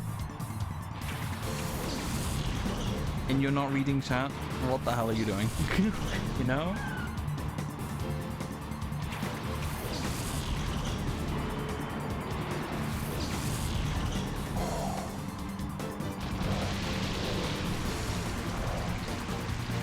I read everything. Like, I might not relay that I'm reading something, but I'll like sometimes I'll just directly answer like a message.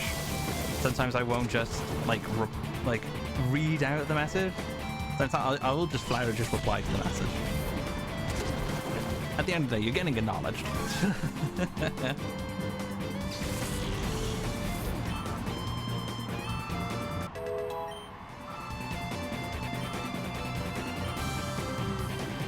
You know, like, why are you streaming that thing?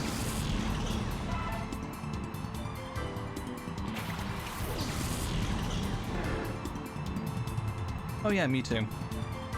I've been in those kinds of chats before. I think everyone has. It does suck. But I can somewhat understand, you know, it's a complete stranger, you don't know them, they don't know you.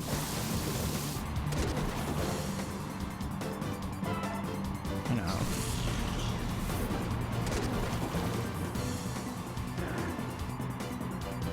And at the end of the day, if you're not going to read messages, why are you trying to make that kind of community, you know? You've been in chats where they read as well. Oh yeah, I think I've read that already. Whoops. Okay, I thought I saw the chat move. I'm just being silly.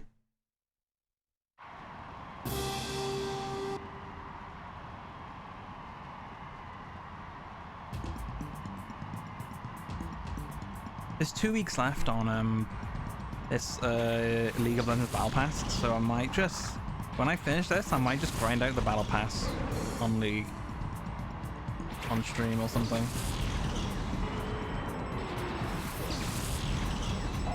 Yeah.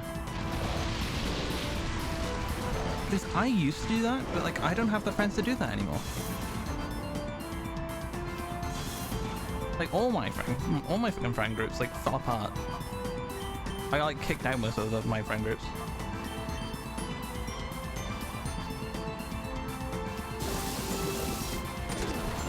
No. Truth be told, I'm actually really fucking like solitude. Like I don't really have that many friends. I really don't. Why that? Because I'm better than them at video games. They get really upset when I beat them in a video game and they just bully me for it.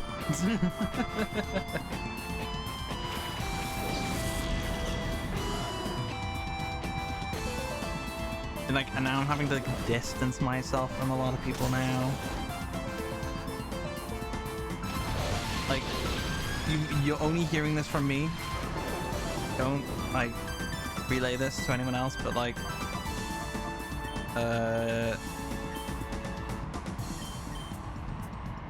how can I word this? Me and Kiali had a bit of a falling out now, and I'm really upset over it because, you know, I really like hanging out with Kiali.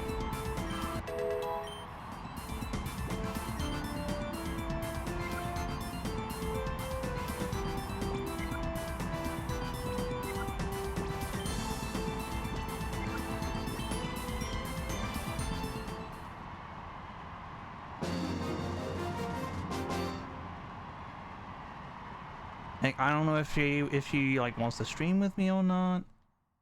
I just don't know.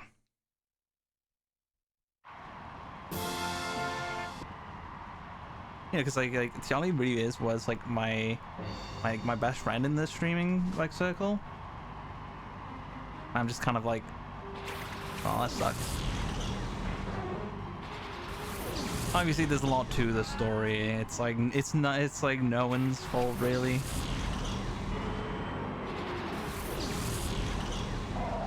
It's like it's no big drama or anything. It's just, you know, we just had a bit of a falling out. It's nothing like crazy or anything.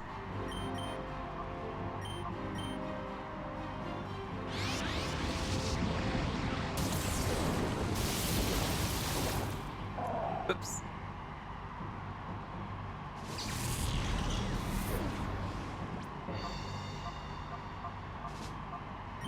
Yeah, I just kind of keep to myself. Difference of opinion? Somewhat. It's not something I can really talk about in detail because it's like, you know, part like because of her privacy as well. It is a kind of a private thing. But at the very least, I don't expect to be invited to many streams. I'm not expecting to get invited for collabs and stuff, if anything. I don't know if she wants to play like Scarlet Violet anymore. I don't know if she wants to like all the plans we had, all the kind of like streams we had planned. I don't know if she wants to do those anymore. Like, we were watching One Piece. I don't know if she wants to watch One Piece anymore. So it's all up in the air.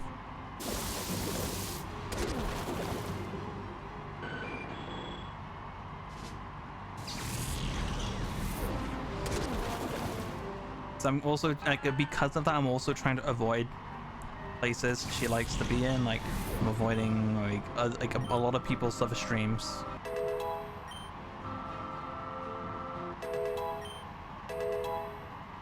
Because I don't want to run into her and just make her upset or anything.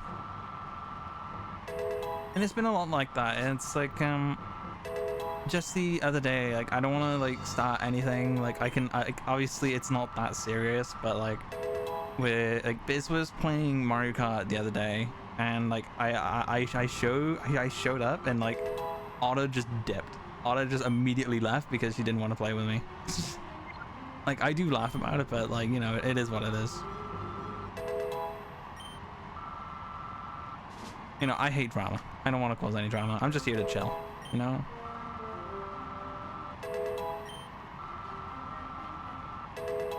And I know Otta doesn't mean it like that either. Like, I'm not pointing fingers. I'm not trying to make her like make it like that kind of vibe. I know she doesn't mean it like that. But, you know, it is what it is.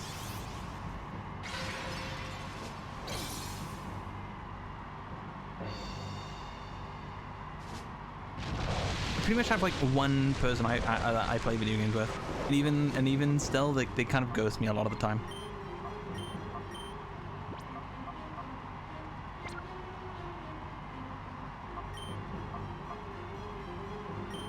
Oh yeah, of course. Like, by all means, she probably could have like already planned to like only play one more and just use me as like a funny joke. Like, by all means, yeah, absolutely, that can be the possibility. I'm not like saying it is what it is, but like, you know,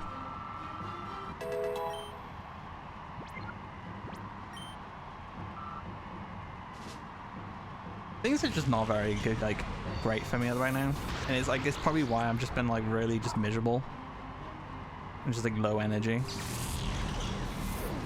Just like shitty thing after shitty thing, over and over and over. There's only so much that even I can take, you know. I'm just completely out of it. I'm so out of it. Yeah, I appreciate that. I'm really just keeping to myself, honestly.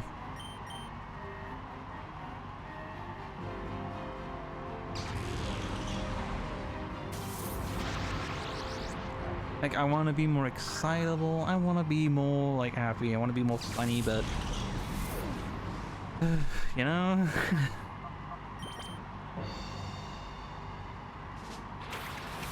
And I want to keep streaming, I really do, but it's just it's just an awkward spot for me right now, because like I can't be anywhere. I don't want to like cause trouble. So I'm pretty sure I just lose here. It's like I don't have a way to beat this ninja.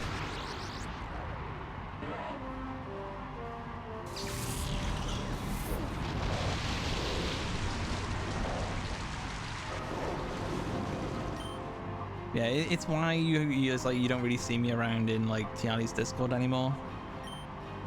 And it's kind of why I don't have my roles anymore. I've lost my mod, I've lost my VIP, everything. I've lost it all.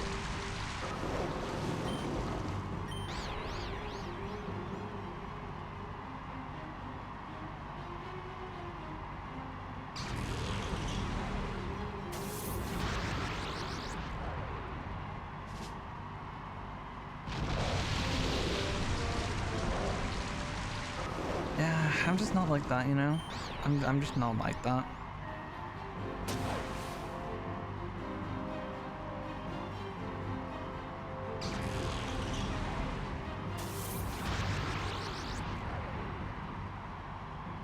It's like I've never like cut people off before. I've never cut anyone off. It's always been other people cutting me off.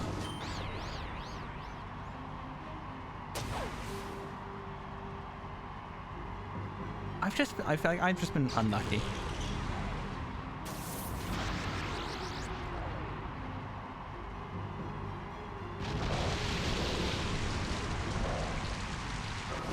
Because like, I had like a proper friend group that like I'd spend time with. Like I've known them for like 15 plus years. And like I like talk to them, play games with them every now and then. You know, you just chill out in a Discord and stuff. Like, this was all before I started streaming. Like, and then just, like, shit hit the fan, you know?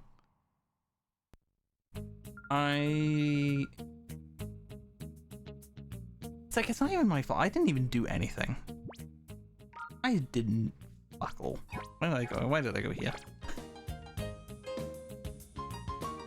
I just want to play games, you know? I just want to sit down and play games.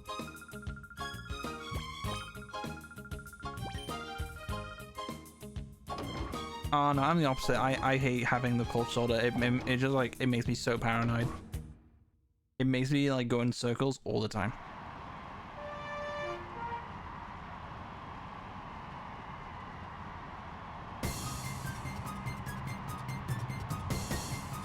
Because like what ended up happening was, I hate it when people give me the cold shoulder, man. So I played so many different games with these guys, and one day, one of them was like, "Hey, let's play Blaze Blue or something." I'm like, "What's a Blaze Blue?" And like I've never, like at that point, I had never really played much fighting games before. And so I was watching them play, and I'm like, dude, the game looks cool. I've never really been into fighting games before. Maybe I should give it a try. So I bought the game, and like I saw them doing all these like combos and stuff. I'm like, man, this is different. And so I'm like, I'm practicing. I practiced quite a bit, and I played, and you know, I started winning, and they didn't like that.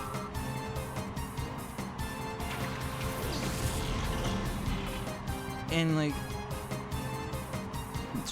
like one thing led to another, and like they don't really like how I play League either.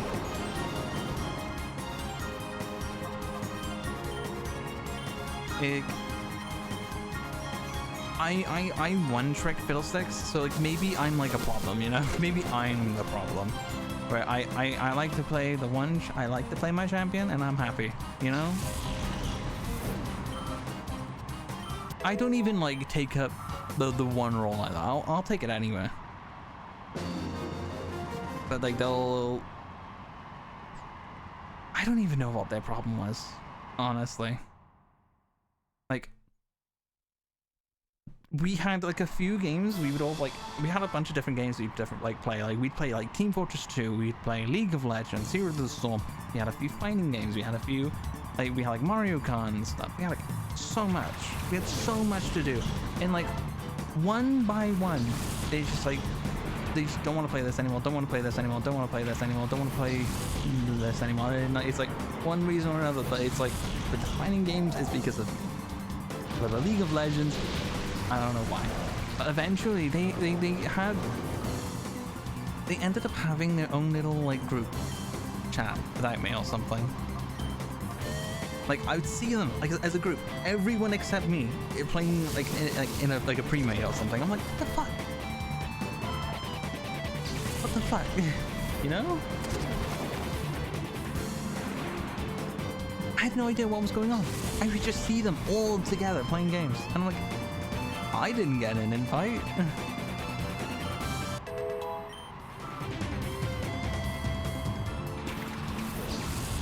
And so I just got so paranoid.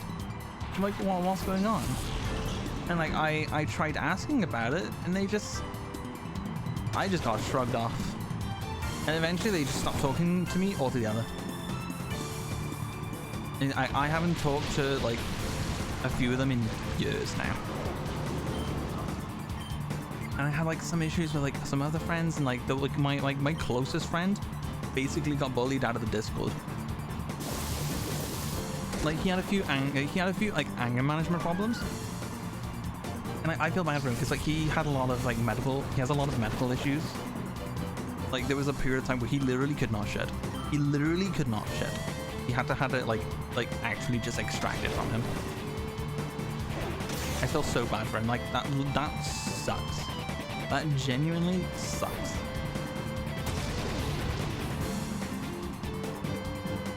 And like he is like you know, he's because like he's got a lot of like anger issues. You know, I've always been like really like slow, patient with him. I've always tried to like do my best, like, you know, always make sure he knows that I'm on his side and everything, that I'm always here to help him if he needs anything. I'm here if like he wants to play any games, he wants to hang out or anything.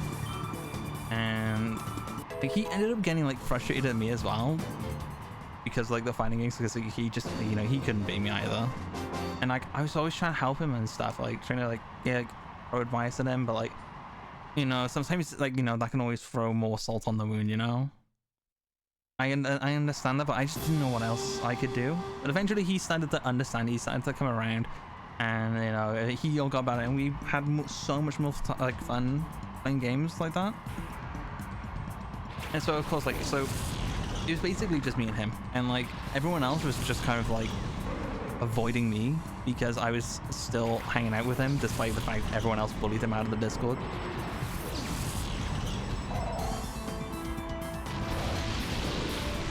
And like, and eventually like even he's like avoiding me, and like, well, not really avoiding me, it's more like he just doesn't really apply to many of my messages anymore, and he has his own little friend group now. I don't really know them too well. I joined their Discord, but yeah, I just don't know anyone. Like, they're not really the kind of people I hang out with either. They're all more the like older. I'll call them like Redditors in a way. Like they're a lot older. They play a lot of games like Warframe, Half-Life. You know, those is like I feel like that's a good enough description of the kind of people they are. They're just very neckbeardy in a way, I guess. It's just not my kind of crowd.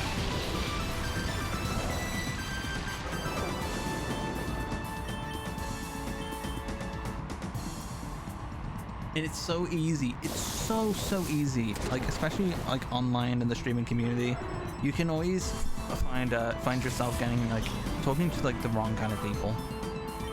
You know, there's a lot of like terminally online people who are terminally online for a reason. I'm terminally online because I have no friends.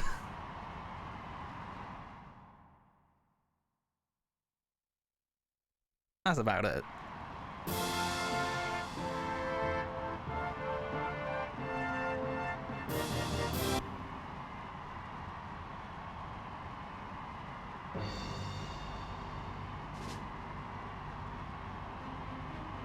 It's a big reason why I started streaming. It is a very big reason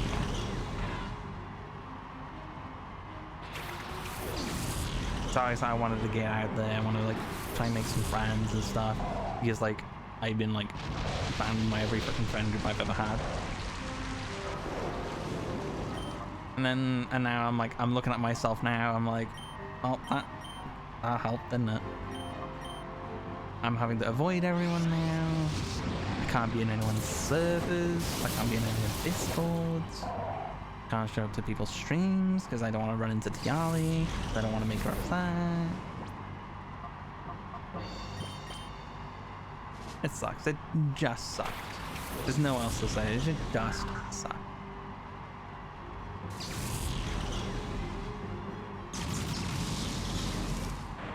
It's just really been hitting me the past few months, because this whole thing happened like a few months ago with like me and Tiali, and it really has just really just like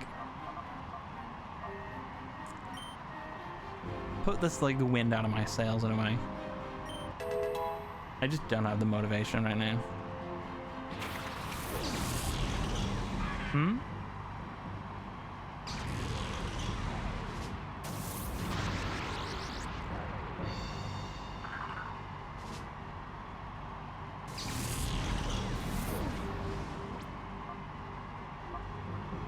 But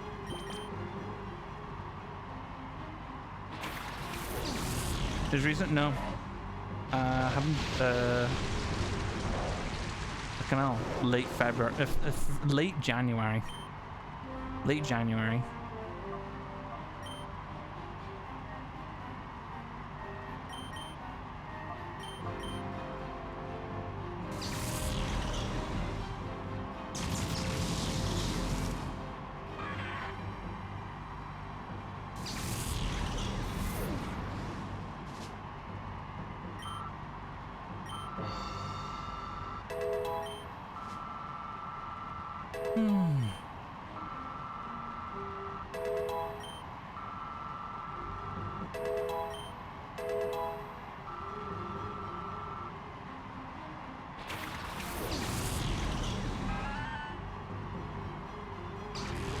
It really is just like that, where it's like I can't really there are games I want to play right now, but I just can't.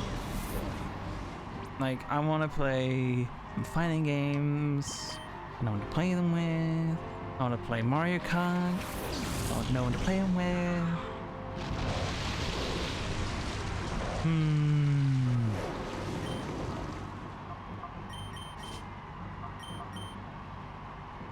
Can I shadow ball this thing now?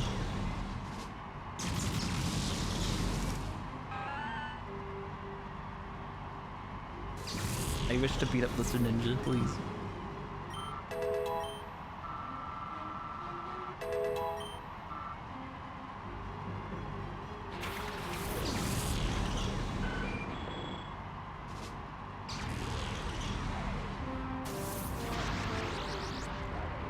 Damn.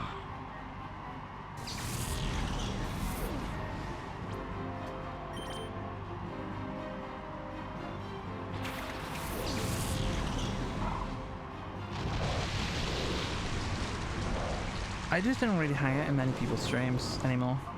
I just can't.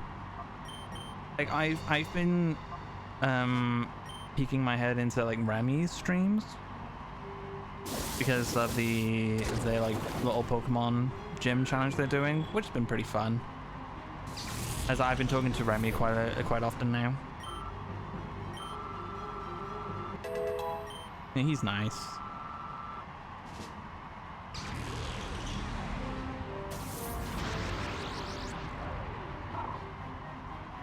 But I'm very out of my element, if anything.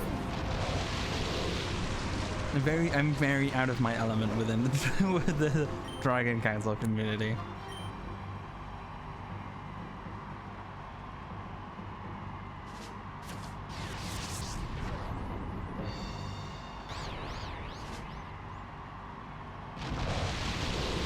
Most of the time you pop in and say hi and then just lurk most of the time. Yeah, it's kind of all I can do now anymore. I can't really do anything else now.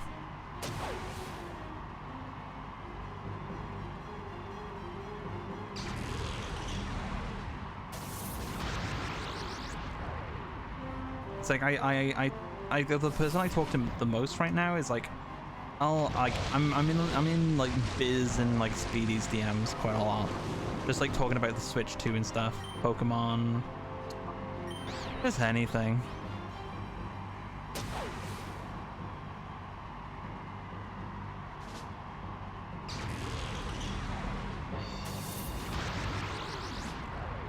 Like, there are the people I do the Yu-Gi-Oh tournaments with, but I see them more like colleagues. They're more like colleagues, honestly. Like, I don't play games with them, you know. They really do feel like colleagues.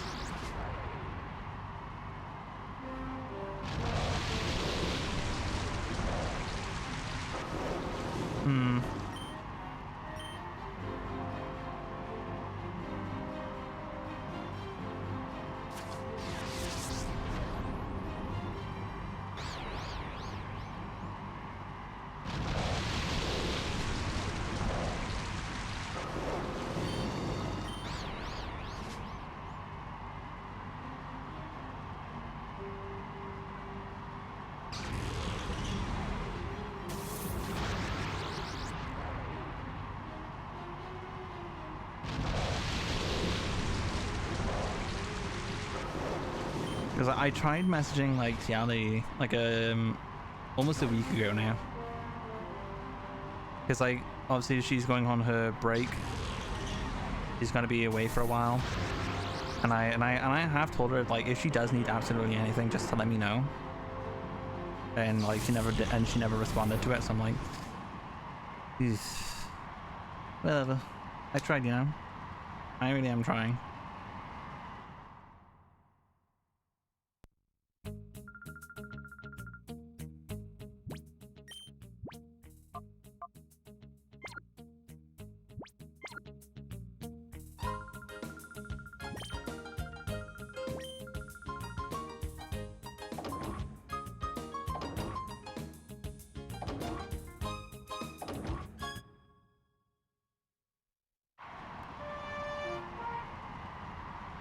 Honestly, I really have, and that's been the last few months. It's like I've been doing nothing but that the last few months. And it's like she really is like my best friend.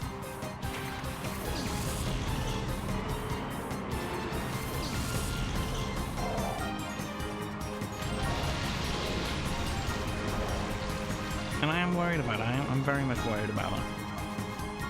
I hope she's okay after her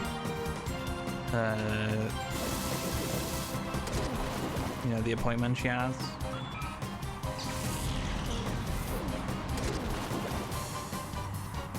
I just haven't seen her at all. I really haven't. Like I don't really look into her Discord anymore either. So I want to know if she's okay.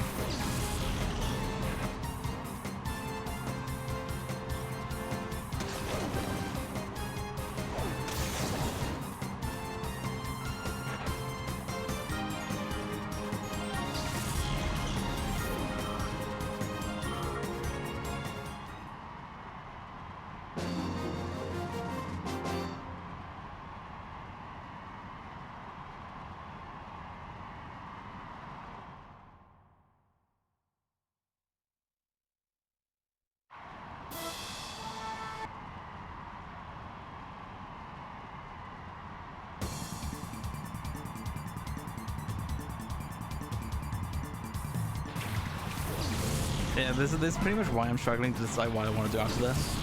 Because this was like my way of getting my mind off of everything.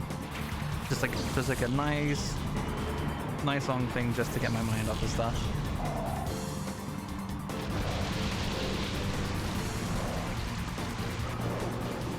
Oh, I know how that feels. So I used to be on the part of a dev team for the Yu-Gi-Oh Roblox game, Yu-Gi-Oh Dimension Duels X, right? I used to be on that game's development team, but because I one-trick Super Heavy Samurai, they wouldn't let me have opinions. Like they didn't care about me. I was treated like less than human. My opinions on anything down the fucking drain. Like, you don't know you don't know fucking anything. You play fucking Super Heavy Samurai, you're shit. You're awful. Everything. Like, fucking hell. I'm just trying to chill, you know? So eventually I just left. I just left. Fuck 'em.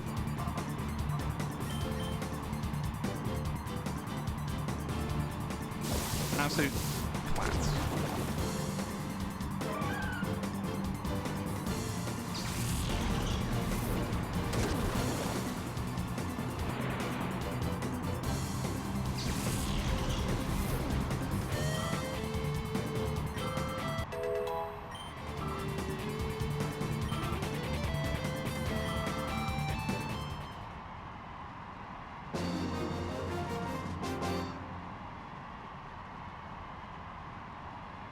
Hey Remy, I was just talking about you.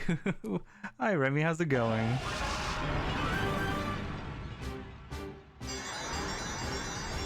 Spreading rumors around. Spreading rumors around about Remy's slime dragon.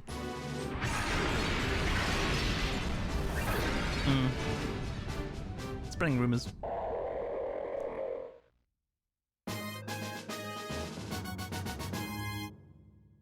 Yeah. Talking about how you're cool, you know, rumors. Talking about the Dragon Council Pokemon Gym. Been rumors that that's a thing that happens, you know.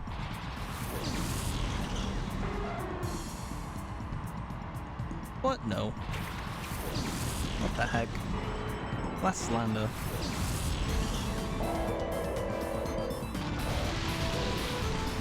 If I was cool, I could beat the Shedinja. That's like at the end of this tournament, but I can't because like I don't have anything to beat the Shedinja. I'm just grinding levels, and I have nothing to beat a Shedinja.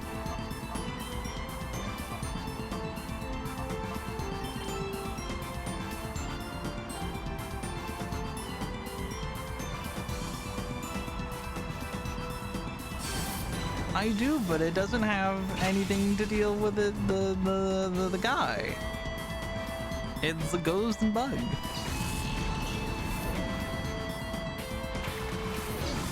And it outspeeds everything because it's level 60.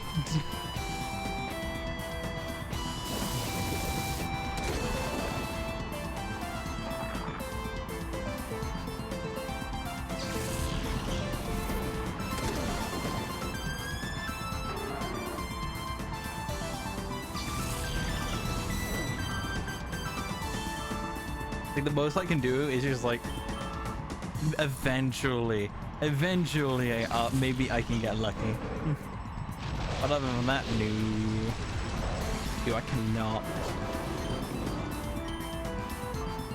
It's like Snorunt has bite, but like it just gets outsped and just one shot by Shadow Ball.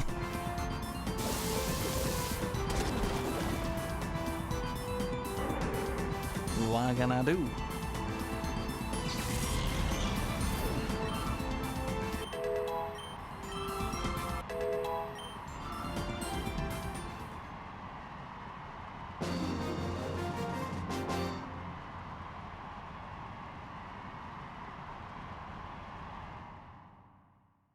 I'm just here for grinding purposes because like I'm just leveling up the Pokemon for the Living Dex, and this is the best way of doing it. because like all these Pokemon are level like 60 and stuff, and I don't have to worry about like Emeralds, League credits. It's like every time I do the League in Emerald, I have to sit through the credits every single time. It's so annoying.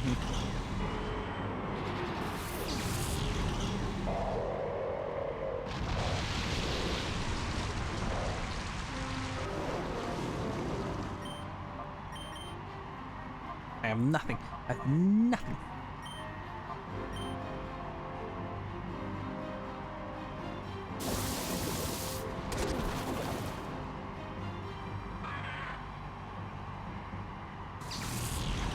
Maybe I should like teach Kyogre something just to deal with this shit ninja. Look at that, level 70 Kingdra.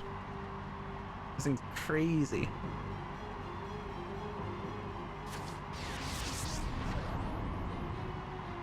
I think after you save it, so you when you beat the Elite Four, you just turn it off during the credits and turn it back on. Why didn't I think of that? Ah well, this is still better than the Elite Four. Ultimately, this is still a lot faster than the Elite Four, especially on PP.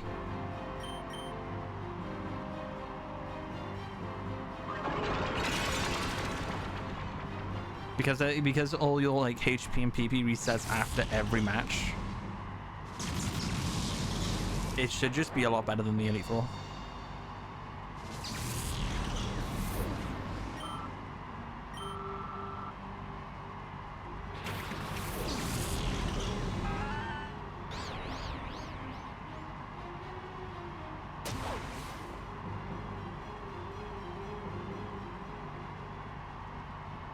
Yeah, it's pretty much just the Shedinja.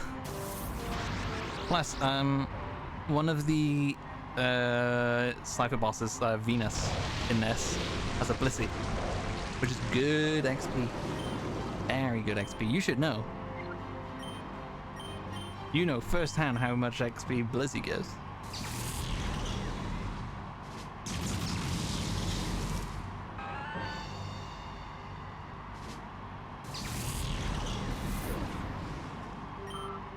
But it's just this guy. This is literally the last boss in this game.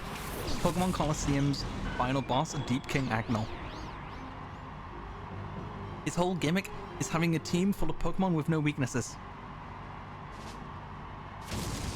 Like, he has Sableye, Shedinja, Girafarig, Pokemon with like no or little to no weaknesses.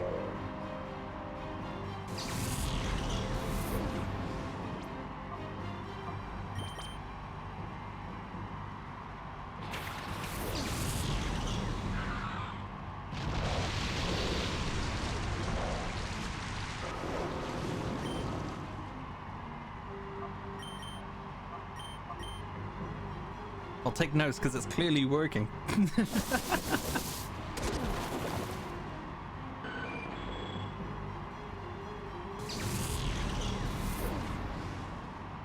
I was gonna be like, do I even in my competitive team, do I even have a way of beating Shedinja? But I do. I think I have exclusively one move that can beat Shedinja, which is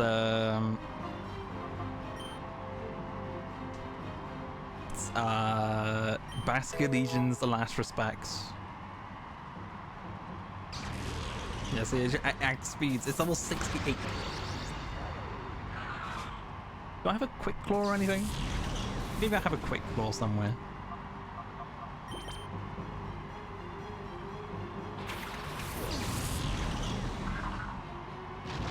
Oh no, I know what to do to beat this. There's a simple way of beating this thing.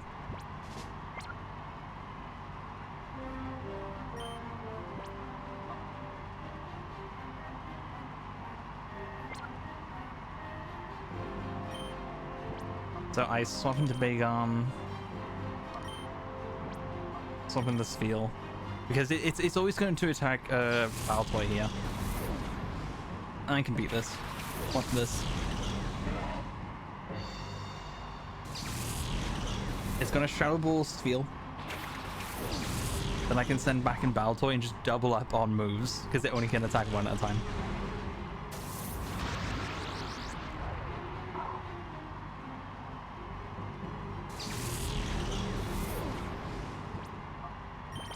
There we go.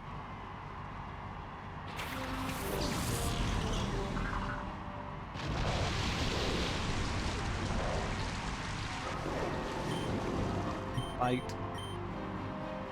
Ancient power.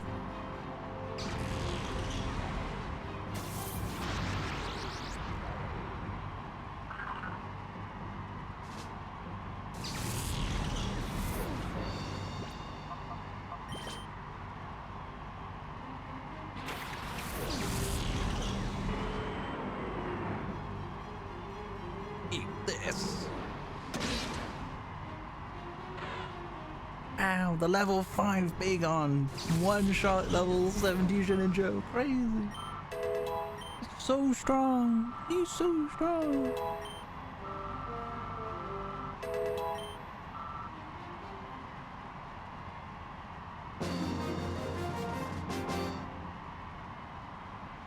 I see you are so skilled. Wow.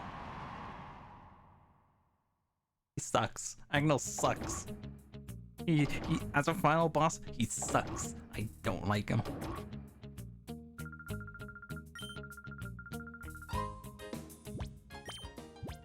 Right, Roaring, you're done.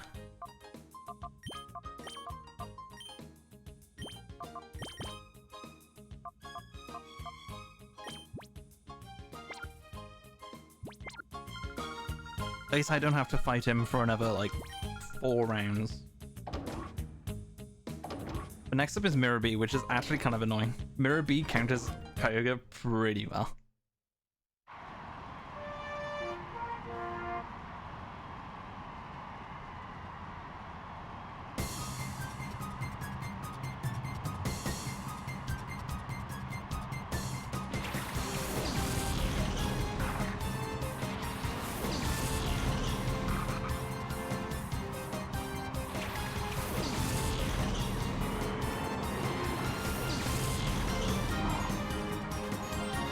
I love this music, it's so good.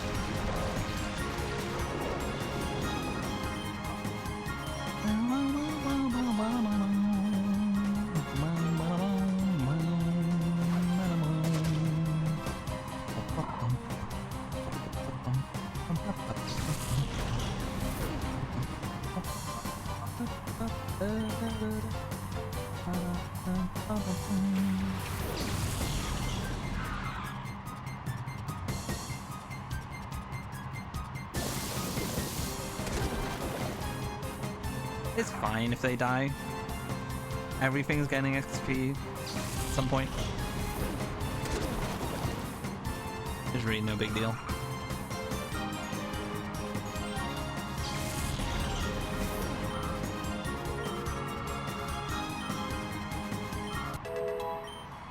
Mirror B does have some good music.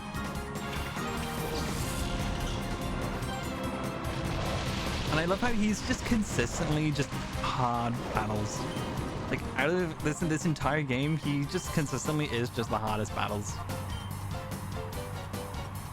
Like he's the biggest, he's like the big difficulty spike in this game, like the first big difficulty spike.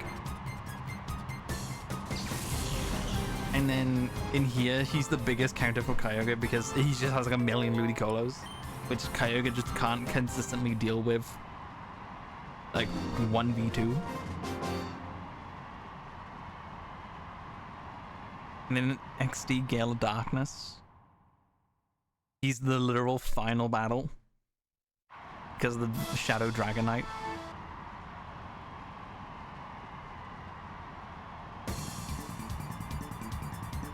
I like how the bosses have smart plays.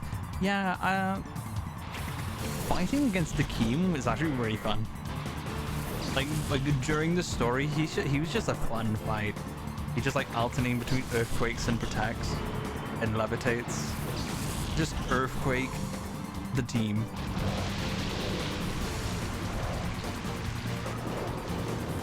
It's just fun. Just fun. Just fun. Ooh.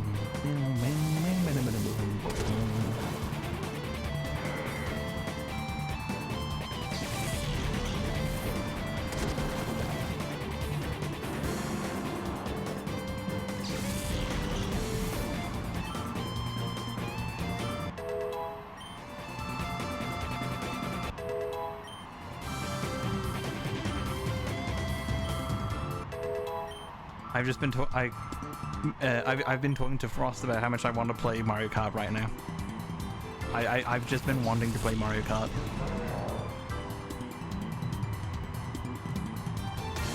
I'm so excited for the new Mario Kart. It looks so fun. That's so fun.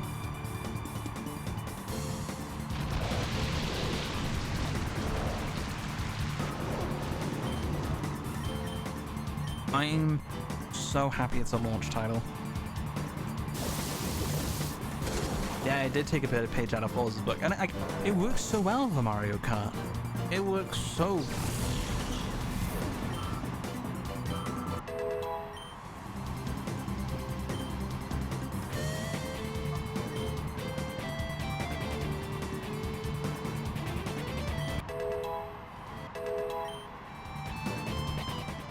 I'm gonna play so much of it. I really do want to play so much of it when it comes out. I'm very excited.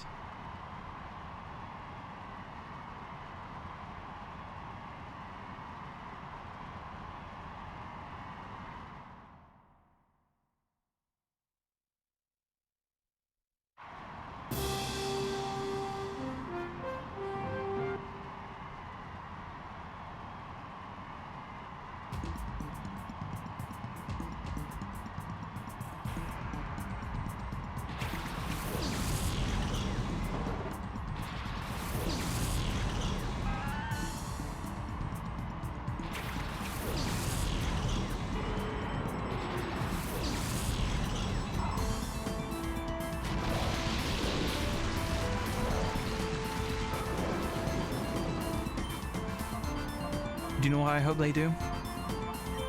I am praying so hard that they'll do the same thing they did with Mario Kart 8, where they'll bring out a pass with a bunch of tracks that's free with Nintendo Switch Online plus expansion pass. Please. Give me that, and my life is yours, Nintendo.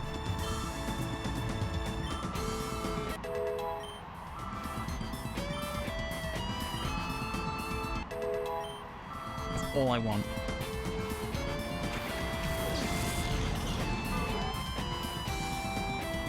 Because obviously, this game's gonna be huge. It is going to be such a big game. It will have to. Surely it'll get DLC. Surely there will be more DLC.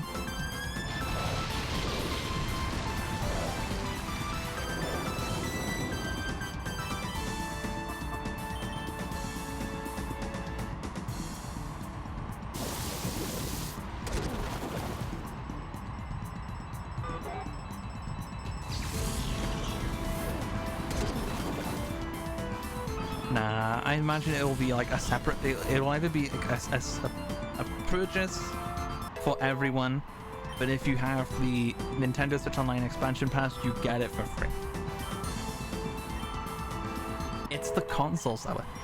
Mario Kart World is the console seller. You want you want a good deal. You want a good deal for it.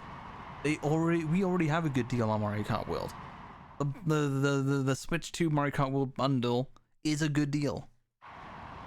People were crying about how Mario Kart World is so expensive. That's only individually. If you buy it with the console, with the bundle, you're saving so much money on it.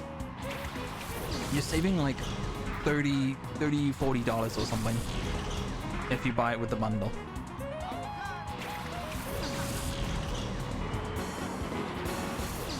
We have the good deal on the I'm buying the game. Give us a good deal with the DLC. Free with Nintendo Switch Online. Expansion pack. That's all I want.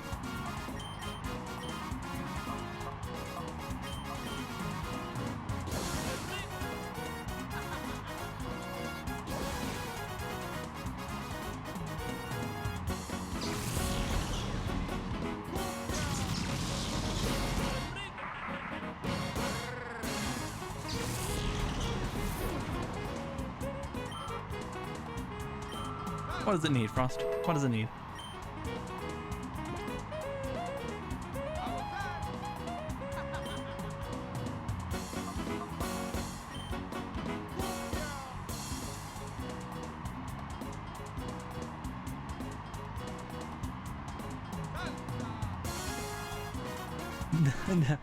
I don't think we're gonna get that. They removed the gliders, Roz. They removed the glider.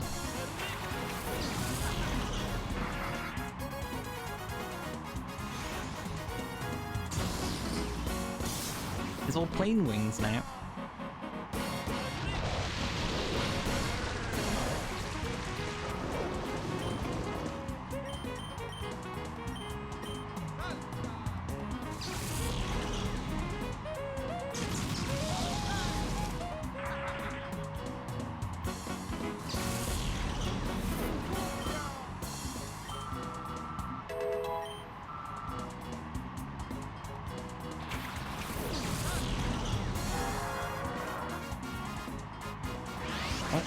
That's a dead spiel.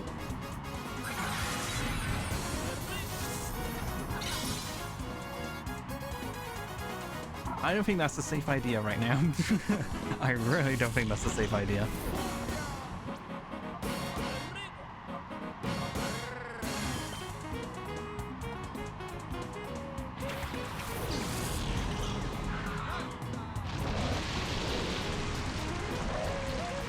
Oh, Jesus Christ, this is horrifying. I wish they used the Persona 4 Golden model and not Persona 4 Dancing.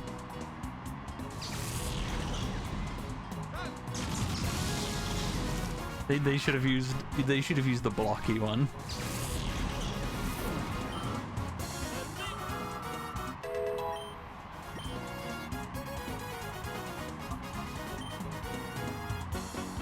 It's funnier.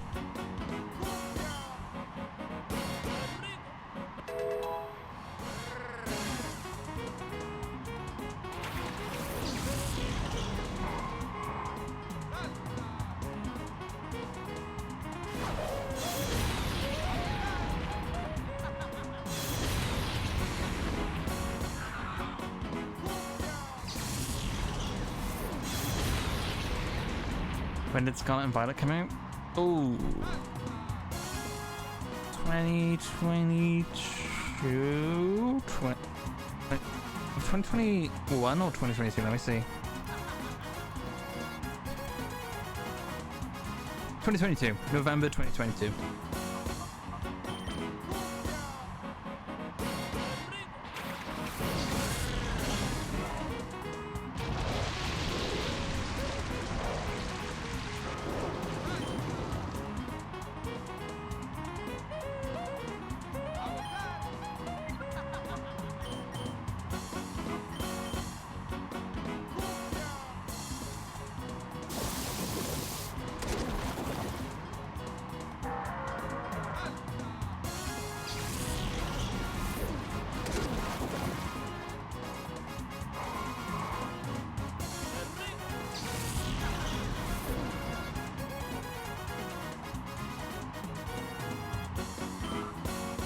Jesus Christ.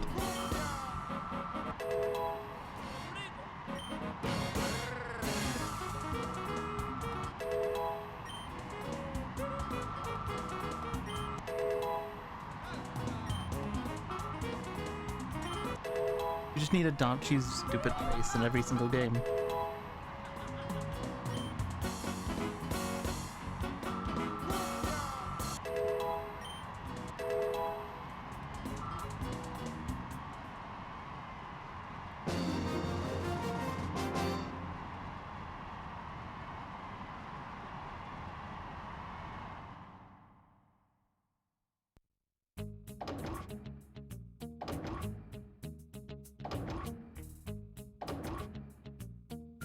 Someone made it 2 years later. That's silly.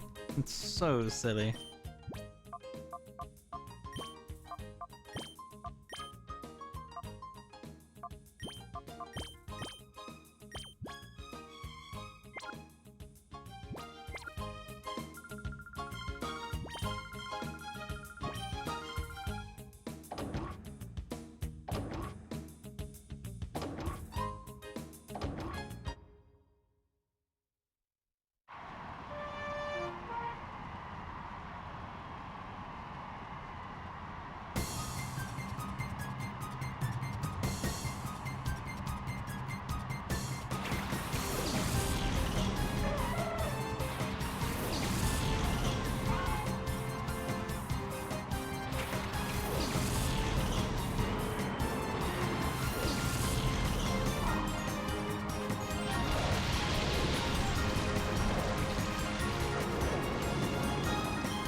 Does this fake out kill? Almost. Jeez.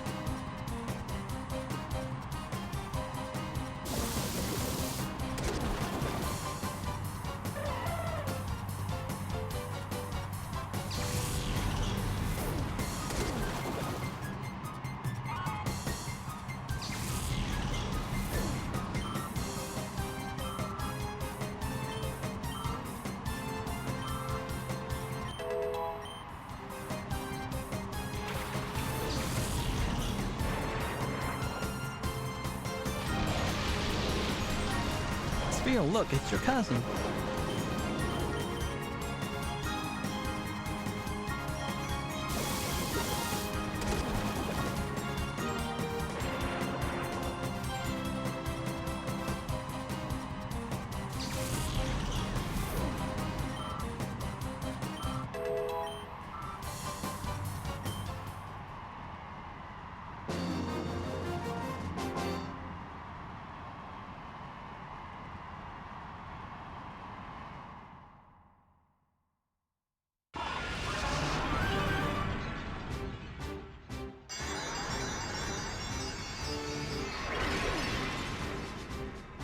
There's a glitch with it. Is it? I saw some screenshots of it. Was it? Yeah, the generic NPCs got placed with statues also. It all just kind of looks messy, doesn't it?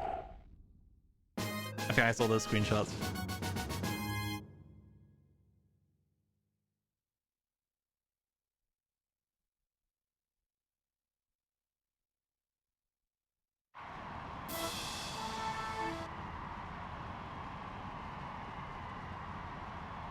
Love the names in this game.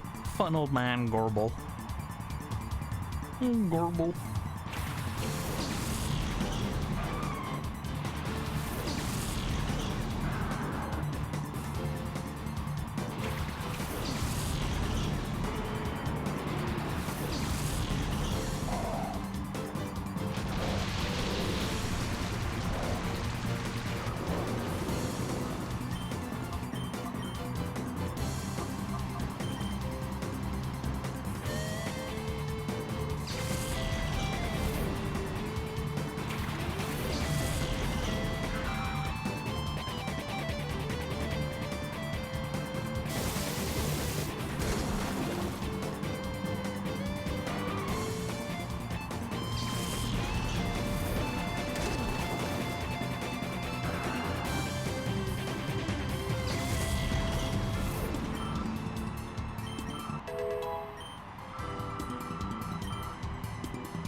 If we remake Johnny on Buff has to remain as Dachi? Yes, he does. I think that's kind of like a legal requirement.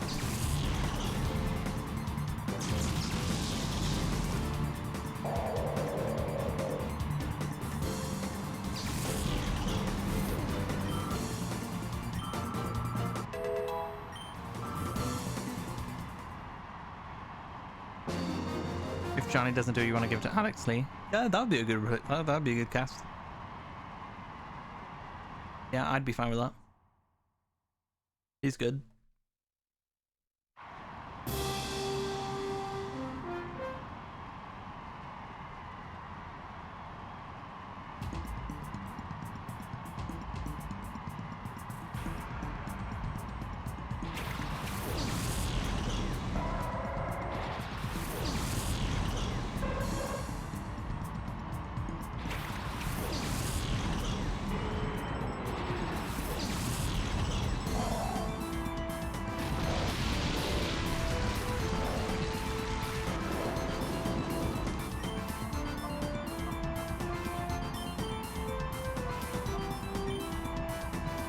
He's got Adachi's personality and he can do both sides of him.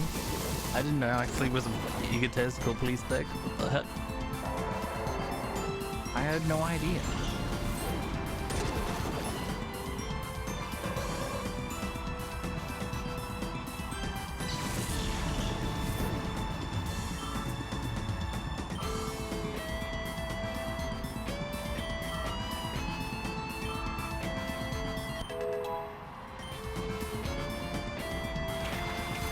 soon as the P4 remake comes out, you're meeting the words Naruto and kanji on Twitter. Real.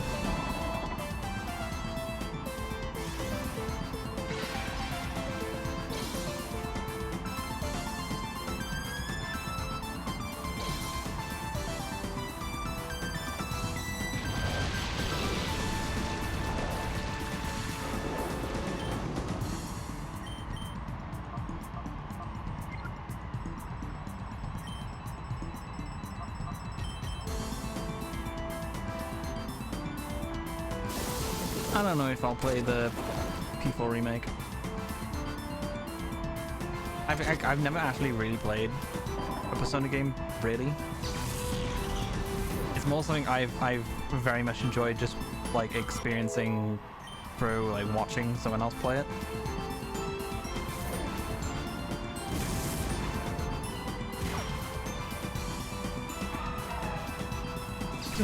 Cardboard cut out of Dachi in Mario Kart 7.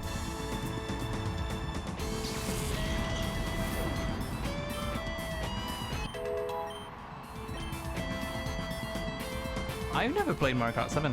I skipped down on it. The only Mario Karts I've played were DS, Wii, 8, and 8 Deluxe. I never played Double Dash. Never played any of those.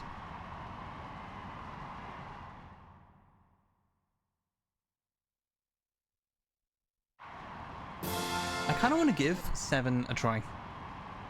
We'll never see Mario Kart 7 again. That's just guaranteed. We'll never see Mario Kart 7 ever again. I've never played Mario Kart 64 either. No, I didn't play that one.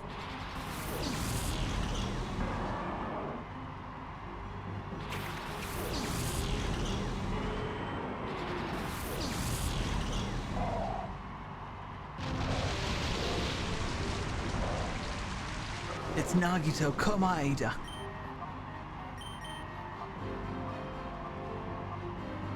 This race, it gives me hope.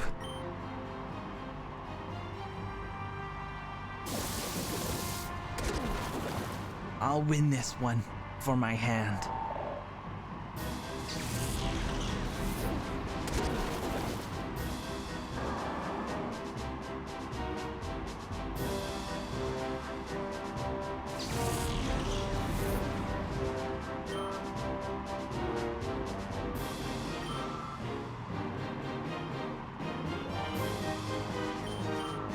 Fucking stupid pictures.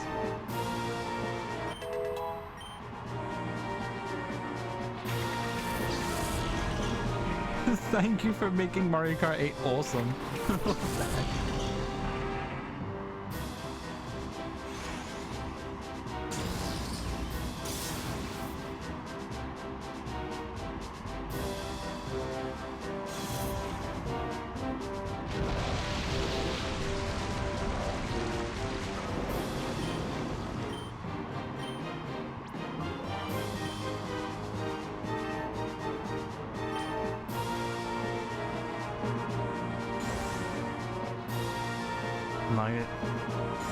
Oh, what the fuck is this?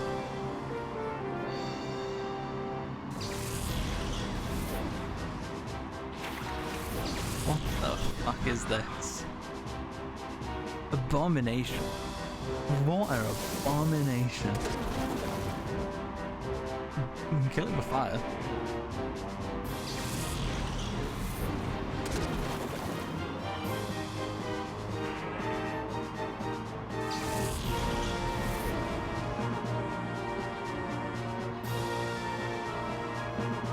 Adachi Goku Plague. Stop throwing people in the TV, Goku Plague. No, you don't understand. This is what the mortals deserve. What do you think of this TV? It's not beautiful. You don't understand.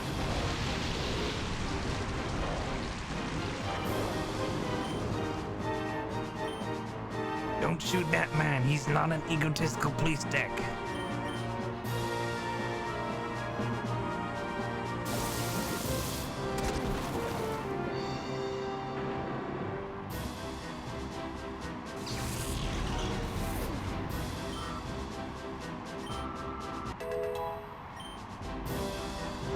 The sprite for him on the character select screen.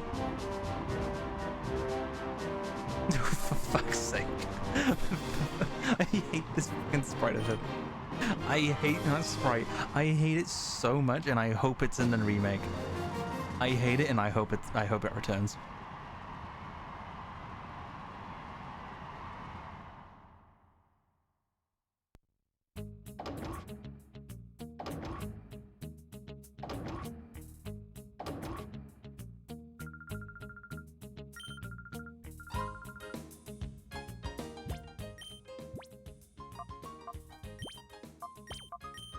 Oh, whoops.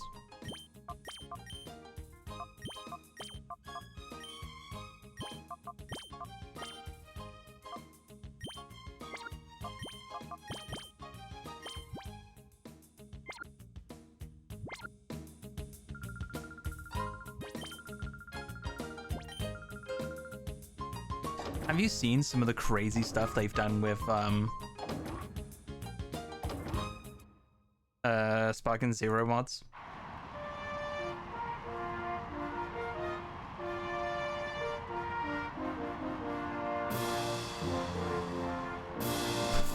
Oh my god. What the fuck? Oh, I need to show you this.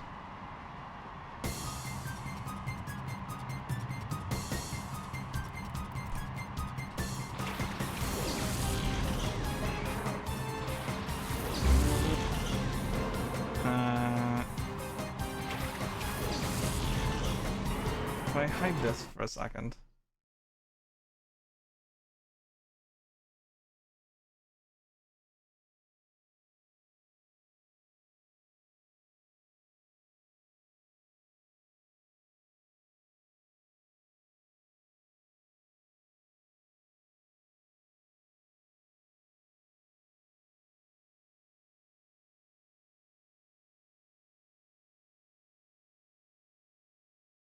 No, not that one. Ba-ba-ba-ba-ba. Window capture.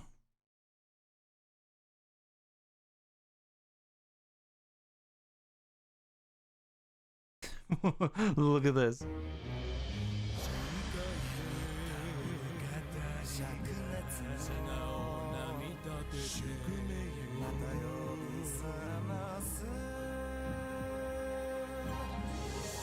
Actually, I'll mute the audio because it's copyright. Look at this. Look what they put in the Sparking Zero. Look what they put into this. They made their own fucking animations and everything.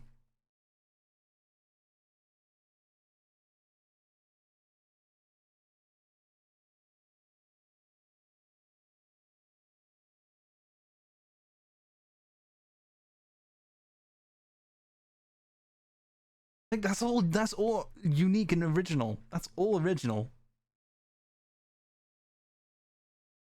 He throws the dog.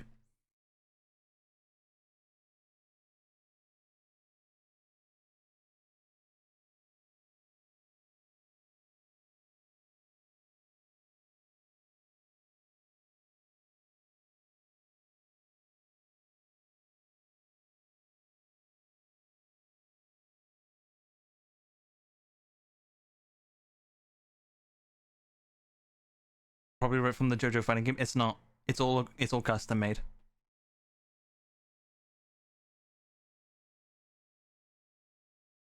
Crazy. You forgot about the extended figures. True.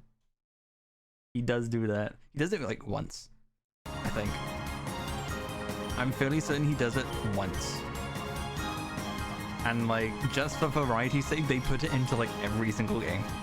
They put it in like the JoJo fighting game. They put it into Jump Force. They just throw it into everything. Despite the fact he did it once.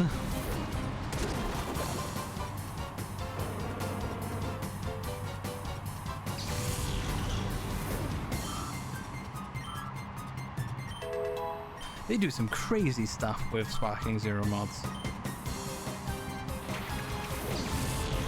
They really do.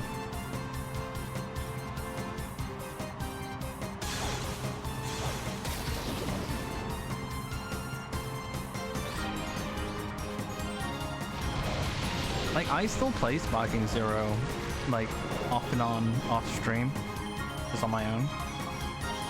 I'll just run some games with the AI.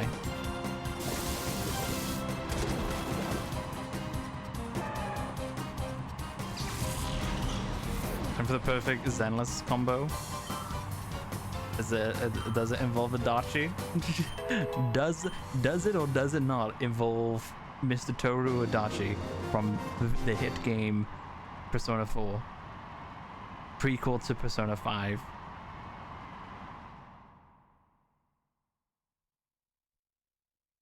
The Scout from Team Fortress 2, the Ugandan Knuckles, and Shrek.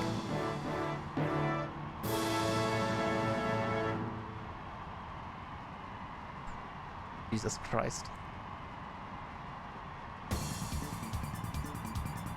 There's a whole lot of why. There's a whole lot of why. Why do they exist? Why do these things exist? For what purpose do they serve?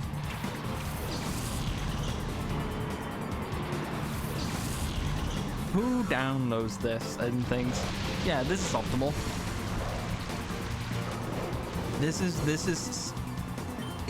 is severely increased my value in this video game. Simple, why not? I guess. You sure?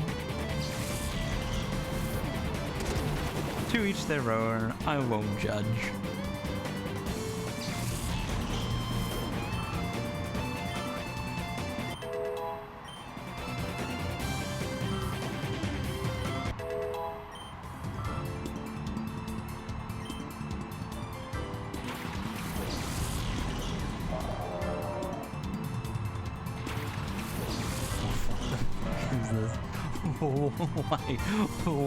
Why did they put him in the game?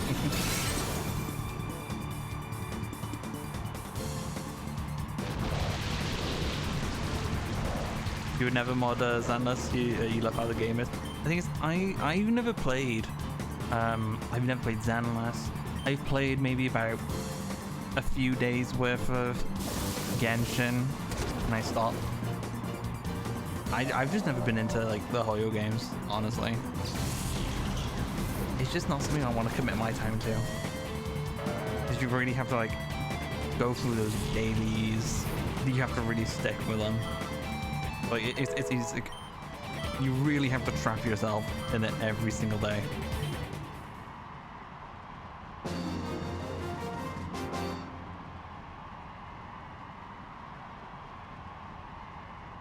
Maybe one day if they make a Genshin, a Hoyo fighting game, maybe I'll play that one instead.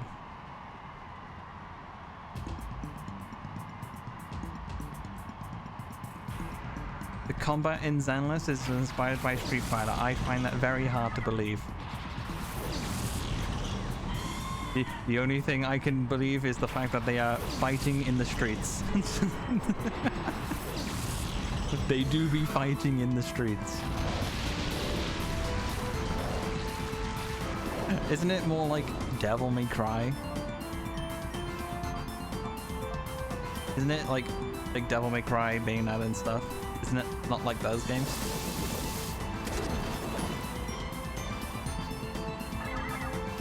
Like surely one day they'll make their own like kind of like Smash Brothers with like Hoyoverse. It's just they'll just like take from each of the different Hoyoverse properties and just put them all into a fighting game or something. Like that sounds like inevitable. That sounds very inevitable.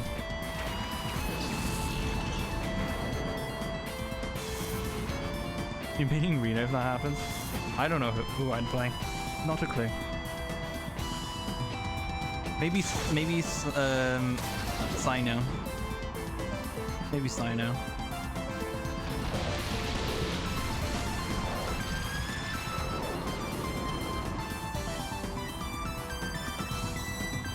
Apparently Street Fighter was the that just doesn't make sense. Nothing about Xanless screams Street Fighter.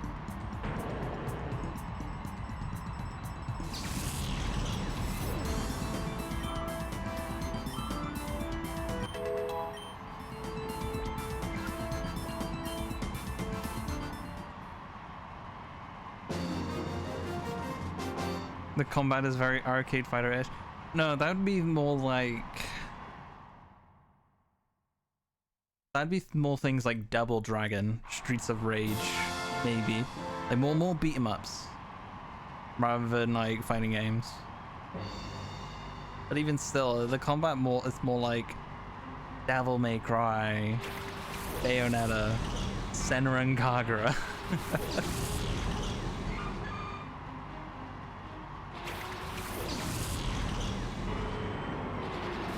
Perfect mod doesn't exist? What is this?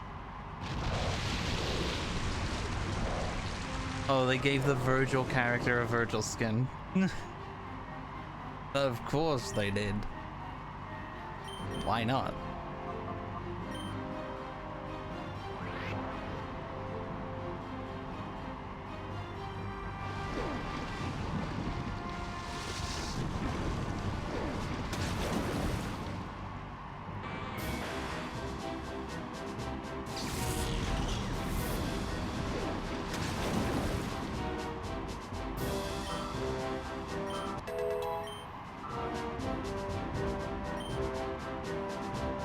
Someone did a mix of Miyabi's theme and Bright the Light. I've never heard Miyabi's theme. I couldn't tell you. I couldn't tell you my take.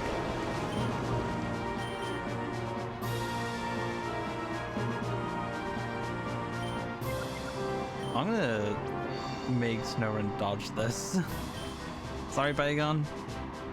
You're being sacked.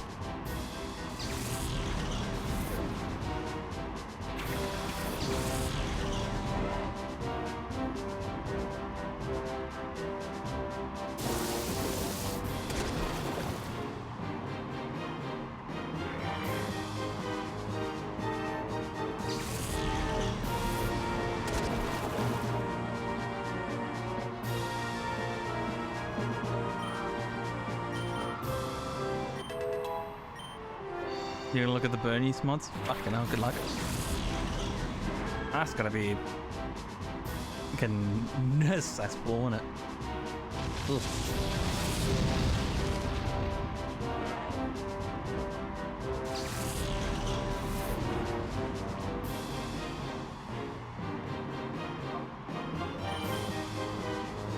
I'm scared to open this, Frost. Do I want to know what it is? Do I want to know what this is?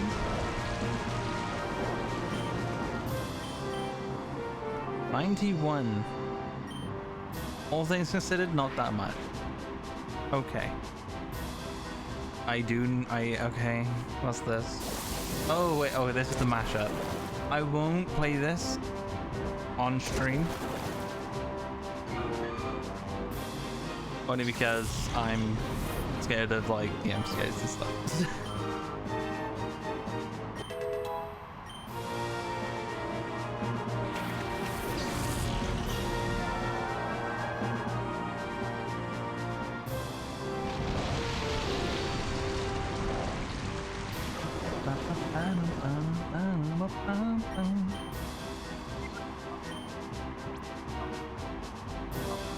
Celio, you're being sacked.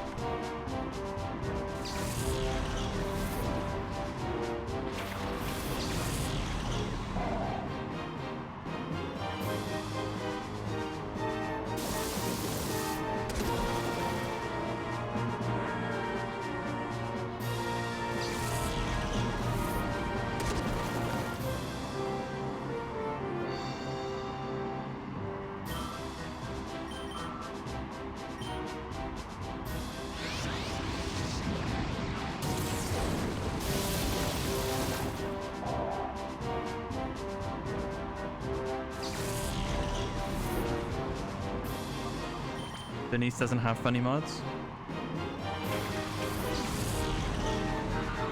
Damn.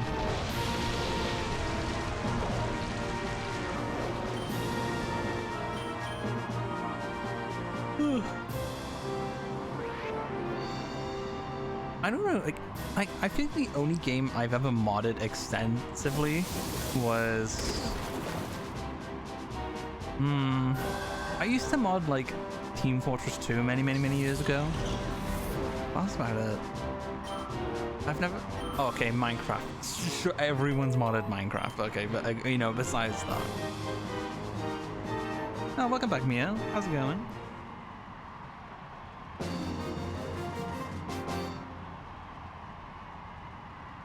You waiting for a Persona 5 Royal mod to come out? Does it involve Adachi?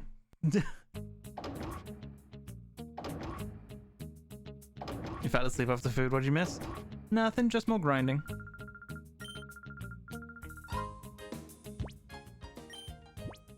Let's see.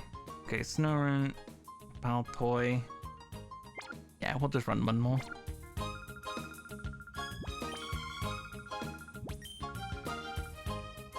Difficulty mod that also adds a lot of new stuff. The Radical Red of Persona 4 Royale, Persona 5 Royale.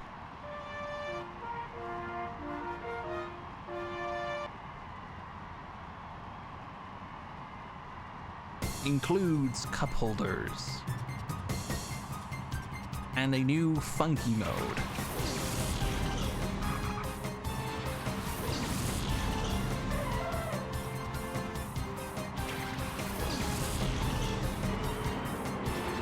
So I made 2 mods that replaces the Persona 5 characters with Persona 4 and 3 characters. Does it change their moves? Does it give them the moves of those characters? If it doesn't, boo.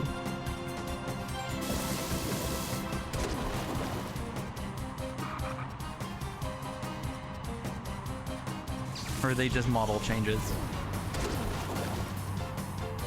Not yet? Boo.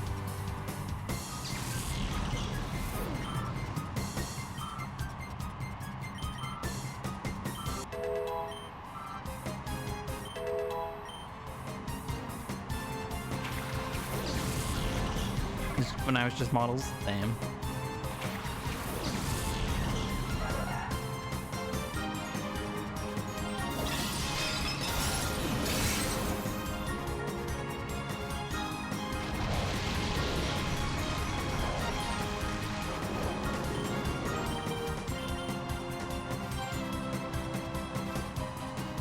I miss Gen 3 Ice Beam. Whoa, whoa, whoa, whoa, whoa.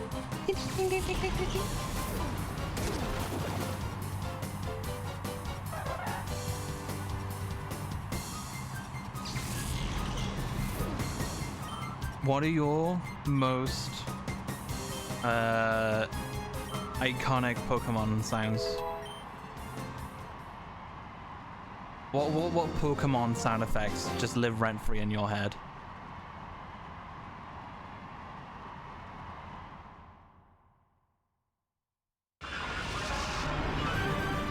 Hyper Beam? Are we talking Gen 1 Hyper Beam?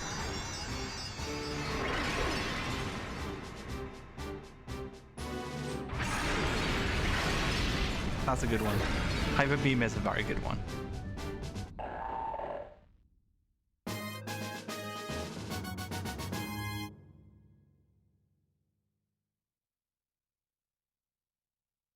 Diamond Pill Platinum, low HP theme. Damn, Frost just outed himself at being bad. Crazy. Can't believe you just outed yourself like that. What a nerd. What the fuck?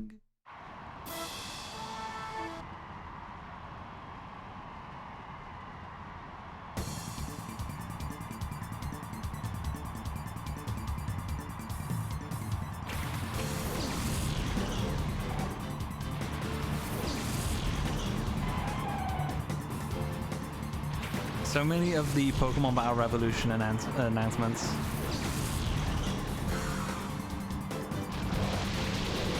A lot of the Pokemon Battle Revolution announcer voice lines.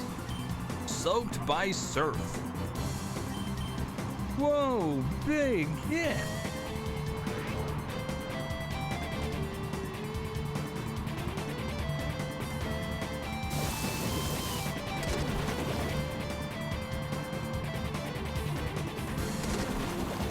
What's the matter, trainer?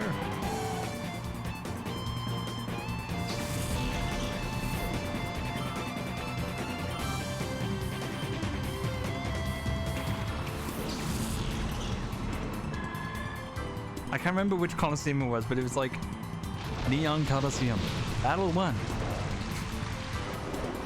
Who knows what'll happen in this battle? Just random voice lines. Just random voice lines.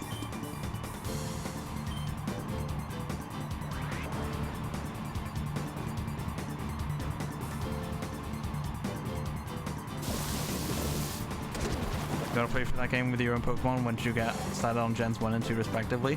I hope so. This is my like pipeline dream for Pokemon. So I hope that next year they announce. No, I'll show you a picture, right? I even made a picture for this. I put together my thoughts on a picture.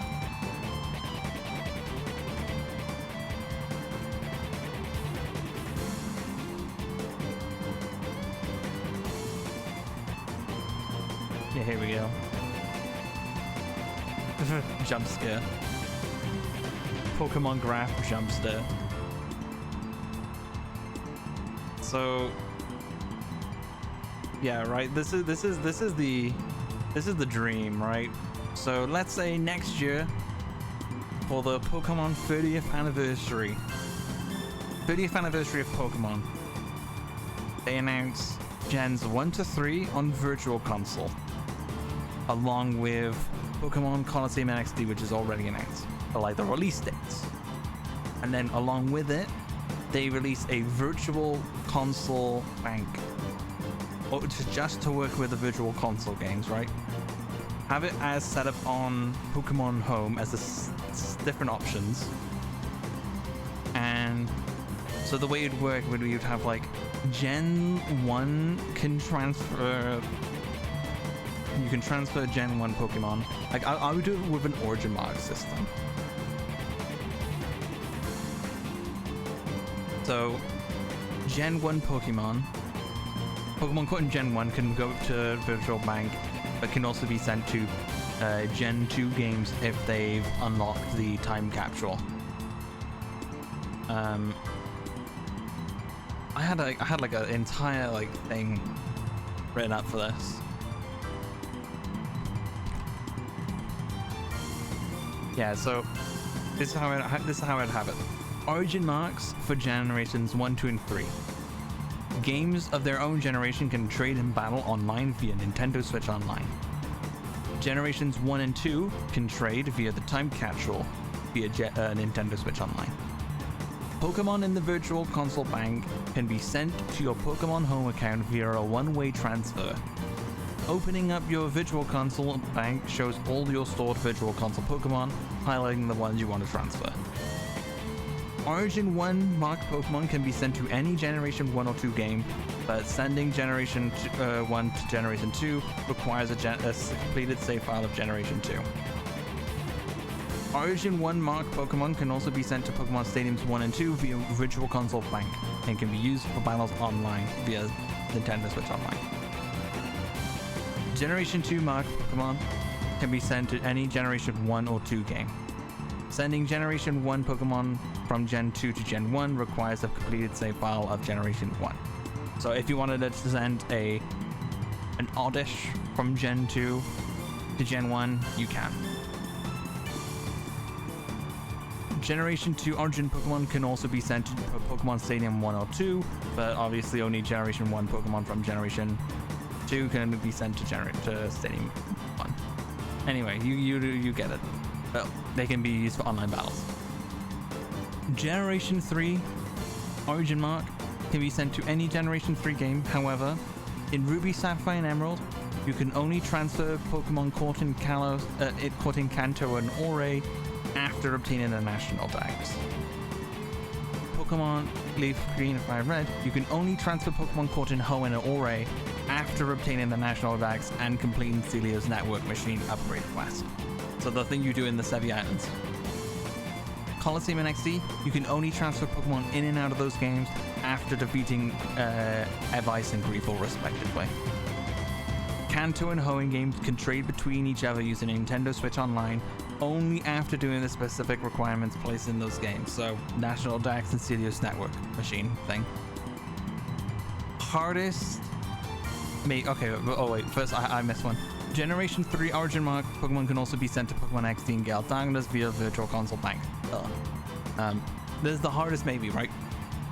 So, there's a special quirk of Pokemon Coliseum specifically, where if you connected 4 Game Boy Advances up to the game, you can do a double battle 12v12. Only Pokemon Coliseum does this, as far as I know.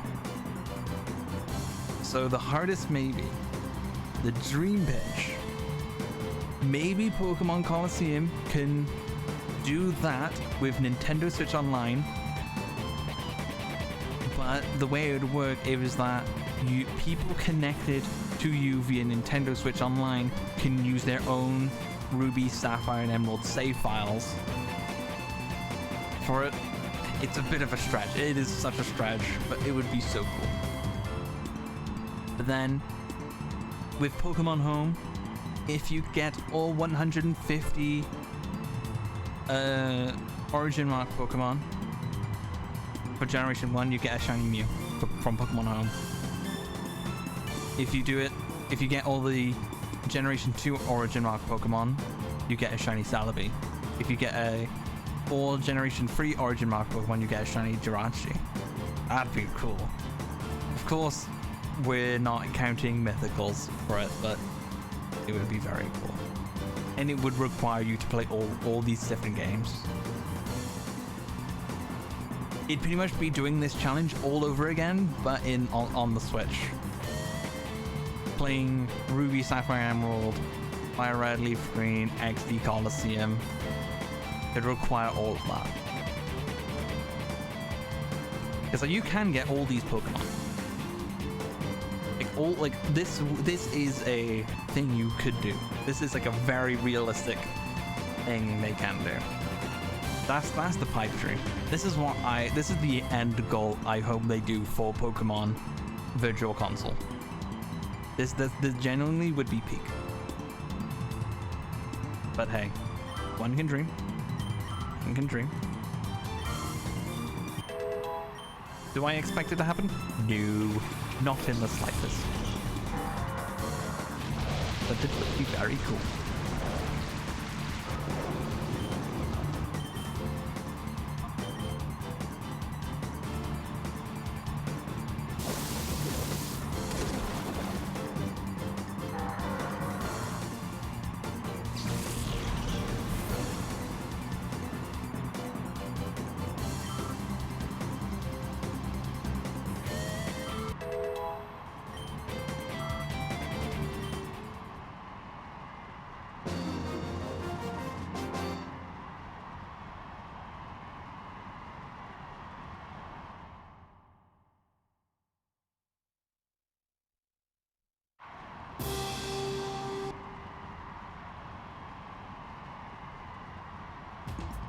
Imagine how much money they could make.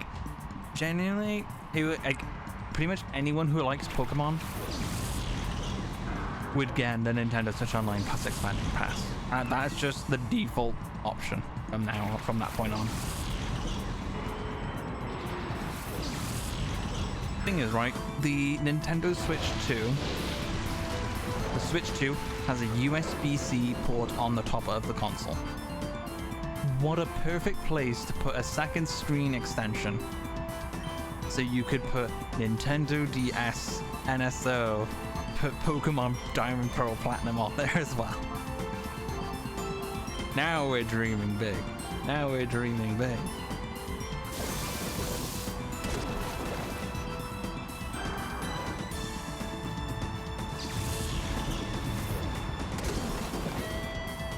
Hey. The Nintendo Switch is a touchscreen. Fuck it. Throw on Pokemon Ranger. Why not? It's a touchscreen.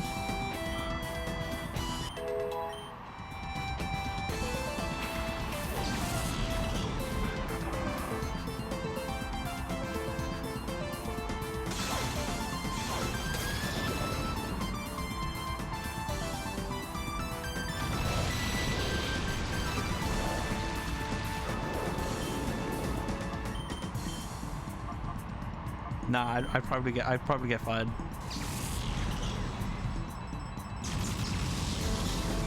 If I worked at Nintendo, they'd probably fire me.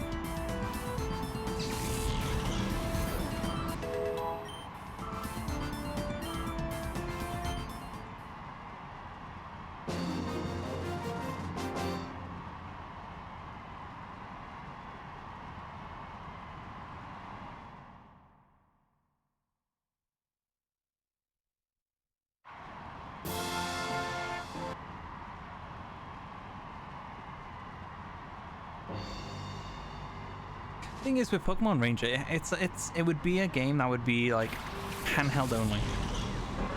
You wouldn't be able to really play it docked.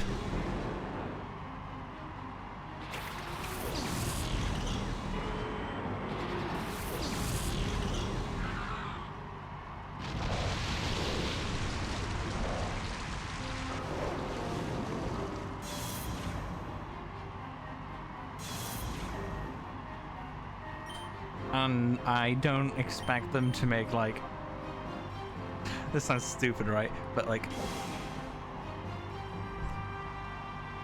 gyro Joy-Con controls, making the circles, like drawing the circles in the air with the gyro of the Joy-Con. Almost like a Wii remote. Almost like trying to make a circle with a Wii remote. Think how stupid that would be. It would suck. It would suck. It would be so bad. The mouse could work actually. The mouse and the mic, like, no joke, the mouse could be pretty good. Is the thumbstick? No, thumbstick wouldn't work.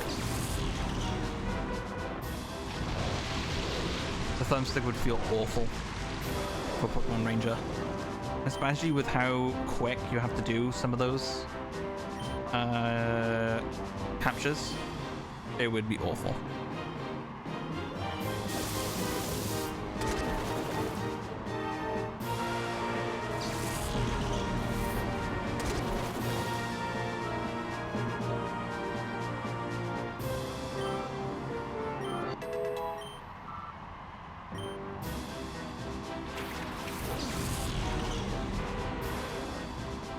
The mouse, though, that cooks. That kind of cooks.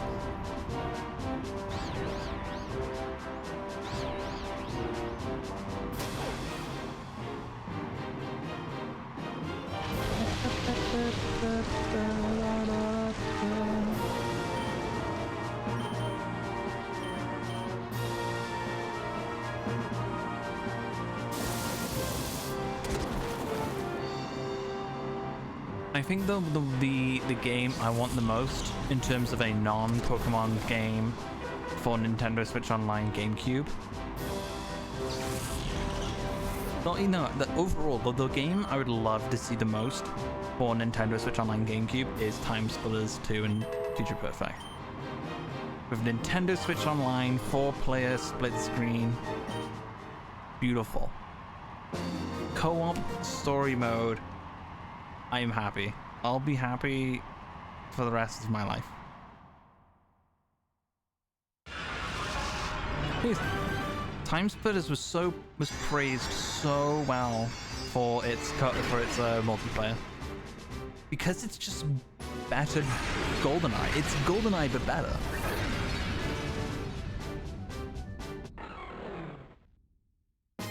And everyone loves GoldenEye. I might replay Time Splitters again soon.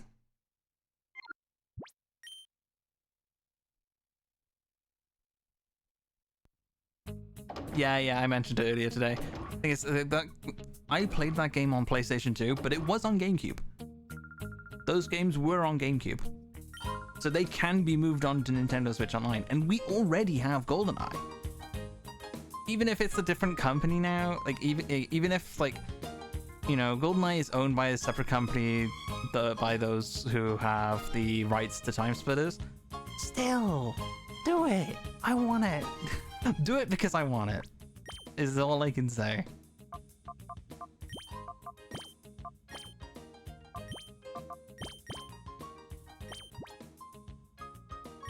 But yeah, I do make it like a promise to myself to play Time Splitters at least once every year.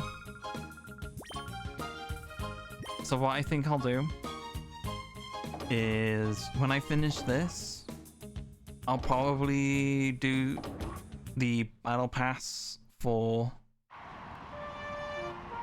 League, because I have 2 weeks left to do that. I kind of want to blast through that. Plus I want to play some arena before that goes. Then I'll probably play through Time Splitters. Did you like the Rayman games on them yet? Ooh, Rayman.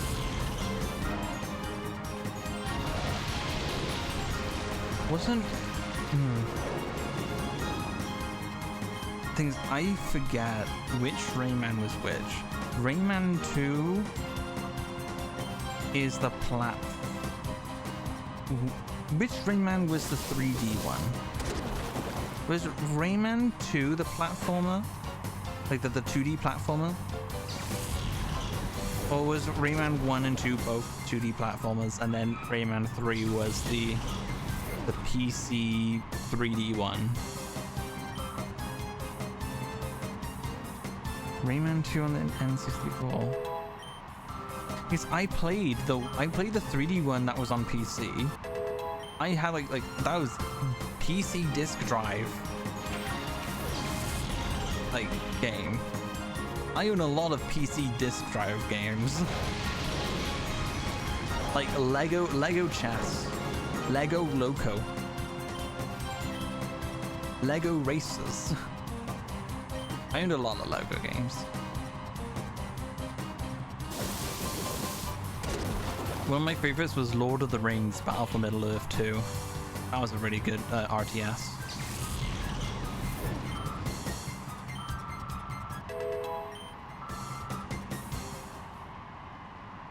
I owned Quake. I owned Quake 2, I believe. I think it was Quake 2. No, I don't remember playing it though.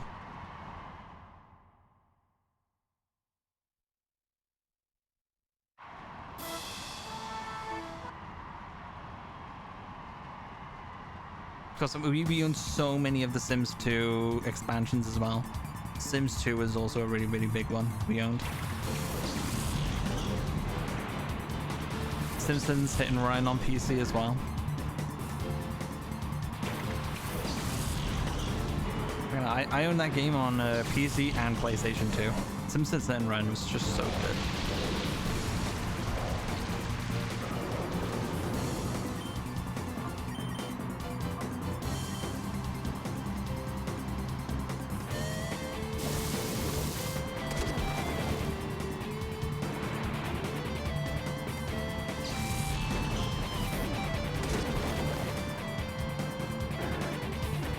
I had a lot of variety. I had a lot of variety growing up. From because we had the PlayStation 2, I had the PC, I had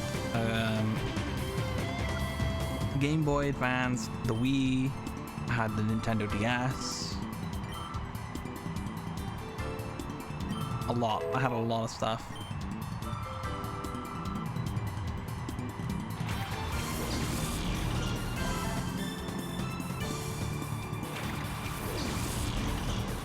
I used to play a lot of the Artrix games. That was a weird thing to say. A lot of the Artrix games, like Adventure Quest, Dragon Fable, Mech Quest. I don't know if any. I just. Whoops. Sorry, Kyogo, you're getting bitten.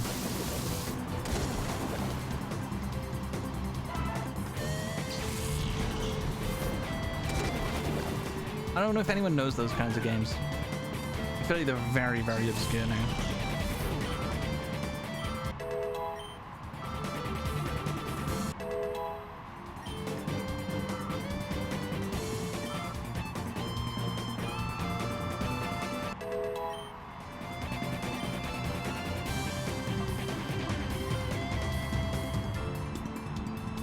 I used to play a lot of web games. There's a lot of the Flash web games.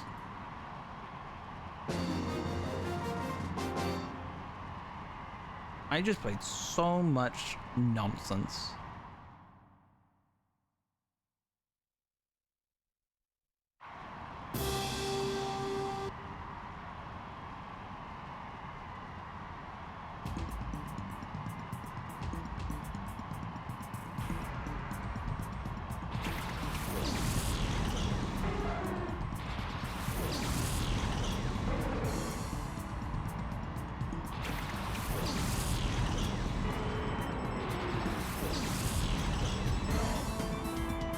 Oh, Frost, do you know, in Yu-Gi-Oh, do you know the Wicked Avatar? I feel like you might like this one. I feel like you're gonna like this little story I'm gonna tell. So the Wicked Avatar is the one of the three wicked gods. The one that floodgates your opponent. When you normal summon it, your opponent cannot use spells and traps for like 3 turns. So in these character tournaments I'm hosting, we're doing this thing called the war format, and so it's like a bunch of the good guys versus a bunch of the bad guys, and there's a bunch, and every character, it's like a 12v12, okay? And the character, if you sign up as a character, your team gets access to that character's skill in terms of it's a unique thing just for this format. So if I play as the character who owned one of the wicked gods, anyone else on the team can use this skill called a Wicked Premonition, where in the starting hand you get access to a wicked god at random. One of the wicked gods randomly gets added to your hand at the start of the turn. Well, at the start of the duel.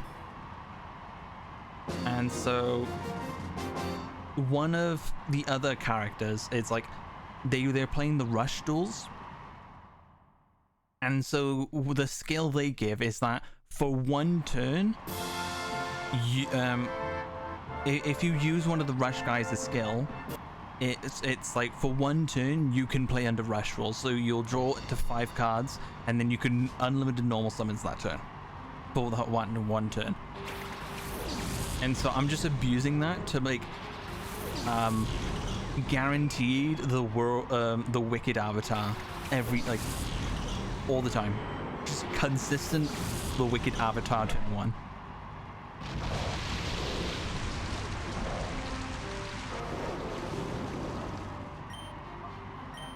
Of course, like everything else around it is garbage, but like it has to be because it's massive floodgate and not many people can out. But it's just very funny.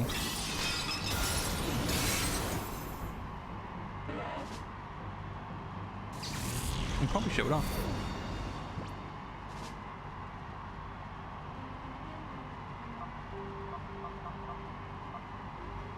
Ooh. I wasn't paying attention.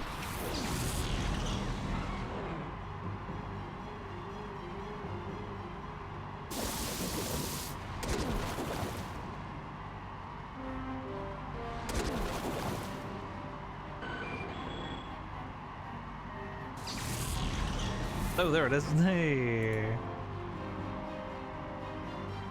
That's weird.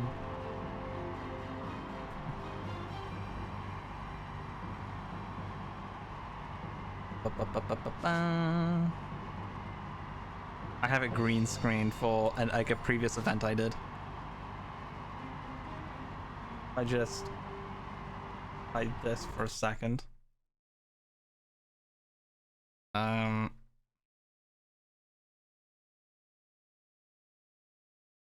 we go.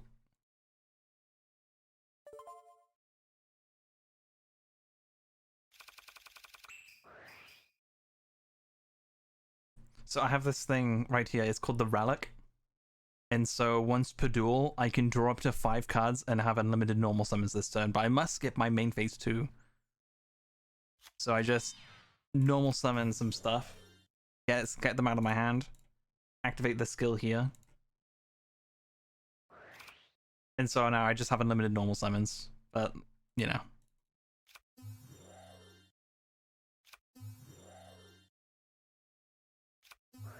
It's just guaranteed. So you can normal summon the fucking wicked avatar just very consistently.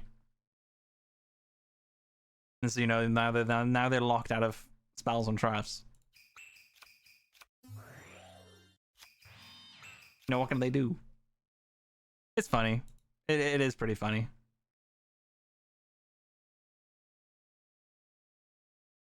This is just kind of like CT. It's like you can see, even you can see the deck is ass. But it's like everyone is like this, where they're playing the stuff they used in like the source material. Like this is one of the characters from the manga. This is like the big villain from the manga. So he's playing the fucking wicked gods and shit. But in a small format like this, they're kind of good. These are good cards in this format because there's just not much to deal with them.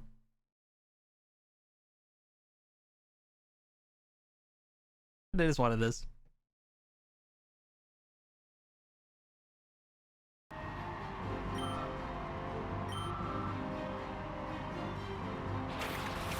It's funny.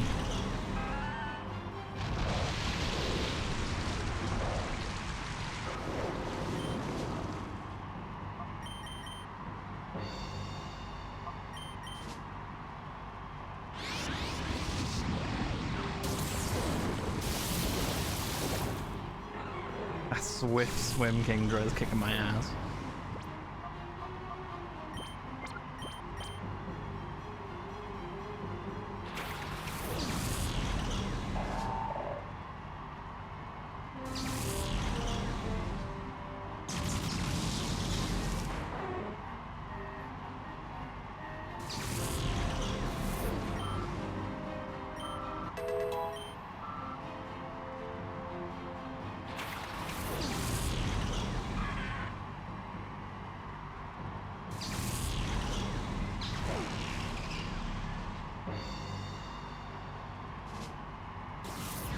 Oh cool, this works up nicely.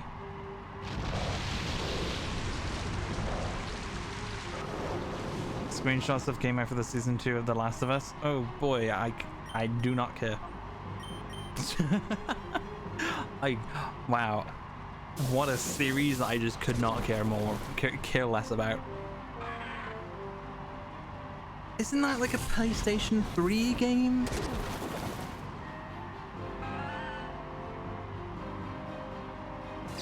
Is that not a PlayStation 3 game that has just been remastered just over and over and over? It's a movie game. It's not a game. Oh, the freaking the Netflix series. Isn't it Netflix? New one just came out for 100. Jesus Christ. What a fucking scam. What a scam. It's not even a video game, it's a movie. They're selling you. They're selling you $100 for a movie. Regardless if it's good or not, no movie is worth $100.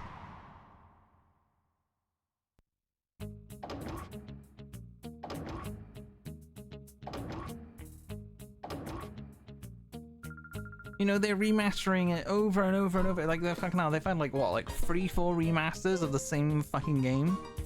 Like, I say game, it's a fucking movie. They remade it. They released it on PlayStation 3. They remade it on PlayStation 4. They remastered the remake again. I'm sorry, there's only so much up here in fucking nostrils I can stare at, you know? At what point is it like, why? You know? I don't need to see the fucking pores and every fucking, like, you know, skin I see on the fucking character's face. It's so unnecessary. It is such a scam. Graphical fidelity is such a scam. For some reason, people just keep buying it. Who is buying it? Who are buying these games?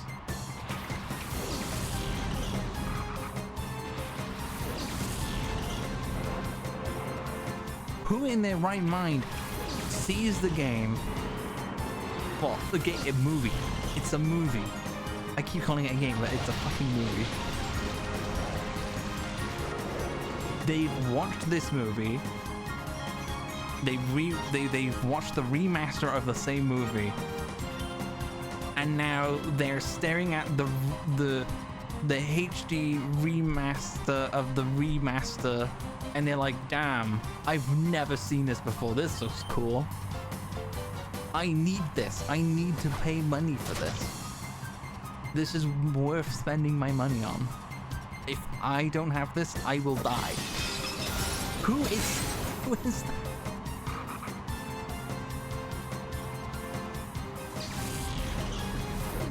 Nothing frustrates me more than The Last of Us. It bothers me. It bothers me so much that that series is doing well. It doesn't make sense to me. It goes right over my head. I do not understand.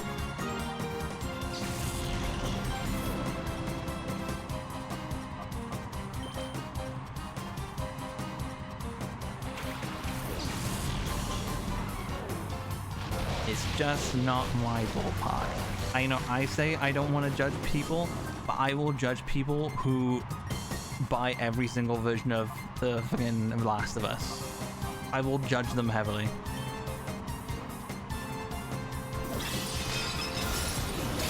They are worthy to be judged condescendingly.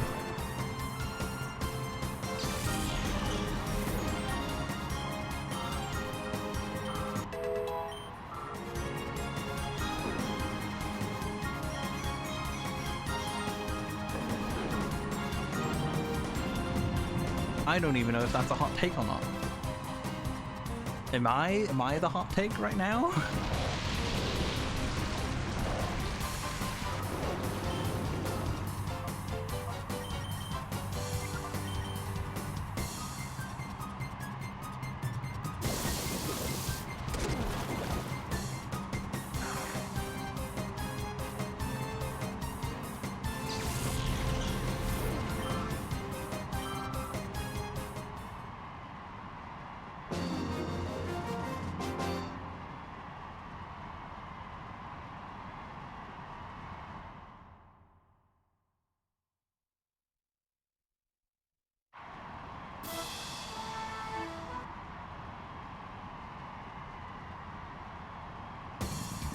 I'm getting hungry now.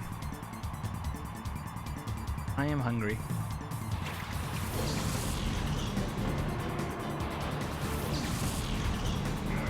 Yelling about The Last of Us has made me hungry.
may take a while, but so you should see what fill the Pokedex the next thing Coliseum, see what happens.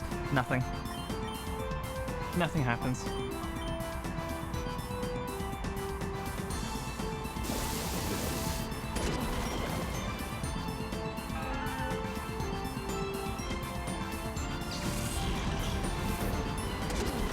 The Pokedex doesn't even work like that in this game, unfortunately. It just doesn't work like that.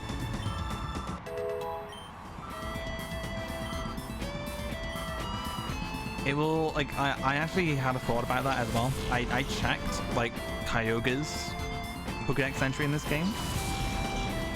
It says I've seen it, but not owned it.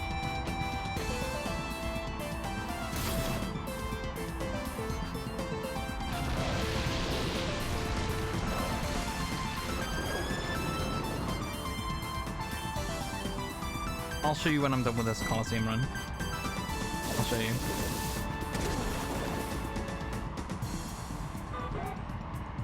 This is a strange, strange system they have for the Pokedex in this game.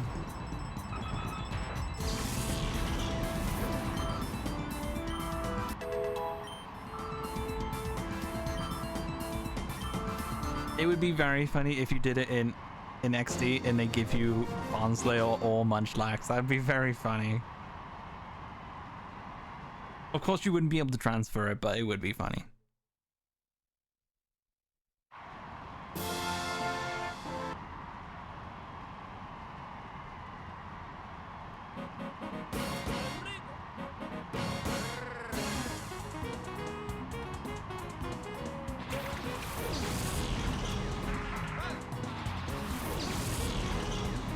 I'm pretty sure if you try to cheat Munchlax into your party, it does crash the game, because I'm pretty sure it doesn't have any of the battle. It doesn't have battle stats or anything. I'm pretty certain that's the case.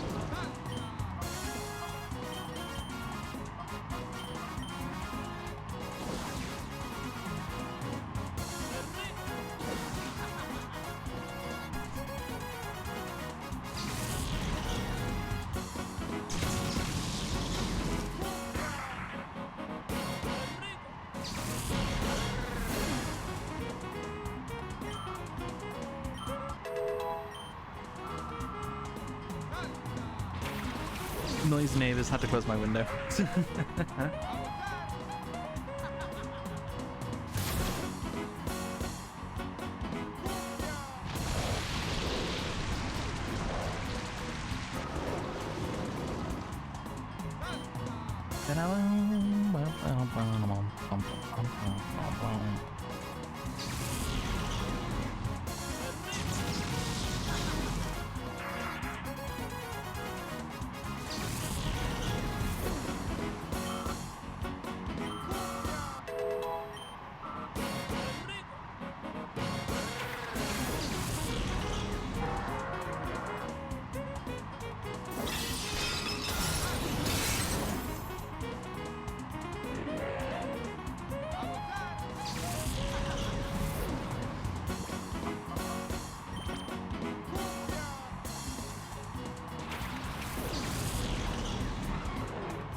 Oh yeah, fucking hell, it is late for you, jeez. I didn't even think of that. I'll probably be ending after this fight anyway. I probably will be ending after this, so I'm probably gonna go get dinner or something. I am hungry.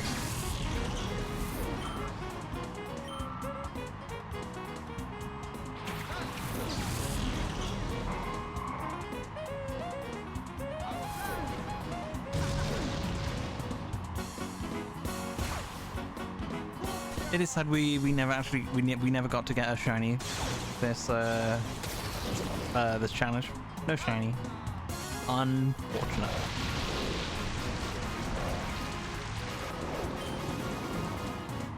We'll just have to get one next time. Next challenge.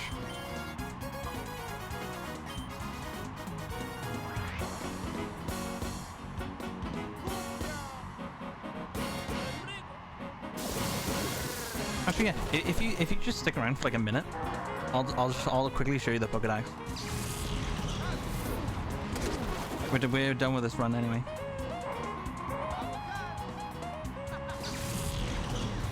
Three chances. As if we'll get a shiny Reggie.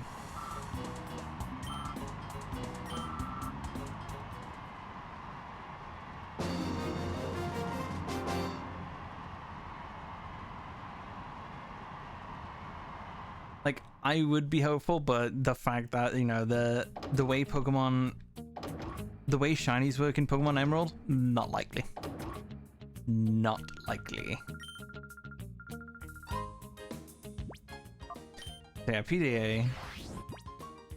I believe it's... Oh no, it's not this game. It's XD with the...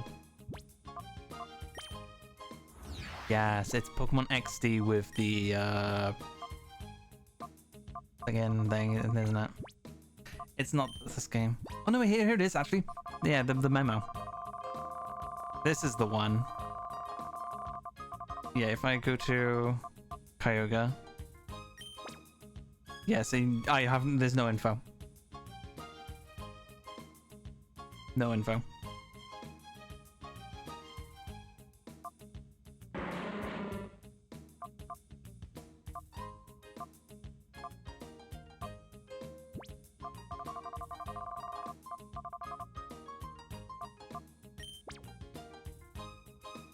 It's like, yeah, it does say that I've seen the Pokemon, and there's of course I have, but not that I owned it.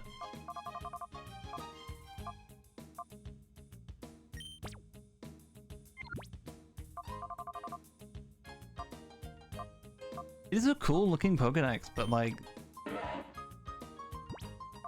you know, they don't actually give you much information about it.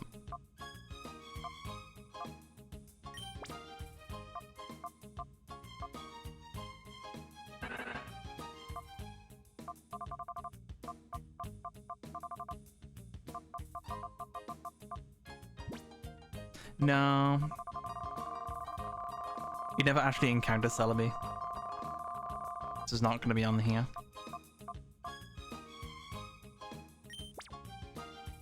Yeah, look at this. You catch Raikou in this game, but it doesn't tell you anything about it. It's a weird Pokedex. It doesn't make sense. I didn't catch Ralts in this game. Why do I have information on it?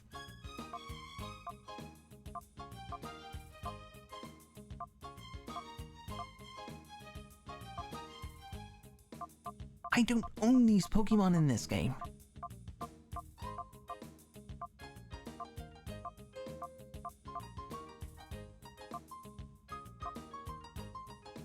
It doesn't make any sense. It makes no sense, this game.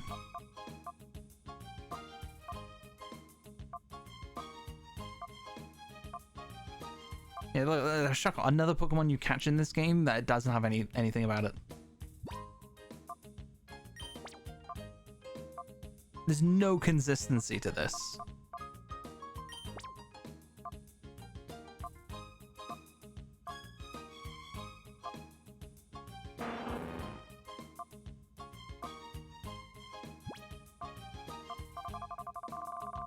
I wonder if Wailord. Let's have a look at Wailord. Okay, good. They show you Wailord. Thankfully, they show you Wailord. But again, I don't own Wailord in this game. You don't catch Wailord in this game. Whatever, I'm ending. The Pokedex in this game makes no sense.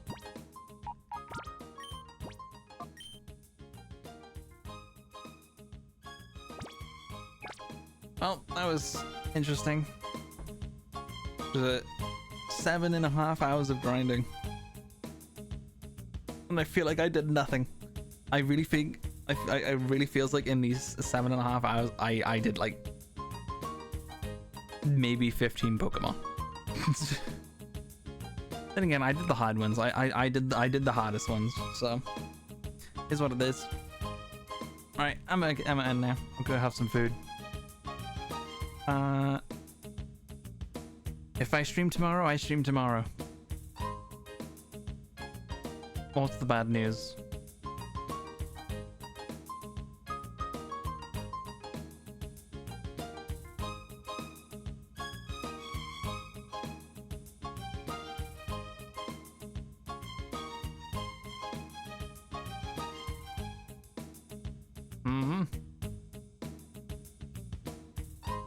The Switch 2 is said to fail based on Nintendo's history. Nah, it's fine. Switch 2 will be fine. There's quite literally nothing they can do to make this console fail.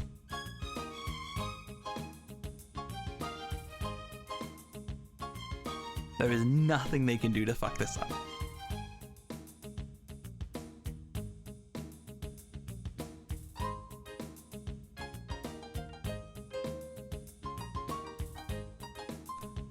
Actually, you're forgetting about the Nintendo alarm clock. It goes Switch success, Nintendo Mario alarm clock failed, Nintendo Switch 2 success. Thank you very much. Outplayed. Right, I'll go. Have a nice night, guys.